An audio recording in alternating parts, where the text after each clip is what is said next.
I should open the passage first and think of a way after returning to the world of Great Qin. The system then appeared, error detected in the system, unable to open the passage to the world of Great Qin. He was a little panicked. What? The passage can't be opened? Do I really have to stay here? The system gave him a suggestion. Host needs to complete a mission to initiate system recovery. Mission 1. Replace the ruler. Kill Emperor Ying Zheng of Ming. Seeing this, he was surprised. Complete the mission. Kill Emperor Ying Zheng of Ming. At this time, in the palace city, the playful laughter of women echoed. Your Majesty, don't come over here. Your Majesty, you're hurting me. Zhao was currently playing chase with his concubines. Suddenly, a eunuch ran in and cried out, Your Majesty, terrible news. A group of rebels from the Hundred Flowers Palace has attacked the Imperial Palace. Annoyed at being disturbed, he hugged a woman and said loudly, What nonsense are you spouting? Where is Qian? Where are the Jinyui? The eunuch replied, Lord Qian and the Jinyui have all fled. Your Majesty, please follow this slave and escape first. He spoke toughly. How can this be? We're not going anywhere. We must personally slay these vicious rebels. The concubines whimpered in fear. Your Majesty. Just then, Ying kicked the door in. Death is at your doorstep, yet you talk big. Building leopard houses, opening brothels, you're just as the history books describe. Zhao glared at him. So you are that rebel, Ying. You have some skill. If you surrender to us now, we can spare you from the death penalty. He replied nonchalantly, Spare me from the death penalty? You probably don't know, but for daring to call yourself we in front of me, you must die. At this moment, a pack of tigers with sharp fangs rushed out from nowhere, attacking and causing the concubines to panic. Monsters! They now surrounded Ying.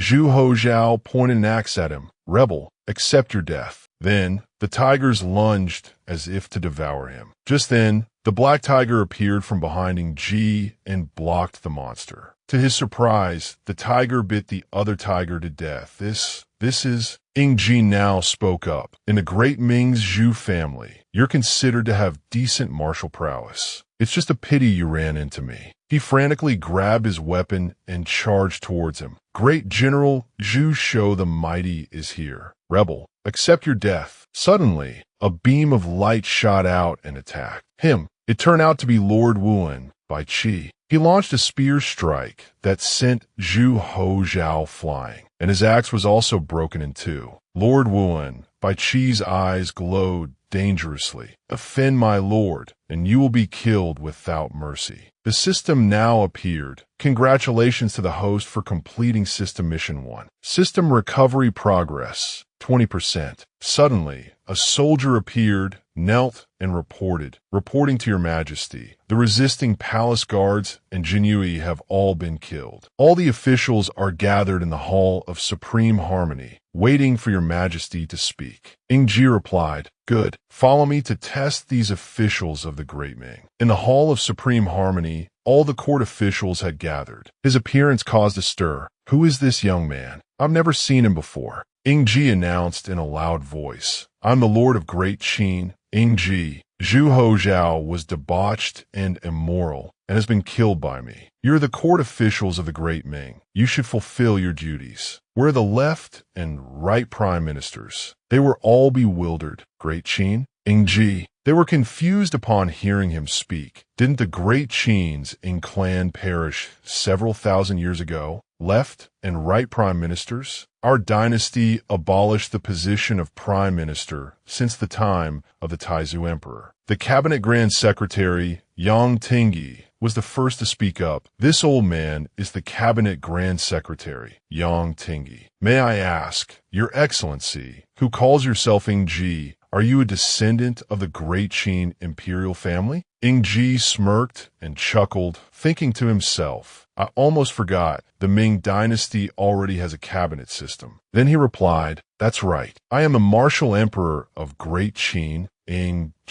When everyone heard this, They immediately burst into an uproar. Nonsense! The great Qin was destroyed 1,000 years ago. This brat falsely claims to be a descendant of the Ying clan. He should have his entire family exterminated. Ying Zheng is the emperor of Great Qin. Where did this martial emperor of Great Qin come from? This brat should go study his history books before coming out to deceive people. Dun Ruo angrily pointed down. You are insolent. Ying Zheng signaled for him to be quiet, thinking to himself, these stubborn old men. If I don't show them something real, they won't believe my identity. He then took out a large jade pendant carved with a dragon. Look, what is this? They stared with wide eyes, exclaiming in surprise. This is the imperial seal? This is the heirloom seal of the realm of our Yen Huang, which has been lost for 1,000 years. It really is the heirloom seal of the realm. To think that the heirloom seal of the realm, lost for 1,000 years, has reappeared today. They immediately prostrated themselves, saying in unison, we, your subjects, have offended your majesty, the martial emperor of Great Qin. We beg your majesty's forgiveness. He still cursed inwardly, these old geezers. Then he ordered, the fatuous ruler and the eunuch faction have been eliminated. The court is not yet stable. All ministers, attend to your duties. Everything is as usual. I will temporarily act as the son of heaven and handle state affairs. They gradually stood up. Your subjects respectfully obey your majesty's decree. Suddenly,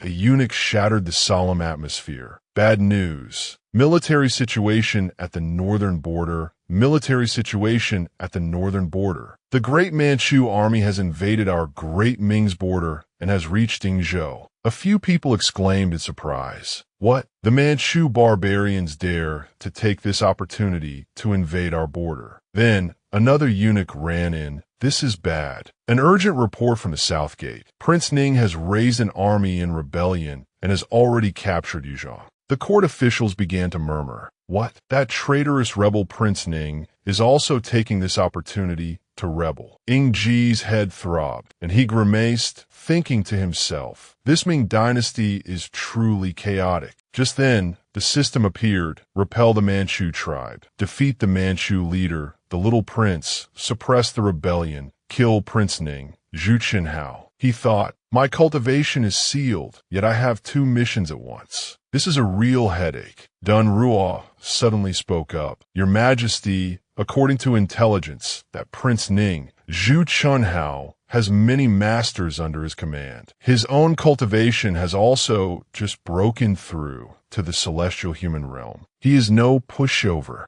Yang Tingyi spoke up. The military situation is urgent and cannot be delayed. I hope your majesty, the martial emperor, will make a decision. Ying Zhi replied, the Manchu tribe is invading. I should go fight them. But with the rebellion rising in the south, I don't have a body-splitting technique. I don't know who can quell the rebellion. That official answered, to quell the rebellion at the South Gate, this old subject recommends one person. He asked curiously, who? The man replied, Wang Shoren, courtesy name Bowen, style name Master Yangming. Hearing this, he was a bit surprised. The person you're talking about is Wang Yangming? The man affirmed, that's right. Then he led Ying Zhi down to the dungeon. This place holds the important criminals of our great Ming. Wang Shoren is one of them, but he's a bit special. It's because he himself is unwilling to leave. Hearing this, he was confused. Unwilling to leave? What do you mean? Another person answered for him. This Wang Shoren was originally pardoned, but he insisted on staying in prison, muttering nonsense every day, claiming he is attaining enlightenment here. Upon arrival, the warden said, Wang Shoren, His Majesty the Martial Emperor of Great Qin has arrived. Why don't you kowtow and greet him? The man, with his back to everyone, said, the Great Qin perished 1,000 years ago. Enlightenment has not yet appeared in the world. The official got angry. How audacious, Wang Shoren. He immediately stopped him. Wang Yangming, I now order you to be the southern governor. Tomorrow, go south to quell the rebellion. Come out now. He refused flatly. The Tao is not yet comprehended. The principle is not yet clear. I'm not going anywhere. You all should leave. The corner of Ying Ji's mouth curled up. The Tao you wish to comprehend. Let me teach you. The mind is the principle. Your mind is the universe. There is nothing outside the mind, no event outside the mind, no principle outside the mind. Hearing this, his eyes widened in shock. Oh, a divine being, truly a divine being. He finally turned to face them. What is meant by nothing outside the mind? I beg the divine being to grant me your teachings. He smiled and said, in knowledge there is action, in action there is knowledge. The man mumbled, the unity of knowledge and action. Divine being, please enlighten me. He acted uninterested and turned to leave. Enlightenment can be given. Wait until after you've quelled Prince Ning's rebellion. Then we'll talk. The man became frantic, grabbing the wooden bars. Quick, someone, quick! Let me out. I want to get out. Yang Tingi then asked curiously. This old subject is ignorant, but I dare to ask, what exactly is the meaning of the unity of knowledge and action that your majesty just mentioned? Ying Ji closed his eyes, smiled, and replied, actually, I don't know either. I just said it randomly. Ha ha ha. In the great Qin world, at the palace of the king of Qin, Qin Shi Huang asked anxiously, Li Qing, is there any news from Qi from the other world? Li Qing clasped his hands, bowed his head, and replied, reporting to the first emperor, there is no news from his majesty. His expression was weary and worried. It's been over a month with no news from Qi. Could something have happened? Li Qing, Han Fei, I order you to find a way to contact Qi. Report immediately if you have any information. The two of them accepted the order in unison. Your subjects accept the order. At the Pei County Jail, the place was in utter chaos. Someone, get over here. There's a jailbreak. The soldiers were in a panic. What an audacious criminal daring to break into the jail. He didn't hesitate to use a spell on the soldier. A stream of purple energy shot out, causing the soldier to groan in pain. Liu Bang pleaded in fear. Don't kill me. I beg you, don't kill me. I only stole something. My crime doesn't deserve death. He approached and asked, are you Liu Bang? The man pleaded, this lowly one is indeed Liu Bang. Please spare my life. I'll do anything you say. The man confirmed it, then turned to leave. I was looking for someone. Follow me. Liu Bang was bewildered, not understanding what was happening. In the great Ming world, outside Yingzhou city, a battle was raging. Kill these two-legged Han people. The general on horseback looked at all the soldiers around him. Kill. Warriors of the steppe, follow me into the city. There's countless gold and silver, and herds of Han women waiting for you. Zoho. A horde of soldiers aggressively charged forward on horseback. However, as soon as they reached the city gate, they were thrown back by an explosion. Another general at the rear was wary. It turns out our army used a cannon to attack the enemy. It's a good thing someone was ordered to make this large cannon during the night. It's being put to use as soon as it arrived. Ying Ji came out, smiling, with the blood tiger, Xian Yu, and Ling Xing. She seemed impressed and said, I didn't expect you to also know the art of weapon crafting. It truly makes me see you in a new light. Ying Ji turned his head and said with a confident smile, I have many more formidable skills. The days ahead are long, and my two beloved consorts will get to experience them deeply. Hearing him say that, Ling Xing frowned and scolded, talking nonsense again. The Manchu general guarding the gate interrupted them, demanding, What is this weapon? Who are you? Hearing him ask, he turned his head, frowned slightly, and replied, You Manchu people, it seems there's no end to killing you. He raised the sword in his hand and introduced himself in a loud, heroic voice. I am Ying Ji, Lord of Great Qin, bearing the mandate of heaven to drive out the Manchu tribe. Soldiers of Great Ming, to restore our Yanhuang, the prestige of our Huaxia. Follow me and slaughter these Manchu barbarians. Hearing his words, the soldiers on the wall exclaimed in astonishment. He is Ying Ji. Look, the thing in his hand is a heaven-tier divine weapon. With that, Ying Ji led the spirited army, charging straight ahead. Kill these beasts. The soldiers in the city also charged out to meet the enemy and defend the city. Quick, go inform the Great Khan. At this moment, somewhere else, a fat man was sitting on the corpses of soldiers, eating and drinking. That person was the Manchu Great Khan, Zhao Qi, who called himself the Little Prince. Just then, someone ran in, shouting the news. Great Khan, bad news. The Han people are attacking. That prince immediately yelled, Nonsense! We've already killed all the Han people in the northern border. Where would more Han people come from? The soldier, stumbling and falling, pointed in a direction in fear and said, The leader is someone we've never seen before. He's riding a large tiger, holding a divine weapon, and leading a group of martial arts masters. They're attacking our main camp over here. As soon as he finished speaking, a wine cup fell straight to the ground. The prince stomped the cup to pieces, shouldered his saber, and ordered, Kill. What kind of masters could he possibly have with him? I must chop off their heads to make new wine cups. A moment later, Ying Zheng's army had advanced to their position. The prince pointed his saber towards him and demanded his name. Who are you? State your name, and this Khan will let you die a comfortable death. Ying Zheng sensed the power within him and thought to himself, the Manchu Great Khan is actually at the peak Grandmaster realm. Interesting. Thinking this, he replied loudly, I am Ying Zheng. You are the Little Prince? I didn't expect someone who looks so old to have such a cute nickname. He paid no mind to his sarcasm and laughed arrogantly. Ying Zheng? Never heard of you. Ha ha. This Khan's massive army crushes you Han people like ants. Now, this Khan will give you a chance. The two of us will duel before the battle. Do you dare to accept the challenge? The soldiers behind him chanted, Zoho, Solo, Zoho Solo. Hearing his proposal, he grimaced and sighed inwardly. The duel? My cultivation is sealed. Only a ghost would want to duel you. But Xian didn't know. She casually encouraged him from the side. These Manchu barbarians don't know how formidable you are. With your celestial human realm cultivation, you can take his life in 3 moves. After her words, an indescribable feeling welled up in his heart.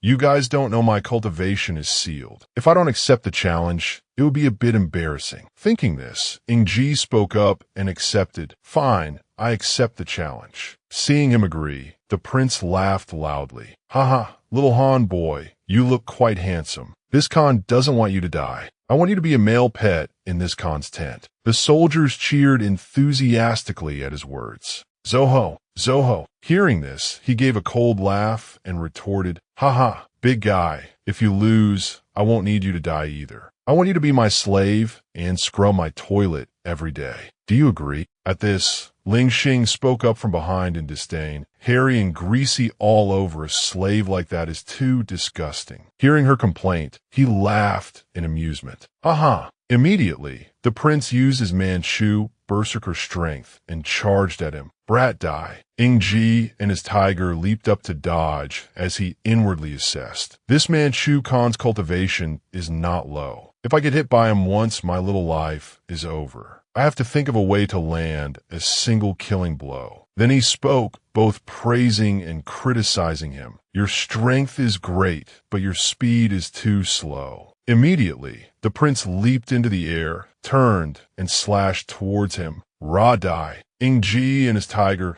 jumped up as if playing a game, shouting loudly, I dodge. In midair, he summoned the divine arrow technique, aiming at the back of the prince. An arrow was shot straight at his head, but his head was unharmed, while the arrow broke in 2. This made the prince even angrier, and he cursed, Ah, you rat, you dare to insult this Khan. The tiger, carrying Ying Zheng, quickly leaped up to dodge his attack. He drew his bow once more, thinking to himself that it seemed this Manchu Khan's cultivation was all allocated to strength, with absolutely none to speed and intelligence. The arrow was fired, hitting his head once again. The prince became angry again and shouted loudly, I must tear you to pieces. He frantically chased after him, yelling, Such a great humiliation. Why don't you use your full strength to fight me? After 3 hours, Ling Xing and Xian watched their amusing game and laughed heartily. Haha, this is the first time I've seen someone toy with an enemy like this. This Manchu leader is about to be teased into a Manchu bull.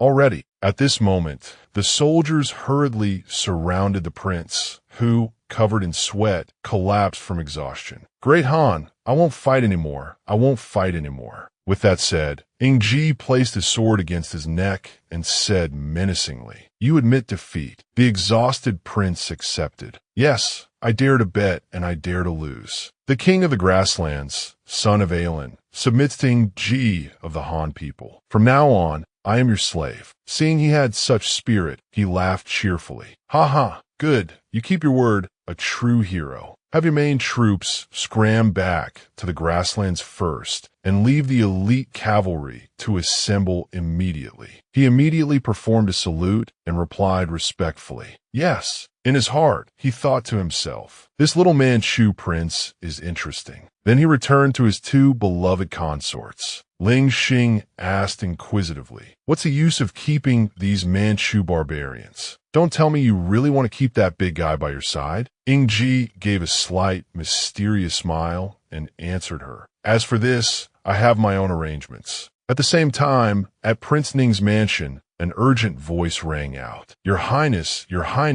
urgent report from the front line." Prince Ning, Zhu Qinhao, was sitting quietly in meditation. The person beside him answered for him. "What's the urgent report? Speak quickly." The soldier presented a box and reported. The commander of the Ming army, Wang Shoren, sent someone to deliver a letter of challenge. Zhu Qinhao heard the report and wondered. Wang Shoren, who? Where's the letter of challenge? The soldier immediately brought the item over. It was a brocade box. A brocade box? The brocade box was opened, and upon seeing what was inside, the person beside him exclaimed in alarm, "A fox, a pear, Your Highness, this is telling us to leave quickly. It's clearly a provocation." Hearing his words, Zhu Qinhao angrily threw the box away and cursed loudly. "This is clearly telling this prince to scram. Men, pass on this prince's order. Assemble the grand army and march on Yingtian Prefecture this week." 10 days later, outside Yingtian City, a troop of soldiers was ready to break the gates and attack the city. Zhu Qinhao pointed his sword forward and commanded heroically, "Attack the city. Take the enemy general's head first, and the reward will be a grand general." The soldiers obeyed his order and immediately charged to attack the city. An official appeared on the city wall with large cannons and retorted loudly, "You rebellious traitors are like mayflies trying to shake a tree." Witness the new weapon created by His Majesty, the martial Emperor of Great Qin. Prepare the large cannons. Following his command, cannonballs were powerfully launched one by one.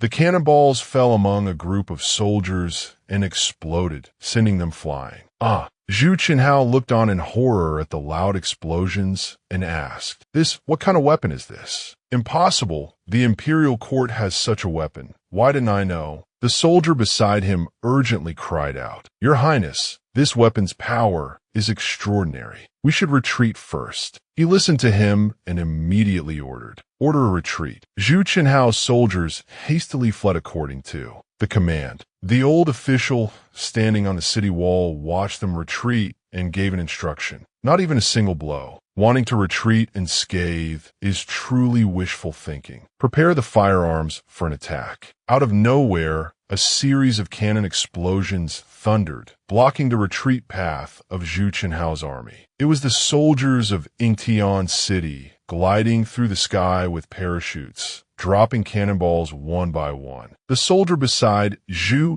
Qinhao exclaimed in panic, "The Ming army suddenly has so many new weapons. There must be a master strategist behind them. Your Highness, we should retreat to our main base in Gannan first to devise a long-term plan." Hearing his words, he hastily agreed. "All right, order a retreat. Investigate this matter clearly for this prince." The official on the walls of Yingtian watched them flee with amusement. His Majesty, the martial emperor's divine strategy is miraculous. The real show is yet to come. A while later, Zhu Qinhao's exhausted troops arrived at Gannan, Yuzhong. They arrived before the tightly shut city gates, confused. "Why are the city gates shut? Open the gates quickly. The prince has returned." At this moment, Ying Zheng's group appeared on the city wall. He looked down and chuckled to himself. His house has been robbed, and he doesn't even know. With this level of intelligence, he dares to rebel. Thinking this, he spoke loudly. Zhu Chenhao, I've been waiting for you here for a long time. Seeing him,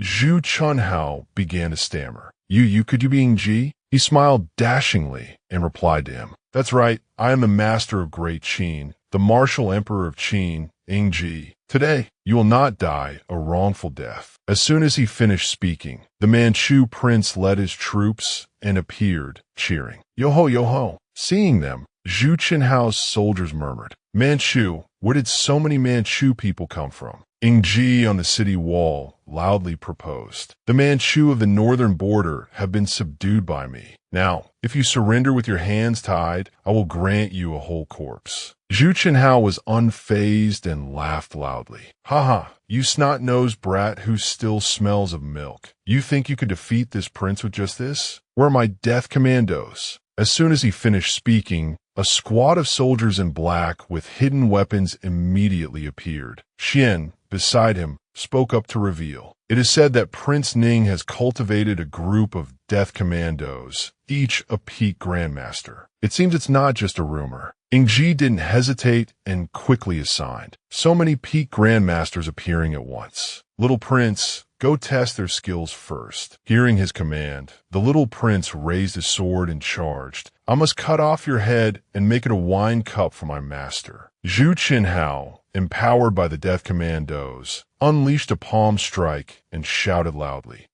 kneel before this prince. The little prince was hit by that palm strike and thrown from his horse, crying out in pain. Zhu Chenhao's power was so much greater that he tore his own armor and shouted loudly, Snot-nosed brat, fighting this prince is a one-way ticket to death. Then, as if crazed, he prepared to launch another palm strike, charging forward and yelling, the world of Great Ming will ultimately belong to this prince. Now I'll take your dog's life. Xian, seeing the palm strike heading towards Ying Ji, immediately cried out, Ling Xing, let's go together. The two girls charged forward to block the palm strike, but its power was too great, sending them flying and making them cough up blood.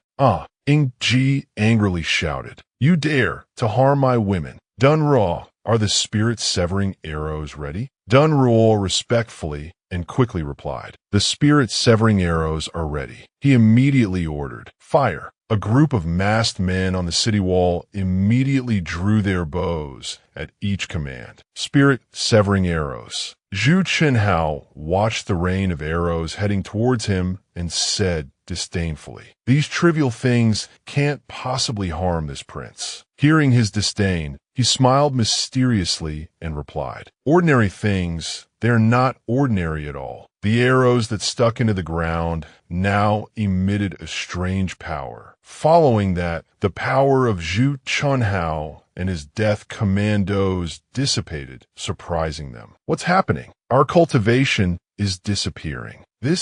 Seizing this moment, Ying Ji raised his sword and ordered, in my spirit-severing formation, no matter how high your cultivation is, you cannot use it. All troops, hear my command, kill all the rebels. Seizing the opportunity, the little prince used his strength and charged with his soldiers. Kill! Zhu Chenhao watched his cultivation disappear and cried out in panic, impossible, impossible. The soldier beside him urgently shouted, protect the prince. All troops retreat. At this moment, from another direction, a troop of soldiers charged forward. The military official from Yingtian City led his troops to block the way, kill the rebels, charge. Just as Zhu Chenhao's soldier cried out in fear, he was cut down by a sword strike. What? We're surrounded. Ying Ji appeared before them and said menacingly, any last words? Say them now. Zhu Chenhao watched his soldiers fall, dazed and terrified, impossible. At that moment, the tip of his sword was pointed at his face. He then slashed across his neck and shouted, die. After that, he immediately shouted to the soldiers behind, Prince Ning has been killed. Surrender, and I will pardon you.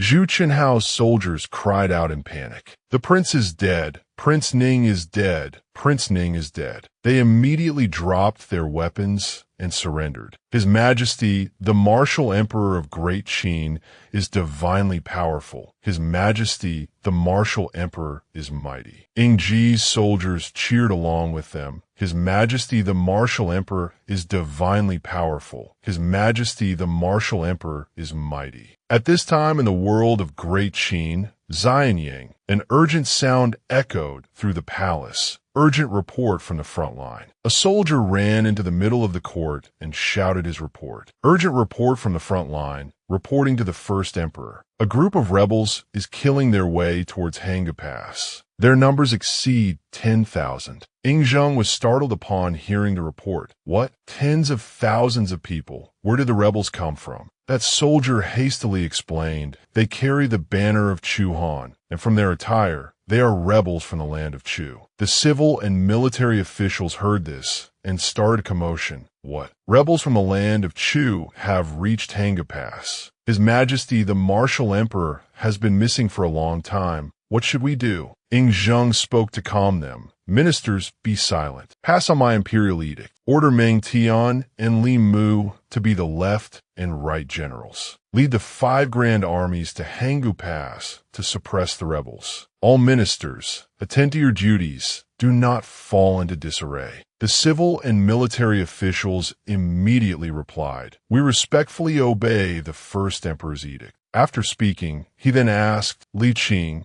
"Is there still no news of Qia?" Reporting to the first emperor, "There is no news yet. Summon all the martial arts masters and formation masters. Find a way to contact Qia. I receive the order." At this moment, Ying Zheng's face darkened. He silently affirmed, "Something must have happened to Qia." At the same time, in the world of Great Ming, a dissatisfied voice rang out. What? The system still isn't repaired? The system in front of Ying Zheng continuously displayed notifications. Congratulations to the host for completing system mission number 2. Congratulations to the host for completing system mission number 3. System recovery progress is 70%. He looked at these lines and worried inwardly. Do I still have to complete more missions? At this moment, from outside the palace gate, a voice was heard. "Pardon the intrusion, Your Majesty the martial Emperor. This old minister has a matter to report." He immediately invited the person in. Grand Secretary Yang, "What is it? Come in and speak." Grand Secretary Yang and the other ministers entered, knelt, and paid their respects. "Reporting to Your Majesty, the martial Emperor. Now that the wars in the south and north have been pacified, a country cannot be without a ruler for a day. The realm cannot be without a king for a day. This minister earnestly requests Your Majesty, the martial Emperor, to soon ascend to the legitimate throne of our Great Ming and become the Emperor of Great Ming." Hearing him say this, he was startled and exclaimed, "Huh? Asking me to ascend the throne?" In his heart, he panicked. What more chaos is this? I still have to find a way back to my world of Great Qin. Just then, the system displayed a notification. Mission 4. A new king ascends the throne. Help Zhu Hotsong ascend the throne. Looking at this notification, Ying Zheng became pensive. A new king ascends the throne. This new mission has come at just the right time. Thinking this, he frowned slightly and asked seriously, "Who is the current crown prince of Great Ming?" Grand Secretary Yang looked up and reported. Reporting to the martial Emperor, the Great Ming currently has no crown prince. The late Emperor Wu of Ming had no children. Hearing him say this, he rubbed his chin in thought. No children? That's troublesome. Let me think. With that, he began to recall in the history of the Ming Dynasty. Emperor Wu of Ming, Zhu Hozhao, had no children, so Zhu Hotsong, who should be the Jiajing Emperor, was Zhu Hozhao's cousin. Having thought it through, he made a decision. That's right, issue an edict for Zhu Hotsong to succeed the throne. Hearing his decision, the court officials panicked and tried to dissuade him. Your Majesty is referring to the son of Prince Xingxian, Zhu Hotsong? No, absolutely not. Seeing their opposition, Ying Zheng was puzzled. No? Why not? Grand Secretary Yang and the 100 officials explained, well, because the son of Prince Xingxian has renounced worldly life. to become a Taoist priest. Upon receiving this answer, he shouted in astonishment, "What? Renounced worldly life to become a Taoist priest?" A moment later, at the western outskirts of the Forbidden City, Zhu Hotsong sat in meditation before a giant incense burner. Grand Secretary Yang gestured for Ying Ji to enter, saying, "This is the former crown prince Zhu Hotsong, now devoted to the Tao." Hearing this, he wondered, devoted to the Tao? I don't believe it. You mean to say he wouldn't even become emperor if I asked him? With that, he entered the hall and called out, "You are Zhu Hotsong?" Zhu Hotsong, maintaining his posture, replied to him, "I wonder what business brings you fellow Taoists to my monastery." Without wasting words, Ying Ji got straight to the point. "Stop being a Taoist priest. Come with me, and I will have you succeed the throne as emperor." Zhu Hotsong immediately stood up and replied respectfully, "Fellow Taoist, you must be joking. The former crown prince of Qing is no more. Now, this humble Taoist only cultivates the Taoist arts and studies the techniques of alchemy. Disciple, come and present the qi-boosting pills recently refined as a farewell gift for our guests." He took the pill and silently appraised it. Is this old man really determined to be a Taoist priest? It seems I'll have to think of a way. With that thought, he spoke out disparagingly. This kind of trashy pill doesn't even count as low grade. The pills I use to feed my beasts are of a higher grade than this. As soon as he finished speaking, Zhu Hotsong angrily shouted, "Insolence! Who are you to speak so arrogantly? Although this pill is not of the highest quality, you'd be hard-pressed to find many in the entire Great Ming who can refine it. How dare you call it trash?" Ying Ji held up another pill before him and said, "This 9 Revolutions Dragon Ascension pill is what I normally use to feed my mount, the Blood Tiger. I'll reward you with one." He reached out to catch the pill that he tossed over and exclaimed in shock, This is a Xian-grade high-quality pill. I never thought someone in this world could refine such a pill." With that, Zhu Hotsong knelt before him and begged, "Immortal Lord, please teach this disciple the art of alchemy. Please, Immortal Lord, teach this disciple the art of alchemy." Ying Ji looked at him and said slowly, "Teach you? It's not impossible." He turned to leave, leaving behind only one sentence. "If you want to learn, then follow me, but I do not accept disciples casually." Watching him walk away, Zhu Hotsong hurriedly expressed his gratitude. "Thank you, Immortal Lord. Thank you, Immortal Lord."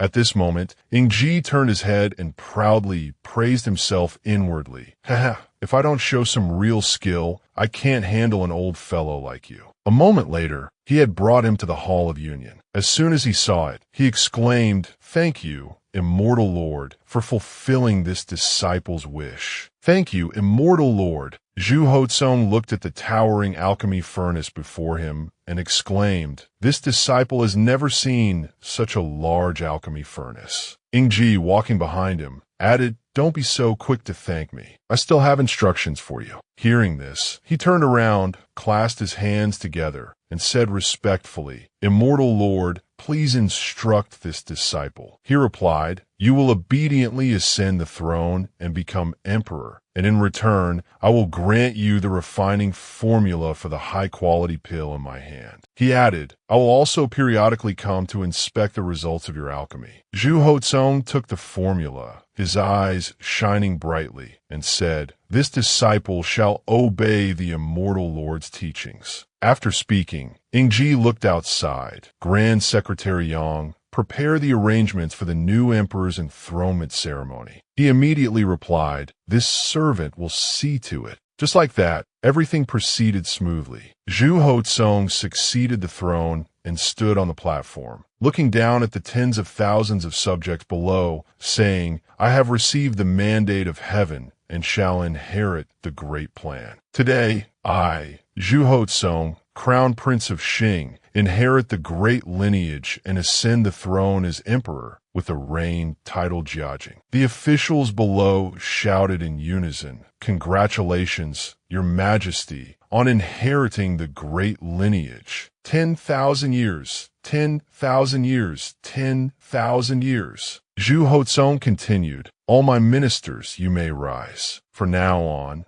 You must all obey the decree of the martial emperor of Great Qin, the unbiased, virtuous, sagely, and martial, proclaiming culture and expanding benevolence, communicating with the vast and filial, the paragon of 10,000 years, the immortal Lord. Hearing these words, Ying Zheng was a bit startled and thought to himself, who can remember such a long name? After hearing this, the crowd below shouted in unison, "We shall obey the decree of the immortal Lord Martial Emperor." The system then displayed a notification, "Congratulations, host, for completing system mission number 4. The system is now recovering." Ying Zheng smiled and thought to himself, finally, it's settled. At the same time in the world of Great Qin, at Hanga Pass, Meng Tian was leading a group of soldiers on horseback, charging towards the enemy and shouting, "Kill!" The two sides, as numerous as ants, quickly closed in on each other, the dust kicked up by the horses' hooves obscuring the sky. When they were close enough, Meng Tian pointed his sword forward and ordered, "Fire arrows." A volley of sharp arrows was immediately launched, flying straight towards the enemy. On the other side, Xiang Yu, riding a large ox, used his spiritual energy to block all the arrows and shouted, "The tyrannical Qin is unjust. Kill!"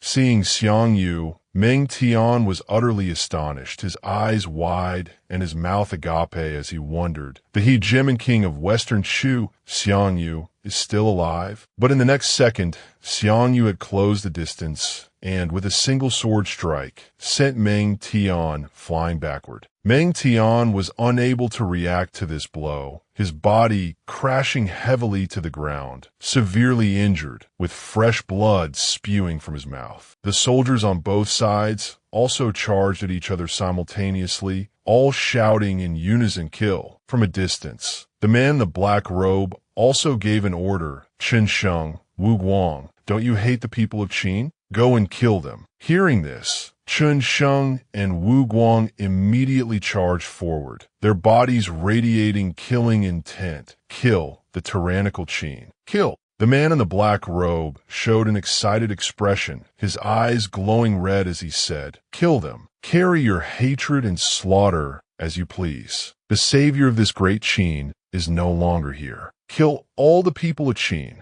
In just a moment, Xiang Yu had already annihilated countless great Qin soldiers, riding his ox straight to the city gate and shouting, "Kill." Li Mu, standing on the city wall, saw this and immediately ordered his soldiers, "Prepare flaming arrows. Fire." Several flaming arrows quickly shot down towards Xiang Yu and the soldiers below, burning everything and sending up a thick cloud of smoke and dust. However, when the smoke and dust cleared, all the soldiers were dead, with only Xiang Yu remaining alive, his upper garments torn to shreds, his sharp eyes glowing red. Li Mu was terrified by this sight. He asked himself, "What is this? Is this Xiang Yu a man or a demon?" Below, Xiang Yu used a technique, heaven and earth annihilation, slay the tyrannical Qin, and slammed his saber into the ground, causing a loud explosion. The sturdy city gate quickly collapsed, shattering into many small pieces. Xiang Yu continued to sit on his ox, pointing inside and ordering the soldiers behind him, "Charge in."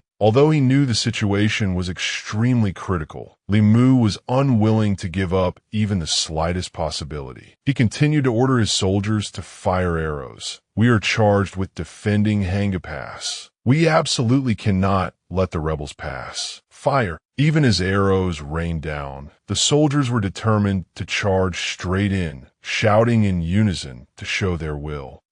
Charge! Li Mu no longer stood on the wall. He directly jumped down with his sword to stop them. "With this general here, you rebels shall not pass Hanga Pass." As he landed below, a powerful aura immediately forced the soldiers back. "I have received the order of the martial emperor of Great Qin to protect the mountains and rivers of my Great Qin. You rebels, retreat now." After dealing with the small fry, he directly swung his sword towards Xiang Yu and shouted, "Remnant of Western Shu, you shall not take a single step past me." Xiang Yu did not back down either. He immediately retorted, "I am a remnant? You are nothing but one of Ying Zheng's dogs." From afar, a group of people from the state of Zhao shouted, "Li Mu, you are a renowned general of the state of Zhao. Yet you serve the tyrannical Qin. Have you forgotten the more than 400,000 men of Zhao who were killed in the Battle of Chongping?" Taking advantage of Li Mu's distraction, the man in the black robe raised his hand to the sky and cast a magic portal, summoning a horde of zombies. Seeing this, he was utterly horrified and exclaimed, "Ah!"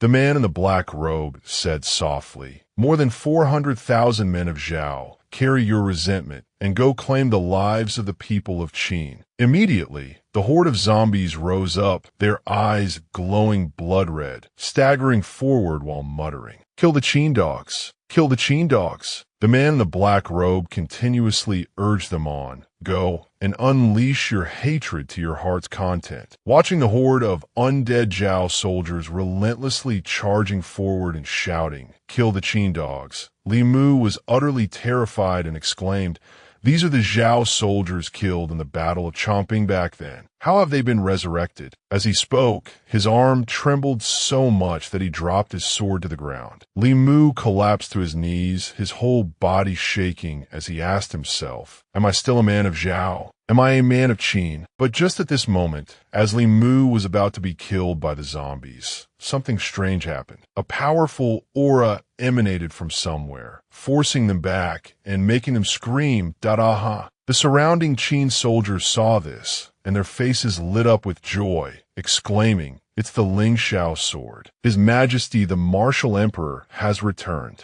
At this moment, Ying Zheng finally arrived, riding his fierce beast with his troops. He shouted loudly, "The martial emperor of Great Qin is here. Invade my Great Qin, and you will be killed without mercy." Killed without mercy. Everyone who had been on the brink of death just moments ago was now filled with renewed strength, shouting in unison, The man in the black robe was also somewhat frightened by this scene and wondered, how could he be so fast? Has he already broken my seal? Ying Zheng reached out and grabbed the sword that was stuck deep in the ground. He used his strength to leap into the air, unleashing countless sword strikes at the zombies. Xiang Yu charged from behind with his sword and shouted, "Ying Zheng, today I will settle the score for the destruction of Chu." He turned back, somewhat surprised, and asked Xiang Yu, "Your lingering spirit just won't dissipate. Which desolate grave were you dug out of this time?" He growled, "Qin dog Ying Zheng, do you think you could do whatever you want? Today, I and these 400,000 men of Zhao have come to claim your life." Ying Zheng, while parrying his attack with his sword, asked, "Claim my life." From all around, the zombies continuously moaned, "Kill the Qin dogs to avenge Chongping. Kill the Qin dogs to avenge Chongping." After the opening exchange of blows, Ying Zheng and Xiang Yu leaped back. He gently raised his hand, looked at him, and said with a smile, "A defeated general, a lonely ghost, wants to claim our life? Avenge Chongping?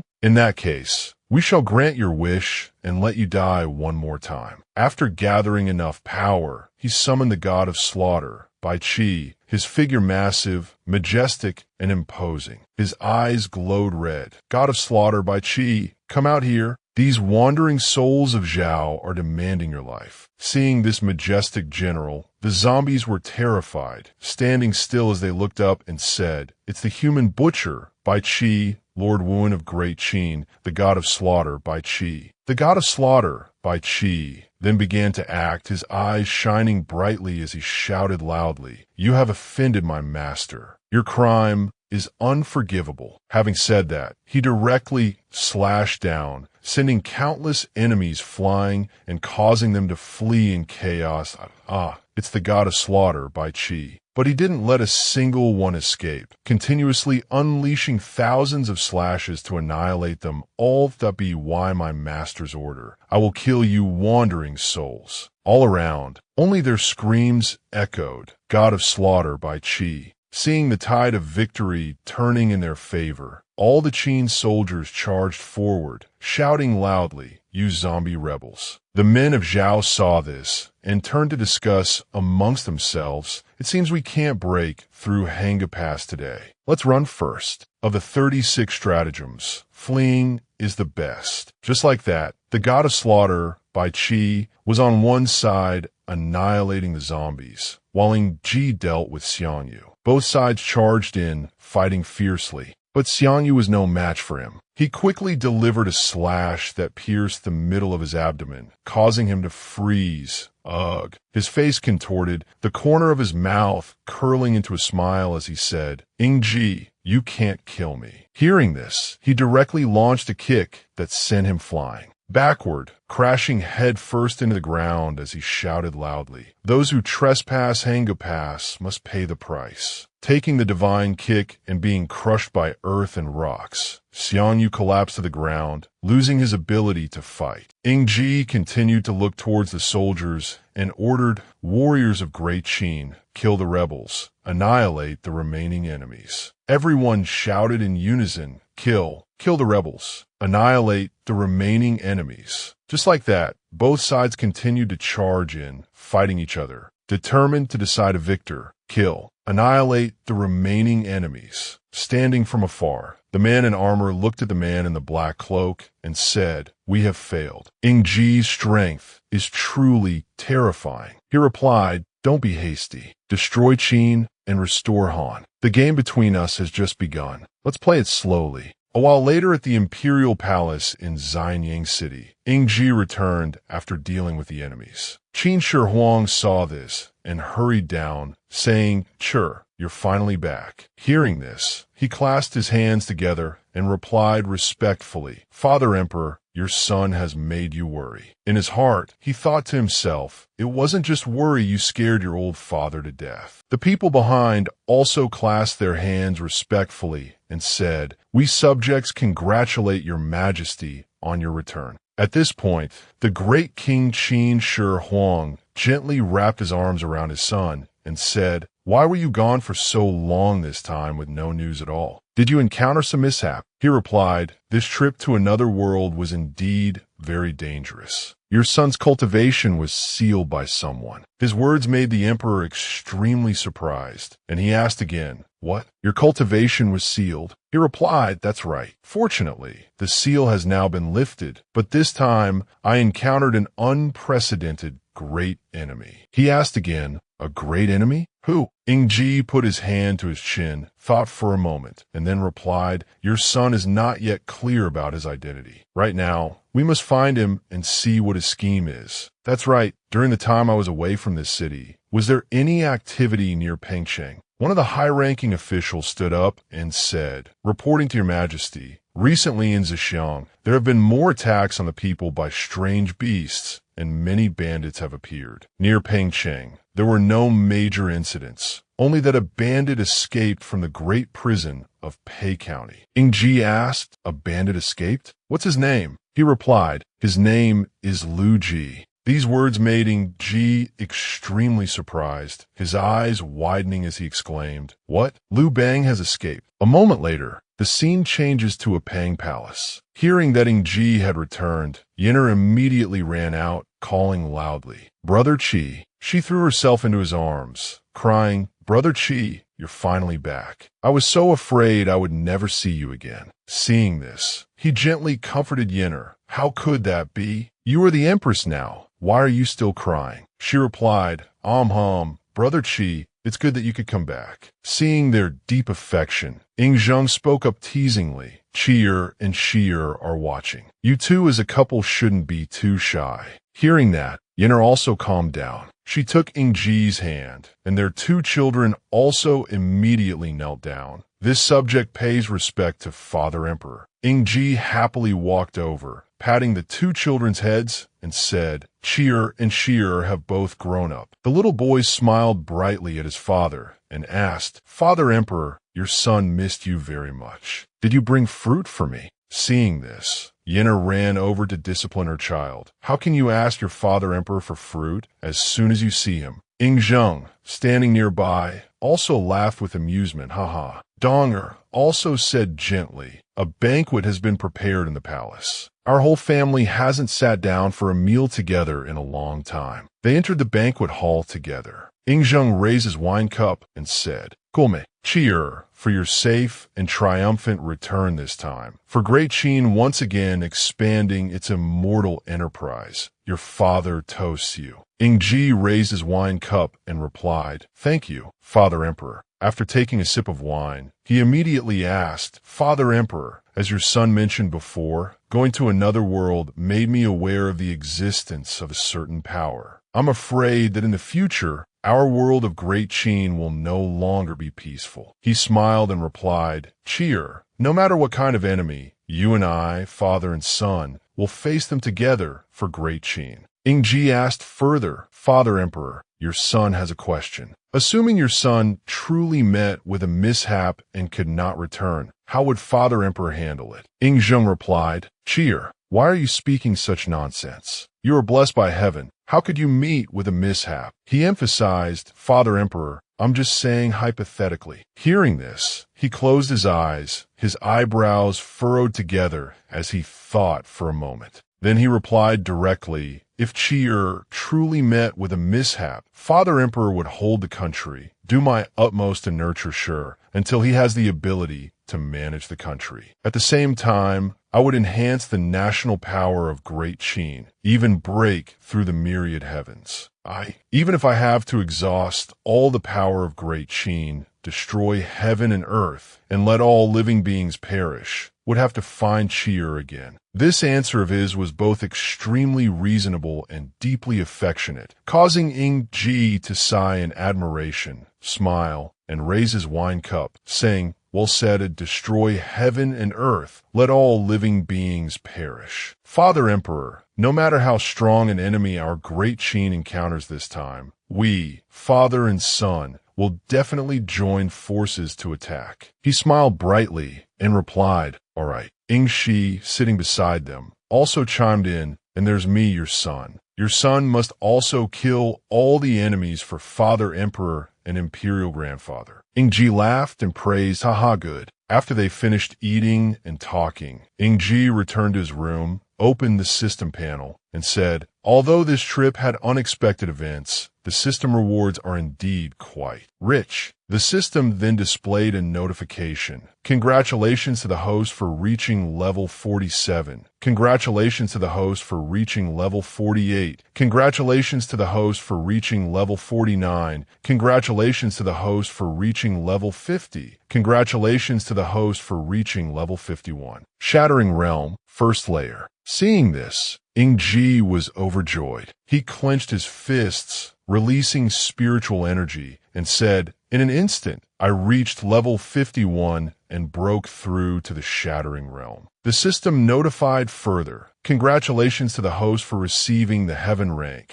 low-grade martial skill, Demonic Shadow Clone. Congratulations to the host for receiving 5,000 Supreme Grade Spirit Stones. Congratulations to the host for receiving 10 bottles of Life Continuation Pills, Earth Rank, High-Grade Medicinal Pills. Congratulations to the host for receiving the Green Lotus Karmic Fire, a Heaven Rank, Master Grade Martial Skill. Congratulations to the host for receiving the Pill Formula for Life Continuation Pills, Earth Rank, High-Grade Medicinal Pills. Congratulations to the host for receiving 50,000 medium-grade Spirit Stones." Seeing the huge pile of rewards right before his eyes, he exclaimed happily and excitedly, "So many treasure chests. What a profit." Having said that, Ying Zheng directly walked over and opened a chest before him, picking up a scroll to examine it. Green Lotus Karmic Fire can exchange for the power of the Void Spirit. With this martial power, one can destroy heaven and earth. Just then, Li Qing ran in from outside, knelt down, clasped his hands, and reporting to your majesty, there is an urgent military situation. He turned and asked, "An urgent military situation? Report quickly." He presented a memorial and then replied, "In the east of Lu Shui, a large group of evil cultists called the Siema Dai has appeared, arbitrarily killing the people of our Great Qin." Ying Zheng asked again, "The evil cultists Siema Dai?" He said, "That's right, because this group of bandits is skilled in using demonic arts. The local people all call them that." After listening, Ying Zheng gave an order, "Relay my order." Tell Tuoroa to assemble the Shadow Squad and follow me to Ludong to test these evil cultists. Li Qing replied respectfully, I will carefully obey the decree. At the same time in Ludong City, just as Li Qing had urgently reported,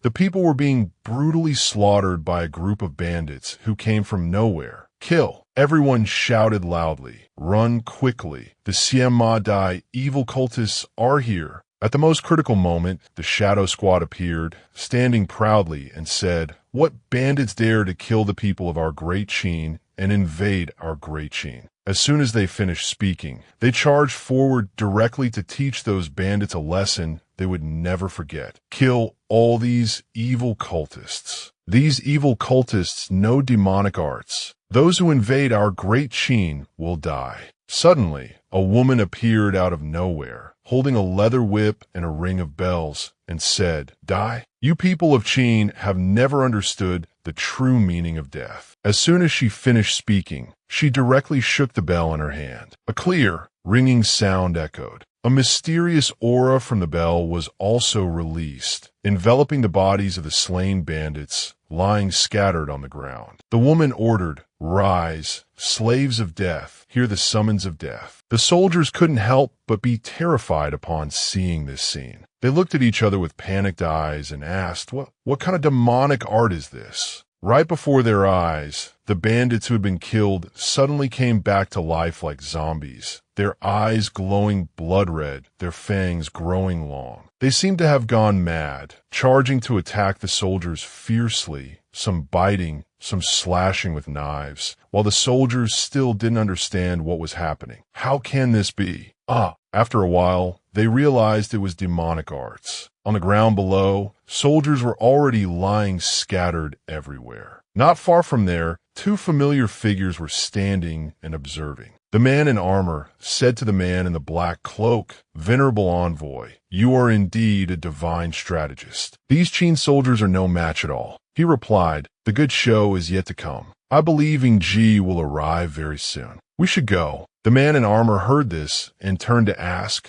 Why not take this opportunity to kill Ying Ji? The man in the black cloak replied, If he could be killed so easily, he wouldn't be Ying Ji. You go back to Shandong and prepare the troops. I have my own plans. Hearing that, it seemed reasonable. The man in armor smiled and replied, All right. On the ground, that strange woman was still continuously ringing the bell. She looked up at the sky and said softly, Hear the summons of death. Lying on the ground, the bandits who had been killed continued to open their eyes and wake up. They just stood there roaring, causing the people to exclaim in terror. Demonic arts! Just as he finished speaking, a zombie holding a sharp sickle rushed towards the father and son. The man could only hug his child tightly and shout, Help! At the most critical moment, a palm strike came from behind the zombie, causing it to vanish on the spot. The one who had just struck was none other than Ying Ji. He had arrived with his soldiers. Looking ahead, he shouted, Harm the people of my great Qin, and you will be killed without mercy. Looking at the surrounding zombies, he thought to himself, It's that demonic art of reviving the dead again. With that thought, he said to everyone, Use your martial arts power to smash these half-dead things. Everyone immediately replied, Yes, sir. Two soldiers combined their spiritual energy to strike two zombies rushing towards them, turning them into dust. Seeing that the zombies were no longer a threat, the woman from before immediately lunged forward, swinging a leather whip towards Ying Ji and shouting, D! But she was no match for him. With just a wave of his hand, he blocked the attack. Insolent. His own strike quickly hit her from behind, sending her flying forward with a loud cry.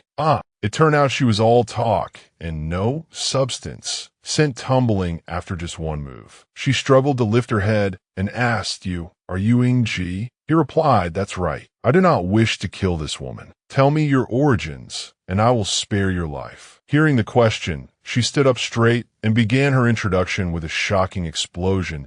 I am the first handmaiden of Siema Dai, Her Majesty Queen Amaterasu. As the smoke and dust cleared, she had already successfully jumped into the sea. Ying Ji stood above, looking down and said, Go back and tell that queen of yours. If she submits to my great Qin, I will grant her a path to survival. The woman replied, Emperor of Great Qin, if you have the guts, come to our Siama Dai. Our queen has been waiting for a long time. After saying that, she turned and left. Seeing this, Tuoruo ran over and asked, Your Majesty, should we pursue them into the sea? He replied, No, my great Qin cavalry is not skilled in naval warfare. We cannot rashly go out to sea. 5 days passed in a flash. At the harbor, looking at the ships and soldiers heading out to sea, people couldn't help but marvel and discuss. Such big ships. That's right, I've never seen ships this big before. Standing on the ship, Ying Zheng spoke. The soldiers of Great Qin are not skilled in naval warfare. It's a good thing I brought the blueprints for sailing ships from the world of Great Ming. Otherwise, a single wave would have sent us into the sea to feed the fish. Tuo stood behind him, his hands clasped respectfully. Your Majesty, as per your instructions, each ship has fishermen as guides. We are proceeding at full speed towards Siama Dai Island. He replied, Good. After traveling for a while, the silhouette of an island finally appeared dimly in the distance. A fisherman spoke up, That is Siama Dai Island. Hearing this, Tuorao looked at Ying Zheng and said, Your Majesty, at the current wind speed, we can reach Siama Dai Island in less than an hour. He replied, I want to test this rumored queen of Siama Dai who knows demonic arts. Just as he finished speaking, while the ship was still approaching the island, a thick white fog suddenly rolled in from nowhere, enveloping the ship. On the ship, Ying Zheng witnessed this strange scene and asked, What is this? Why has such a thick fog suddenly appeared? A fisherman standing nearby trembled, holding his head with both hands and stammering. This is the ghost fog. It's the demonesses, they're coming. Although Ying Zheng knew this, he showed no fear. He raised his sword, turned, and instructed his soldiers, Don't panic, everyone on alert. The group immediately replied, Yes, sir. After speaking, he unleashed a sharp sword strike that tore through the thick fog right in front of him. As the fog dissipated, it revealed a sail with a dark green viper printed on it. Following it was not just one ship, but dozens of ships advancing. On the lead ship stood a woman with red hair and fox ears on her head, standing proudly with her hands on her hips. As soon as he saw her, the fisherman recognized her immediately, pointing ahead and shouting, It's the demoness. The demoness has come. Seeing that the person he was looking for had arrived, Ying Zheng stepped forward and said loudly, I'm the Lord of Great Qin,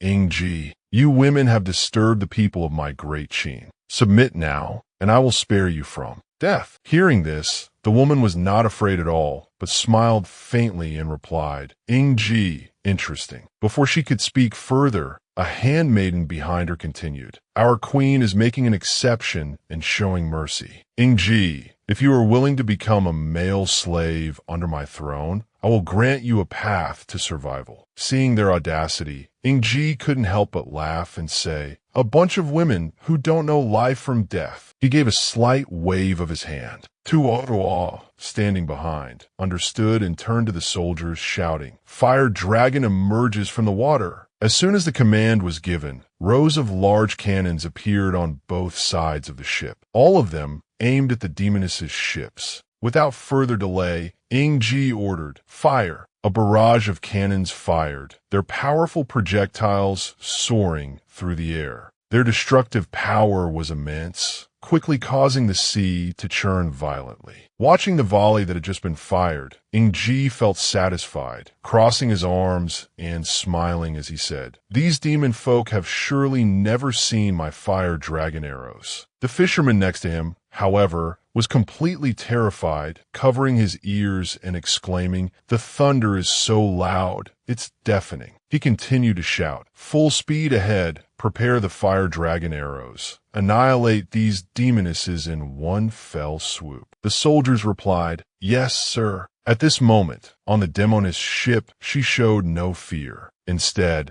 she took out a strangely shaped flute and said, It seems the people of Qin have some skill. Wouldn't it be a pity to let them feed the fish just like that? Retreat to the island. The handmaiden beside her replied, Yes, ma'am. Upon receiving the order, All the demoness ships immediately retreated, while she raised a strange flute and began to play a tune. A thick fog, just like before, suddenly appeared, surrounding and obstructing the view from Ingji's ship. He wondered, what is that sound? The people around him immediately answered, the fog is rising. The enemy ships have vanished. It's the cry of a sea demon. After saying this, the fisherman was now in a complete panic. He climbed directly onto the ship's rail and shouted, it's the cry of a sea demon. Run. A sea monster is coming. Before Ingji could understand what was happening, the man had already jumped overboard. He ran over and called out, the fog is too thick. Pull up the anchor quickly. But it was too late. On the calm surface of the sea, large waves suddenly appeared, forming a fierce whirlpool that sucked the fisherman down. Ah, help! Even a ship as large and sturdy as this was shaken by the aftershocks of the whirlpool, rocking violently. Ingji thought to himself, what is this? Tuoa, standing beside him, quickly grabbed the ship's railing and wondered, such a huge whirlpool. Could it be that Queen's doing? He then instructed, use your martial arts power, steady the divine ship. But before everyone could act on that thought, right from beneath the ship's hull, a giant whale suddenly lunged upwards, breaking the ship in two. The soldiers on the ship were thrown into chaos by this sudden event, screaming in terror, ah, help! Fortunately, Ingji reacted quickly. He leaped across the floating wooden planks on the water's surface, thinking to himself, I didn't expect this demoness to have tamed such a large sea beast. When he reached the front of the sea beast, he quickly threw his sword towards it, shouting, Beast, you dare to play tricks. The powerful impact caused the blue whale to cry out in pain, Yow! Due to the recent commotion, the whirlpool became even more violent, pulling all the soldiers down below, leaving them no time to react. Swim faster. Get away from the whirlpool. Help, I'm about to be sucked in. Seeing the critical situation, Ingji ordered Tuoa, save the soldiers who fell into the water. I'll deal with this beast. He quickly replied,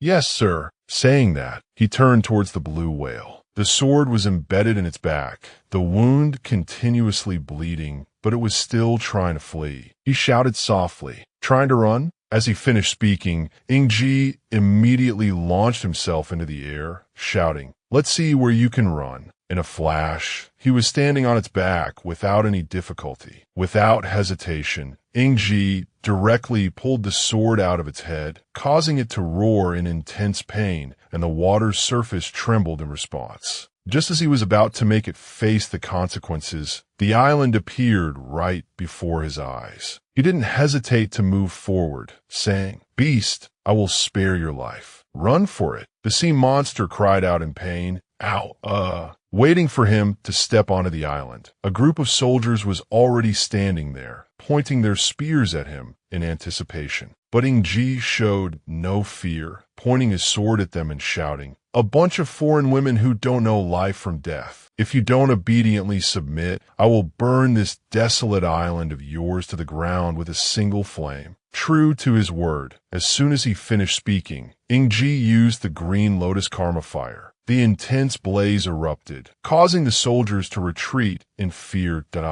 Suddenly from behind, a woman stepped forward to stop the soldiers and said, Lord of Great Qin, please calm your anger. She pointed behind her and continued, Lord of Great Qin, Her Majesty the Queen invites you into the palace. Hearing this, Ingji was a bit suspicious, his doubtful eyes thinking to himself, suddenly so polite. What is this queen plotting? Seeing him still hesitating, the woman taunted him with another sentence. Could it be that the Lord of Great Qin doesn't dare to meet our queen? Hearing that, he walked straight in and replied, Ridiculous. Even a dragon's pool and a tiger's den are like flat ground to me. Lead the way, please. After walking for a while, the woman finally led Ingji into the palace of the Siamadai camp. What struck his eyes was the sight of able-bodied men forced to do hard labor, their hands and feet shackled. The woman smiled and said, That is Her Majesty's palace. Just as she finished speaking, a woman nearby was continuously whipping a man, shouting, "Hurry, move faster. This ship must be finished before sunset." The scene startled Ying Zheng, causing him to exclaim, "Huh." Seeing his surprise, the woman explained, "Lord of Great Qin, don't be surprised. In our country of Siema Dai, men are slaves forever. My queen is in the palace. Lord of Great Qin, please follow me." He thought to himself, men are slaves for all eternity? Here. With that thought, he replied, "All right." Inside, the queen of Yamatai was sitting on a chair, being fanned by two handmaidens beside her. The girl who led Ying Zheng bowed respectfully and said, "Your Majesty the Queen, the Lord of Great Qin has arrived." Before she could even speak,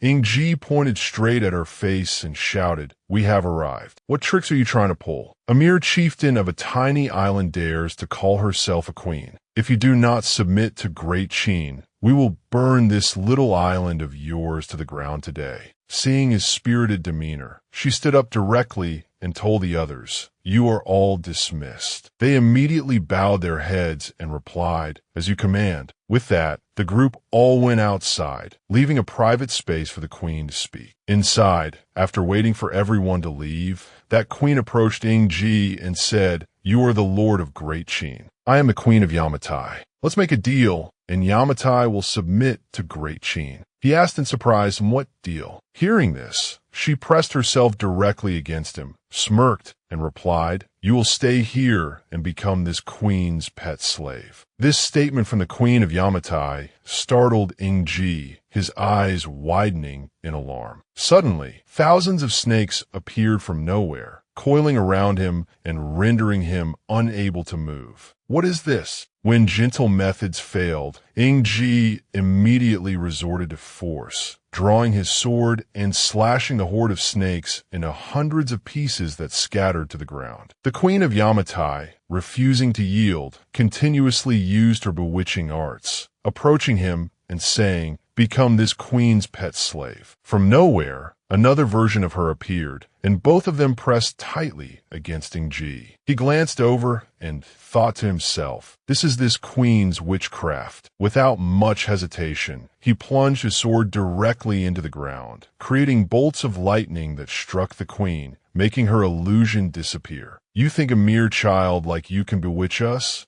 After dispelling her bewitching arts, Ying Zheng reached out and gripped her neck tightly. He lifted her high into the air and said, "We truly do not wish to kill women, especially beautiful women." She replied, "This queen has cast a witchcraft spell. In this lifetime, if you do not become my man, all the women of Yamatai and the descendants they bear will be enemies of Great Qin for generations, until death." Hearing this, Ying Zheng paused for a moment and thought to himself, "There's such a witchcraft spell? This woman is truly difficult." The queen of Yamatai was released. She stood opposite him and said, "Why don't we each take a step back? You take me back to Great Qin to be your empress, and the queen of the Yamatai nation will submit to Great Qin for all eternity." Of course, Ying Zheng did not agree to this shameless proposal. He showed a weary expression and replied with a wave of his hand, "You want to be our empress?" "Absolutely not. We already have an empress in our palace." Despite knowing this, the queen of Yamatai still refused to give up. She approached Ying Zheng and said, "I've heard that the emperors of the Central Plains all have wives and concubines in droves. This queen doesn't mind, as long as you become my man. In your Central Plains, isn't this called the alliance of Qin and Jin?" Ying Zheng blushed slightly, scratching his head and stammering, "The alliance of Qin and Jin. You know quite a bit, don't you? For the sake of the bigger picture, we will temporarily agree to your condition." Having received his agreement, the queen of Yamatai immediately gave an order. "All right, someone relay this queen's command. Starting today, our Yamatai nation submits to Great Qin. Let the entire island celebrate. Arrange for wine and meat. Tonight, this queen wishes to consummate the marriage with the Lord of Great Qin." Hearing this, he exclaimed in shock, "What? Get married tonight?" Hearing this, the soldiers touched their chests lightly and bowed in salute. "Congratulations, Your Majesty the Queen. Congratulations, Lord of Great Qin." Ying didn't know what the right thing to do was anymore. He sighed and thought to himself, I'm done for this time. How am I going to explain this to Yenner when I get back? Meanwhile, outside the island, on a large ship, the man in armor standing next to the man in the black cloak was startled upon hearing the report, exclaiming, What? The queen is getting married? The messenger who delivered the secret report replied, It's absolutely true. They're holding a banquet on the island. The scene is harmonious. Even after hearing this, the man in armor still couldn't believe it and asked again, Weren't we supposed to be resisting Qin together? How did it turn into a grand wedding once Ying set foot on the island? The man in the black cloak standing beside him listened to it all. His face darkened as he said softly, It seems we've lost this round again. Ying, don't celebrate too soon. Seeing him turn to leave, the man in armor asked, Don't tell me you have another brilliant plan? The man in the black cloak replied, Let's go. We should leave this place quickly. After 10 days had passed in Xianyang City, the scene was extremely lively. All the people gathered together, looking towards the palanquin being carried to the palace city. So many foreign women. What's happened? They were guessing amongst themselves. You guys don't know yet? His Majesty the martial emperor has returned in triumph, having conquered the Yamatai nation. He's taken the queen of Yamatai into his harem. I heard the women of Yamatai all know demonic arts. So what if they know demonic arts? What demonic art could possibly stand against His Majesty the martial emperor? One person stroked his chin thoughtfully, but then said, Since His Majesty the martial emperor ascended the throne,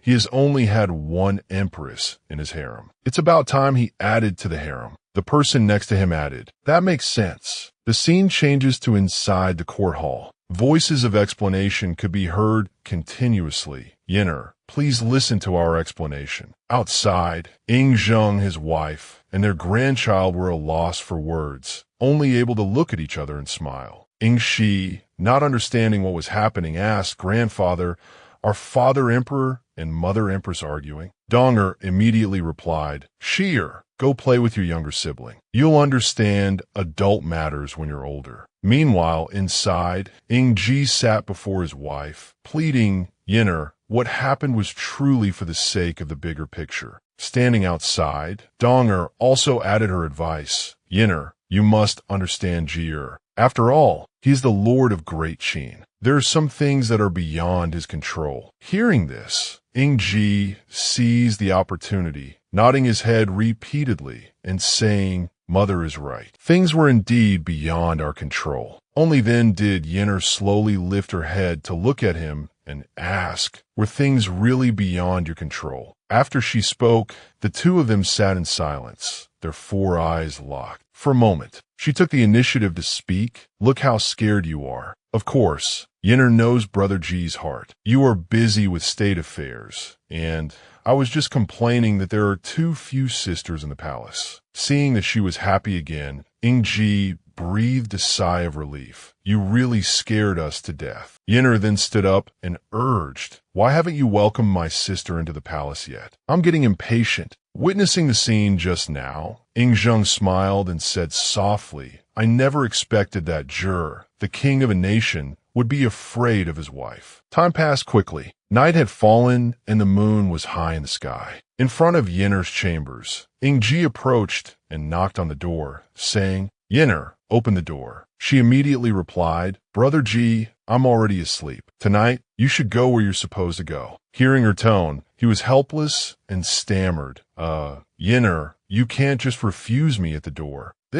Just then, from behind, two handmaidens of the Queen of Yamatai approached and said respectfully, Your Majesty, our mistress invites you. Hearing this, he turned and replied, this is truly vexing. Meanwhile, inside the palace of that Queen of Yamatai, she was already lying in wait. After leading Ying there, the two handmaidens said, Mistress, His Majesty has arrived. She ordered, you may all withdraw for now. The handmaidens replied, yes. After waiting for the handmaidens to leave, she continued, Your Majesty, please come forward. Not understanding what was happening, he asked, I wonder for what reason Her Highness the Queen has invited us here. For what reason? Hearing this, The queen of Yamatai slowly stepped down from the bed and replied, "You people of the Central Plains often say that one night as husband and wife leads to 100 days of affection. Why is your majesty so heartless?" Seeing her approaching, Ying subtly dodged to the side and asked, why does Her Highness the Queen say that?" Seeing his demeanor, the Queen of Yamatai became even more amused. She took off the fur cloak she was wearing, smiled, and replied, "If I hadn't sent someone to invite you, Your Highness wouldn't have come, right?" Ying was completely frozen by the sight before him, his cheeks flushing red and his eyes widening as he exclaimed, "This is—" It turned out that right before him, the Queen of Yamatai was completely unclothed, revealing her full and seductive curves, which caused him to get a nosebleed and cry out to the heavens. Heavens, who could possibly withstand this? Faced with such beauty, Ying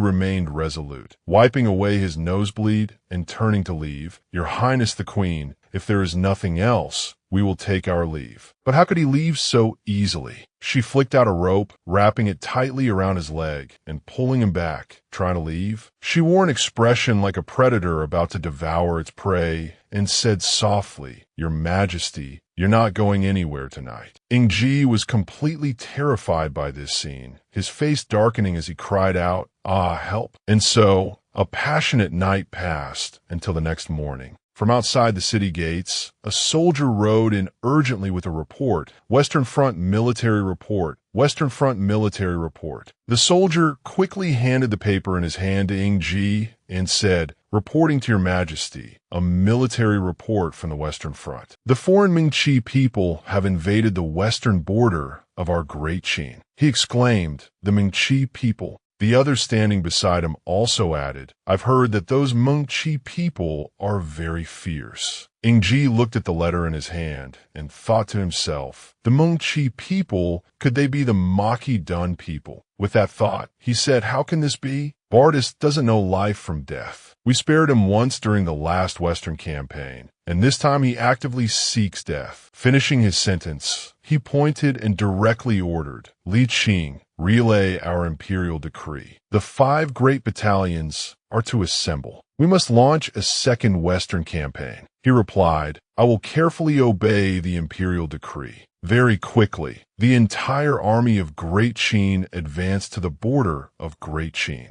The sound of horns blared, accompanied by loud shouts, "Kill!" On the opposite side, the king of Maki Dun, Bardis, immediately raised his sword and ordered, "Form ranks." Instantly, the soldiers arranged their shields into a solid wall, comprehensive in both offense and defense. As Great Qin's army charged, they were quickly pierced by the protruding spears, dying on the spot. A military officer, seeing the situation was not good, immediately said to Han Exine, "General Han, the enemy's defensive formation is tight. Our cavalry has suffered heavy casualties." Han Exine immediately ordered, "Where are the archers?" "Archers, fire." Hearing this, that officer continued, "The archers have already tried. The enemy's shields are locked in formation. The archers can't penetrate them." His expression gradually became worried as he asked, "What should we do now?" While they were in a state of confusion, not knowing what to do, the officer suddenly pointed to the sky and shouted, "General, look quickly." Han Exine exclaimed, "This is—" It turned out that right above them, countless soldiers equipped with makeshift wooden parachutes were approaching, holding an unidentified round object in their hands. Bardis, seeing these strange objects, also didn't understand what was happening. He looked up and asked, "What are these things?" Before he could understand, a loud shout suddenly rang out, "Throw the thunder fire!" The soldiers flying in the sky immediately dropped the thunder fireballs down below. After a moment of being stunned, Bardis finally realized. His eyes widened in horror as he shouted loudly, "Not good! Get away!" But he was a step too slow. A terrifying explosion occurred, causing all the soldiers on the Maki Dun side to die tragically. Just then, Ying also arrived. He said, "Han Exine, How is the might of the thunder fire flying eagle troops we have just established? Han Xian and the other officer immediately knelt and replied, Your Majesty, seizing the power of the heavens, the flying eagle troops are like divine soldiers descending from the sky. The enemy's formation was shattered in an instant. Hearing this, he burst out laughing. Haha, relay our command, full-scale assault. The officer replied, As you command. Receiving the order, all the soldiers charged forward to fight, hunting down the enemy, sparing no one. Kill, causing them to scatter and flee, crying out, Run. On Bardas's side, he was also knocked to the ground by the chaos, crawling. As he was about to reach for his helmet, a towering figure approached right before his eyes, making him utterly terrified. The person who had just arrived was none other than Ying Zheng. He held his sword, pointing it straight at his head, and asked, Bardas, you've got the nerve of a tiger and the guts of a bear, daring to invade our great Qin. Hearing this, he fearfully dropped to his knees on the ground and replied, Lord of great Qin, please forgive me. Offending your heavenly might was truly unavoidable. Our country has been trampled by the Iron Emperor of Rome. My people and I were driven here, and only then did we enter the territory of great Qin. Ying Zheng asked in surprise, Rome? He explained, That's right, the Roman consul Paulus has occupied our country. Our people have become his slaves. I implore the Lord of great Qin to help me reclaim my territory. My people and I will swear eternal allegiance to great Qin. Ying Zheng thought this was a good idea. He stroked his chin thoughtfully and replied, Rome, it's about time to clean up Rome. Finishing his thought, he looked at Bardas and said, All right, our grand army has arrived. I'll trust you for now. After we clean up the remaining soldiers, you will lead the way for us. Today, we shall hunt down this European lion. After hearing this, he hurriedly knelt on the ground. Oh, thank you for your mercy. Everything will be as you command. He put on a respectful expression and added, The Lord of great Qin is kind and brave. May the light of the angels always be with you. At the same time, in the vast Roman military camp, a shouting voice could be heard continuously from within. These Macedon people who don't know their place. Seeing the great army of great Qin approaching, the Roman commander Paulus stood before his soldiers and shouted, The cowardly Macedon people think the Easterners can protect them? Then let them taste the might of the Romans. Order the entire army to assemble. We must also annihilate those pitiful Easterners. The soldiers shouted in unison, Annihilate them, annihilate them. As soon as he finished speaking, a loud horn sounded, officially starting the fierce battle. The soldiers immediately formed a defensive line with their shields before them. From behind them,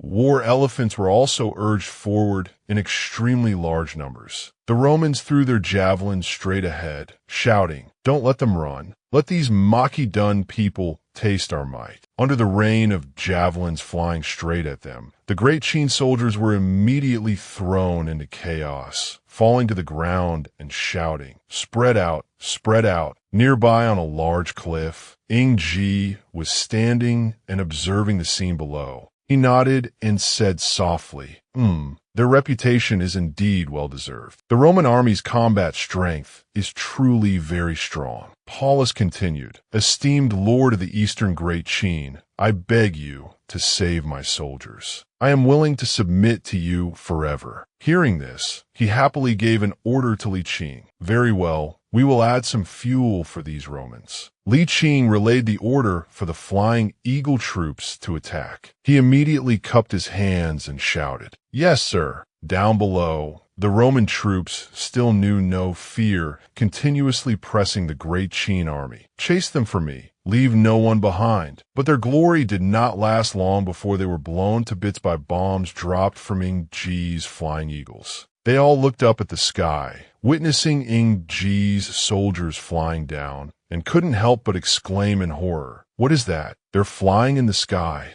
Paulus tried to calm his soldiers and ordered, Whatever that is, throw catapults, quickly shoot them down for me, quickly. Receiving the order, several soldiers immediately brought out the catapults. A series of sturdy catapults had been prepared by them, ready and waiting for the command, preparing to fire. As soon as the order was given, arrows from the launchers immediately shot straight up into the sky towards the flying Great Qin soldiers. Those arrows quickly helped the Roman army turn the tide, finishing off Ying Zheng's soldiers in midair. Some who fell to the ground were also approached and stabbed to death by them. Kill all these Easterners. Let them know the consequences of provoking the Romans. They had not been triumphant for long when, from a distance, an enormous cannon was brought up to fire. This cannonball, with its great destructive power, quickly fired into the Roman troops, causing them to be blown to pieces, crying out, "Ah, what kind of weapon is this?" Witnessing this power, Han Xian's expression became joyful as he laughed loudly.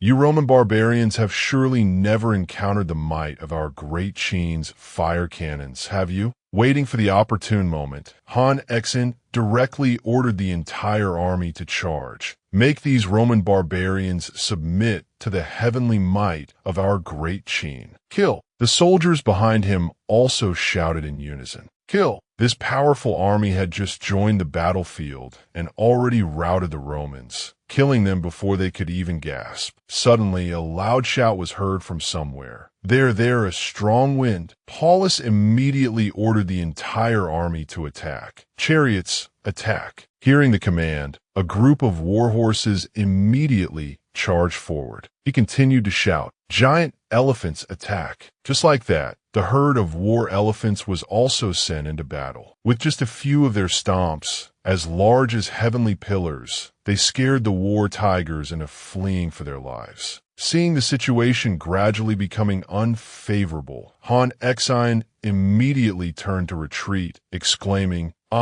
these giant elephants. Difficult matters are for Ying Zheng to handle. A loud, clear shout rang out. The king of Great Qin, Ying Zheng, is here. He had, at some unknown point, leaped into the air, knocking 5 arrows at once. Using the ultimate divine archery technique, he shouted, "Those who offend our Great Qin." As he released his hand, he clearly declared, "Though they are far, they shall be annihilated." Instantly, the army of giant elephants was struck by lightning from the sky, paralyzing their entire bodies and causing them to cry out, This scene was an eye-opener for Paulus. He exclaimed, "Ying Zheng, this Easterner, how? This is impossible." The fierce tigers continued to swing their claws, sending the Roman soldiers flying in all directions.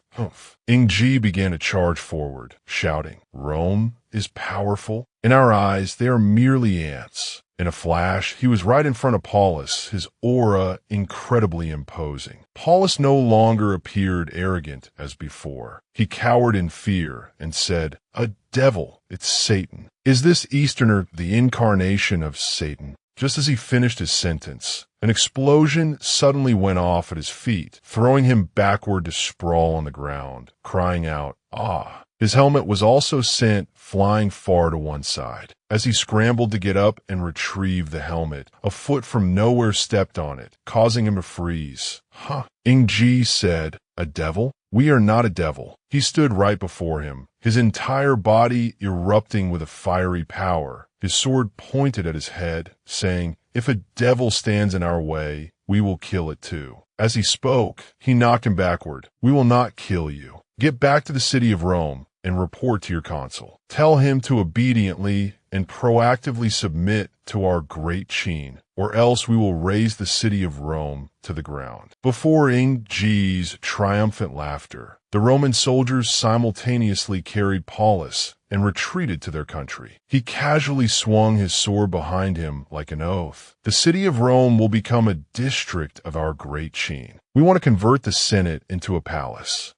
Hearing this, the soldiers simultaneously raised their swords and cheered. Scene changed to the city of Rome. The soldiers had retreated and arrived. Inside, a man with blonde hair braided on both sides was standing and shouting, "Damned Easterners. They've killed their way to the city of Rome. If what Paulus says is true, those Easterners are truly too terrifying. Be quiet, he continued. The Easterners are nothing but a bunch of weak beggars. Only those Maki-done beggars would want to submit to them. In front of the Romans, they aren't even worthy opponents. He was the Roman consul, Caius Malus. After speaking, he looked down below, where Paulus was also kneeling beside him. I have already thought of how to deal with those Easterners. The men standing below asked, "In what way?" Malus pointed directly at Paulus and said, "Pitiful Paulus, I'll give you one more chance. Take you to the city of Asia. I hear the gladiator slaves, they're very unruly." He immediately replied, "All right, I'll go now." Scene changed to the city of Asia. The gladiators were training together. Among them, one man was chained up, completely separated. Suddenly, from outside, Paulus rode in on a horse, holding up a scroll and announcing, "The consul has an order to convey." He announced, "The great consul, Lord Caius Malus, has an important mission for you. As long as you complete the mission, you can not only regain your free status, but also enjoy the citizenship rights of the city of Rome." Hearing this, the gladiators immediately murmured amongst themselves, wondering, "What? Did I hear that right? We can stop being slaves and even become Roman citizens? This can't be real, can it? What mission has the great consul arranged for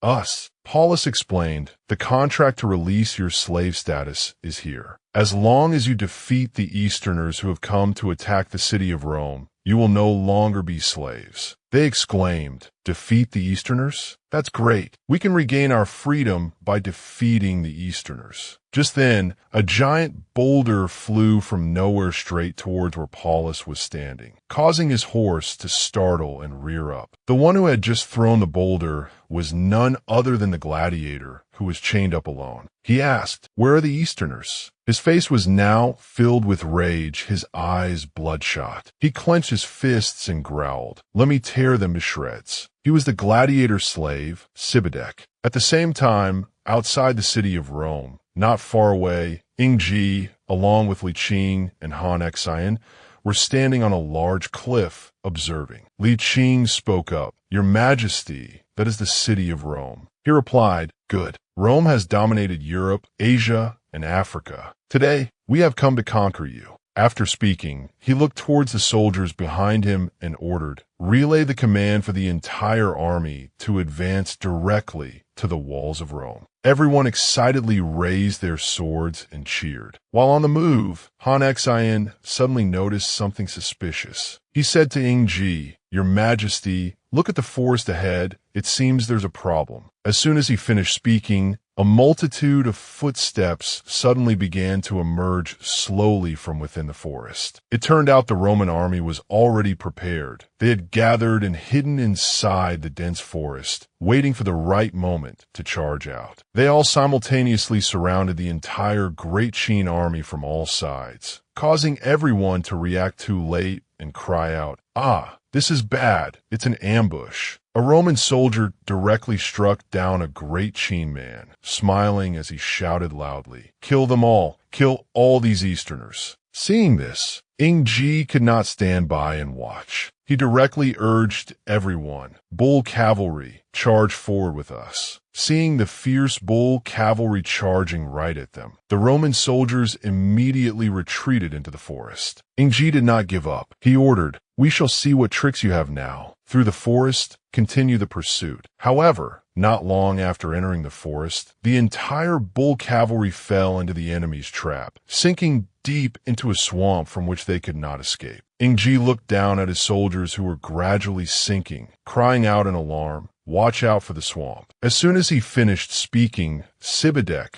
riding a large crocodile, suddenly appeared, emerging from the water. He controlled the crocodile to kill all the soldiers trapped in the swamp. "A monster!" he roared, "Kill all the Easterners." Seeing this, Ying Zheng immediately rushed forward and swung his sword at where Sibidek was standing. With quick hands and sharp eyes, he parried the blow, then leaped backward. Sibidek grinned and said, "Ha ha, leave this Easterner to me. I want to eat his flesh." Looking at the opponent before him, Ying Zheng thought to himself, "I didn't expect this slave to have such strong martial skills. Wouldn't it be a pity to kill him? At the same time, all around them, a group of gladiator slaves appeared from the treetops, throwing spears straight down at the soldiers of Great Qin. They were hit by this attack and eaten by crocodiles at the same time, and everyone was terrified. Help! Seeing the situation turning unfavorable for his army, Ying Zheng ordered, all troops, fall back, withdraw from the forest. Leave these slaves for us to deal with. Everyone replied, yes, sir. Waiting for everyone to leave, he glanced at those slaves and said, it's time I showed you what you're up against. Sibadek refused to submit. He directly commanded the crocodiles, which were gathering in ever-increasing numbers, and roared, I must tear this Easterner to shreds. Ying Zheng no longer stood still. He raised his hand, summoning the azure lotus karmic fire, his entire body erupting in flames as he commanded, burn for me. Immediately, the Roman soldiers and gladiator slaves were surrounded by the flames, unable to escape. They all jumped into the water together, seeking a final chance to survive, but it was completely useless. This fire. Why can't this fire be extinguished? Seeing their futile efforts, Ying Zheng told them a truth. You want to extinguish our karmic fire? Stop dreaming. Submit to us now. We will spare your lives. Sibadek, standing opposite him, pointed his sword at him and shouted, we will not submit to a despicable Easterner. Seeing him still so defiant, Ying Zheng directly raised his sword and shouted loudly, karmic fire burns the heavens. The flames erupted even more fiercely. The forest was now completely incinerated by Ying Zheng, engulfed in a sea of fire. Li Qing and Han Xin, watching the scene from the outside, were also terrified. They're doomed this time. They've angered His Majesty. Angering His Majesty has serious consequences. After a while in that forest, all the slave soldiers and the crocodiles were burned to a crisp, lying scattered on the ground, groaning, how terrifying. Sibadek's fate was not much different. He knelt on the ground, trembling, so terrifying. Ying Zheng pointed his sword at him and asked, are you scared now? He continued speaking to him and the surviving slaves. As long as you submit to our great Qin, we can forgive you, release you from your slave status. In the kingdom of our great Qin, you will never be slaves. Hearing these words, they all knelt on the ground and shouted loudly, we submit to great Qin, never to be slaves again. We submit to great Qin, never to be slaves again. Meanwhile, inside the city of Rome, a group of people were discussing amongst themselves, there's no need to worry about the city. Those slaves are of Lord Sabata's bloodline. They will help us kill all the Easterners. However, as soon as he finished speaking, a soldier suddenly ran in from outside in a hurry, reporting urgently, this is bad. Those Easterners have fought their way to the city of Rome. Malu was terrified to hear this news. His eyes widened as he exclaimed, what? Where are those slaves? The soldier replied, they are also in their ranks. It seems they have been subdued by the Easterners. Hearing this, the Romans were scared out of their wits, anxiously chattering amongst themselves. These damned slaves. I said long ago they couldn't be trusted. They're about to reach the city walls. What should we do? How about we send an envoy to sue for peace with the Easterners? However, that idea was quickly rejected by Malu. He said firmly, silence. It is impossible to conquer the city of Rome. The city of Rome is strong and sturdy. Relay my order. The entire city is to be on alert, reinforce the city's defenses, and open the beast-fighting pits. As he spoke, he continued to order, in addition, send word to the mercenaries in the provinces. Offer a large sum of money for the mercenary legions to reinforce the city of Rome. Outside, the flags of Rome fluttered in the wind. At this moment, below the city gate, Malu and a few other soldiers charged out on horseback. He stood outside the city gate with a grim and annoyed expression, his hand tightly gripping his sword. He looked at Ying Zheng's army standing before him and said, you ignorant barbarian, if you have come here to learn, I would be more than willing to instruct you. If you have come here to cause trouble, then the city of Rome will be your burial ground. As he spoke,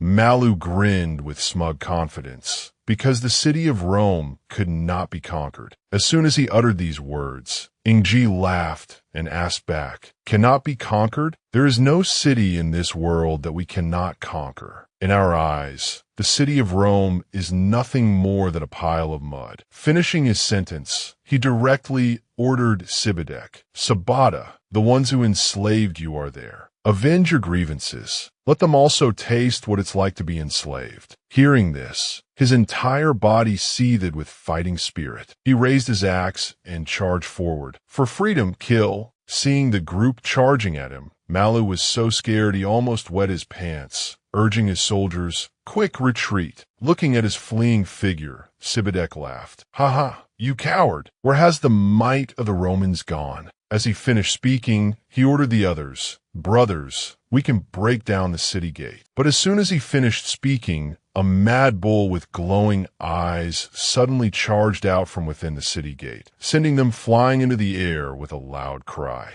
Mfa! It wasn't just that bull. Countless other demonic beasts like lions, leopards, and bears also charged out at the same time, knocking the men to the ground. "Run." Ah, these despicable Romans. They've released the wild beasts from the fighting pits. Witnessing that scene, Ying Zheng said to Han Xin, "I didn't expect this place to be full of mutated wild beasts. Han Xin, lead your troops to drive those wild beasts away." He immediately replied, "Yes, sir." At this moment, above the city gate, Malu stood with his soldiers, raising their swords and chanting, "The Romans must be victorious. The Romans must be victorious." With support from Han Xin, the demonic beasts were quickly brought under control, no longer as rampant as before. Suddenly from behind, a Roman army appeared from nowhere and charged in unison. "Forward!" they shouted in unison. "The Romans must be victorious. Go back, you barbarians." Seeing this, Li Qing turned to Ying Zheng and said, "Your Majesty, a large number of mercenary legions have appeared around the city of Rome. They must be here as reinforcements." Hearing this, he replied with a slight smirk, "These ants. Today, we will let them feel a taste of true terror." As he finished speaking, he directly waved his hand towards the sky as if summoning something. After just a moment, the figure of a ferocious beast with large wings suddenly appeared, soaring in the sky, causing Malu to jump in shock and exclaim, "What is that?" The thing that had just appeared was none other than the pet Ying Zheng had summoned. It looked towards the crowd, giving them a fright. "It's an evil dragon." Suddenly, the evil dragon took a deep breath, tilting its head back towards the sky. Then it immediately spewed a torrent of fire down at the Romans standing below, incinerating the city gate. The civilians inside saw this and fled in a panic. "The evil dragon is here. The evil dragon. The evil dragon is so scary." Looking at the scene before him, Malu knew the city of Rome could not hold out and exclaimed, "The Easterners are terrifying. With such a powerful evil dragon, there's no way we can fight back." Below, Ying Zheng, with the same demeanor, ordered his entire army. "Today, our great Qin's army has come to Rome with the intent to unify the four seas. We will give you the time it takes for an incense stick to burn. If you do not surrender, we will turn the city of Rome into clay." The soldiers behind him cheered in unison. The flames were still engulfing everything inside the main city of Rome. After one incense stick's time, the Romans finally surrendered. They invited Ying Zheng inside and said respectfully, "From now on, Rome submits to the Great Qin Empire and will be renamed the Roman Prefecture of the Great Qin Empire. The Roman army will be under the unified command of the Great Qin Empire." Command. Ying Zheng was very pleased after hearing this. He smirked and replied, "But that's not enough." Hearing this, Malu exclaimed in surprise, "Huh." The person behind him asked, "It's still not enough? Then what else does the Eastern Emperor desire?" He replied, "We have heard that according to Roman custom, when they accept submission, the one surrendering must kiss the victor's toes." This sentence made Malu freeze.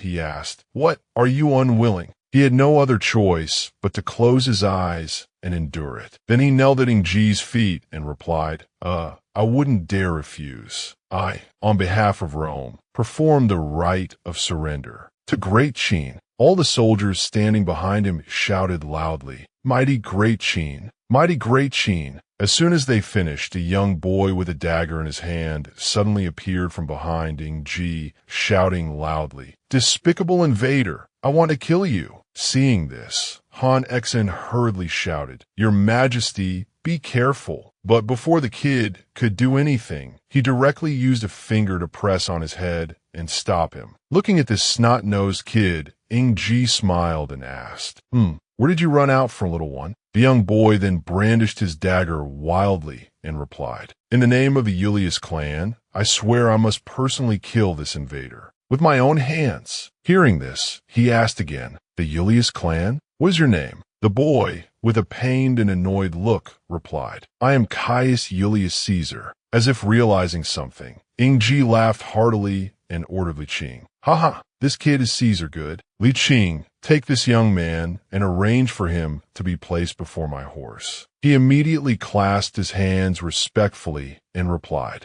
"As you command." Suddenly, from outside the door, a soldier ran in to report urgently, "Lord Consul, it's bad. Military intelligence from Gaul. Military intelligence from Gaul." "Malu, calm him down. Don't panic. What is the situation? Report to His Majesty the Emperor of Great Qin." The soldier then held out a scroll and presented it to Ying Zheng, saying, "Reporting to Your Majesty, the Emperor of Great Qin, a military report has arrived from the Gaul region. 50,000 infantry, 20,000 cavalry, and countless war elephants of the Carthaginians have crossed the long river and launched an attack on our Gaulish army." Malu exclaimed in shock, "What? The Carthaginians are attacking? Who is the enemy commander?" He replied, "Hannibal Barca." The old men in Rome stroked their beards and said doubtfully, "Hannibal is here again? Last time at the Battle of Cannae, he used a few thousand infantry to defeat our 70,000 strong Roman army." Ying Zheng was also implicated by this matter, holding his head and sighing. "It's truly endless." Just after capturing Rome, another famous North African general from Carthage arrives. Saying this, he looked up slightly and smiled. "Very well, then I'll conquer him as well." The scene changes to the Great Qin Imperial Palace. In the Qin King's Hall, the great King Qin Shi Huang spoke up and asked, "Minister Han, how is Qin's campaign in the Western Territories? Has any military report been sent back?" Han Fei immediately clasped his hands and replied respectfully, reporting to Shi Huang, "His Majesty conquered the city of Rome a few days ago, and in a few more days will continue to advance west to the land of Gaul to pacify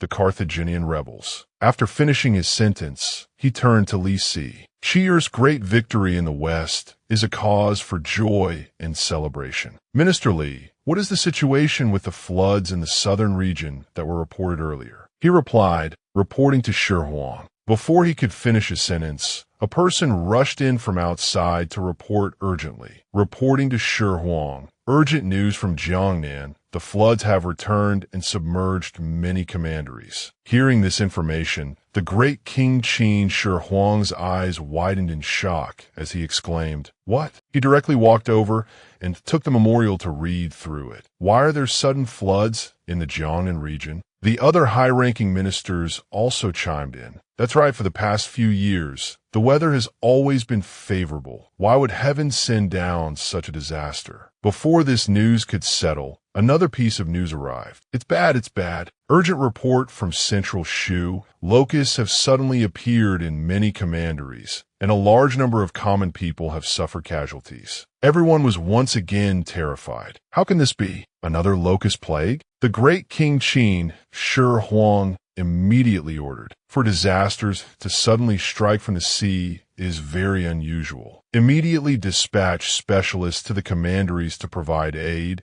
and also quickly send a message to Qir explaining the situation so he can return to court." Everyone replied, "Your minister obeys the command." The scene changes to the Jiangnan region, where dark clouds gathered gloomily. The rain and strong winds were relentless, and lightning tore across the sky. The rising water caused floods that swept everything away, and the miserable people had to climb onto their roofs to escape the disaster. Help. And in the land of Western Shu, it was no less severe as a locust plague raged. They were like flesh-eating tornadoes, sweeping through everywhere. Ah, run quickly. The locust plague is here again. These things were sent in a letter to Ying Zheng, and he had already received the news. He looked at the soldiers before him and gave an order. Our great Qin has always had favorable weather. Now disasters are rising up. For this to happen so abnormally, there must be a problem. Pass down the order to assemble the 3 armies. Prepare to return to court. They all shouted in unison. Yes. Before leaving, Han Xin looked at Ying Zheng and said, Your Majesty, the city of Rome is newly stabilized. If the enemy attacks at this time, how should your general respond? He replied, Han Xin, you stay and guard the city of Rome. We have a way to help you resist the enemy. He answered, Thank you, Your Majesty. At the same time in Jiangnan, an uprising had begun. The man in the black cloak stood with another man and spoke. The disasters sent from heaven are heaven's punishment for the tyrannical Qin. Today I act on behalf of heaven to kill the tyrannical Qin. Only by making me king can we avoid natural disasters. After hearing this, everyone shouted in unison, Kill the tyrannical Qin! Kill the tyrannical Qin! Hearing this unity, he continued to shout loudly, Follow me to attack the city, kill the tyrannical Qin. The crowd roared, Attack the city, kill the tyrannical Qin. To proceed smoothly, the man in the black cloak controlled the water to pierce through the city walls, submerging everything inside. The rebels followed, rushing in to slaughter innocent people, regardless of their screams. Help! Kill!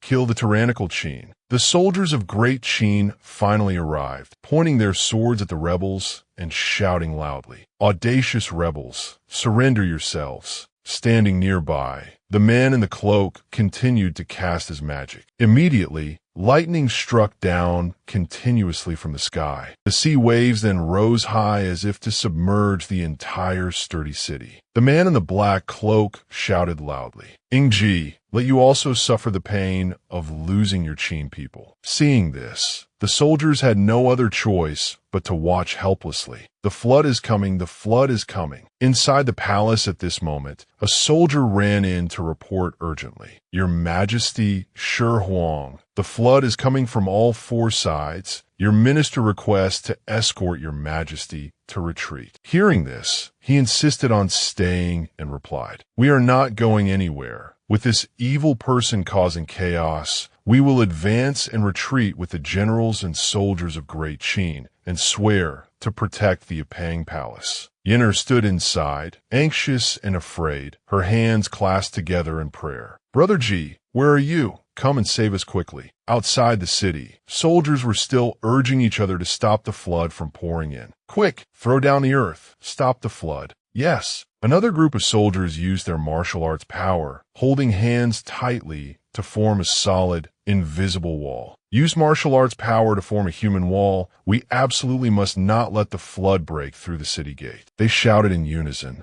We swear to protect His Majesty to the death. The man in the black cloak saw this and snorted coldly in mockery. Then he continued to raise his hand into the air to cast a spell, shouting loudly. A bunch of ants who don't know their own strength. A tornado quickly appeared, sucking all the seawater into it to form a giant waterspout. He said, Let's see how you stop this sky-high flood. Seeing the scene before them, the Great Qin soldiers were terrified and exclaimed, This flood is coming from the sky. It's too scary. Although they were still trying their best to use the human wall to shield, the flood was getting stronger and stronger, surging forward. We're doomed. The force of this water is too great. At the most critical moment, the Lingxiao sword suddenly appeared and plunged forcefully into the ground in front of the human wall. Seeing this, they were overjoyed and exclaimed, It's the Lingxiao sword. His Majesty, the martial emperor, is back. Ying Zheng slowly descended, his hand tightly gripping the sword. He used the technique divine sword parts the water flow, slashing out a powerful sword strike that split the water into 2 halves. The martial emperor of Great Qin, Ying Zheng, is here. Seeing that Ying Zheng had returned, the man in the black cloak still refused to stop. He continued to cast his magic, and lightning crashed down from the sky. Ying Zheng, your return is useless. Today, even if Gong came, he could not stop my water from submerging Great Qin. After being empowered, the lightning became more frequent, and the water rose like 3 towering mountains. Ying Zheng witnessed this scene and couldn't help but be shocked, exclaiming, "This sky-high flood is not man-made. I knew someone was causing trouble, but this black hole is." Then he looked at the system panel. The system replied, "What is this black hole? Where did this sky-high flood come from?" The system then displayed a notification. Host guess is correct.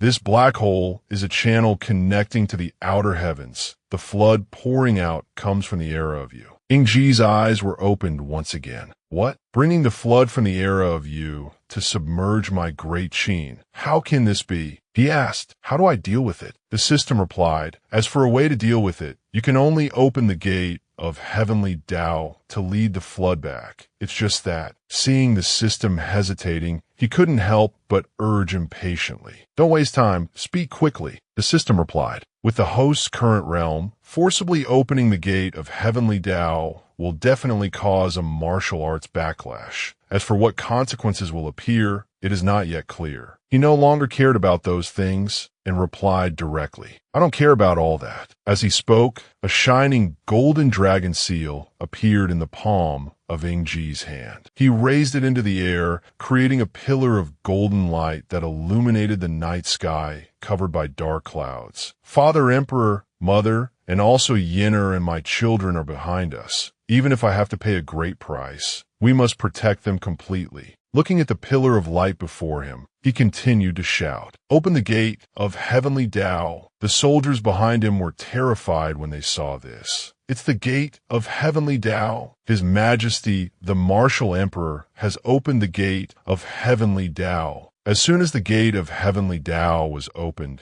the flood was immediately sucked inside, returning to its original place. Seeing this, the man in the black cloak laughed smugly. "Ha! Forcibly opening the gate of heavenly Tao. Ying Zheng, you still fell into this old man's trap." Everyone was still observing Ying Zheng. The great flood is being sucked away. His Majesty the martial emperor is sucking the great flood away. It seems something is wrong. Just as they said, not only was the flood being sucked away, but the people who were swept away by the flood were also being sucked up through the gate of heavenly Tao. The soldiers were no exception, all shouting loudly, "A help! We're about to be sucked in." Ying Zheng's eyes widened in fear, his mouth agape. "Not good. The gate of heavenly Tao can't be closed." Witnessing his expression, the man in the black cloak laughed even more gleefully. "Ha! Ying Zheng, let's see how you'll handle this now. If you don't close the gate of heavenly Tao, your Ipang palace is about to be sucked away." Faced with these provocations, Ying Zheng immediately rushed forward and shouted loudly, "You think you could destroy my Great Qin just like this?" Wishful thinking. He charged straight towards that gate of heavenly Tao. "We don't believe we can't close this gate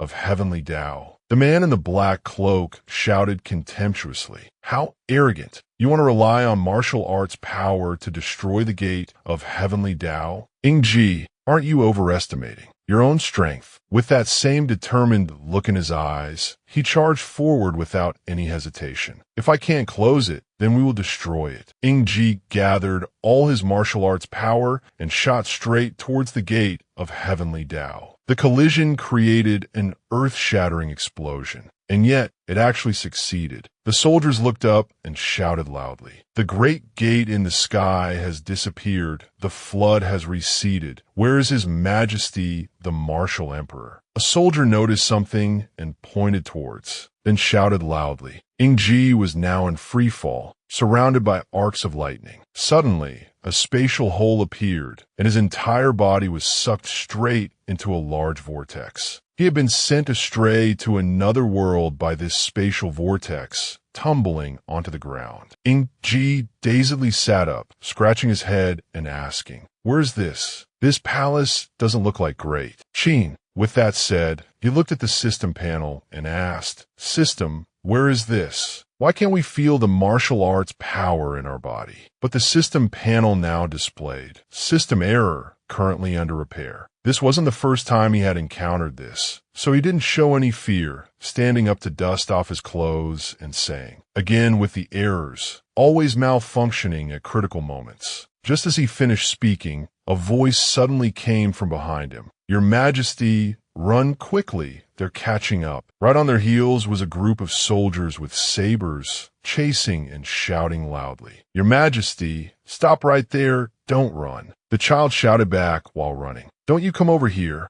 Seeing the scene unfolding before him, Ying Zheng still didn't understand what was happening. He thought to himself, Your Majesty, could it be a little emperor? Seeing Ying Zheng standing there, the boy had no other choice but to look at him and call out, Help, quickly save us. He couldn't just see danger and not help, so he immediately leaped into the air. With just one punch, he sent a soldier's front teeth flying. He thought to himself, still can't feel any martial arts power. After using his hands, Ying Zheng switched to his feet, kicking several other soldiers until they tumbled to the ground. The little boy was delighted by this scene and ran over. Wow, so powerful. Seeing the boy running towards him, Ying Zheng asked, Which dynasty's emperor are you? The old official standing behind him heard this, pointed his finger, and angrily shouted, Insolent! How dare you be so disrespectful to His Majesty? Already annoyed and now dealing with the old man's nagging, he directly kicked the old man aside, saying, So much nonsense. After speaking, Ying Zheng looked back at the little boy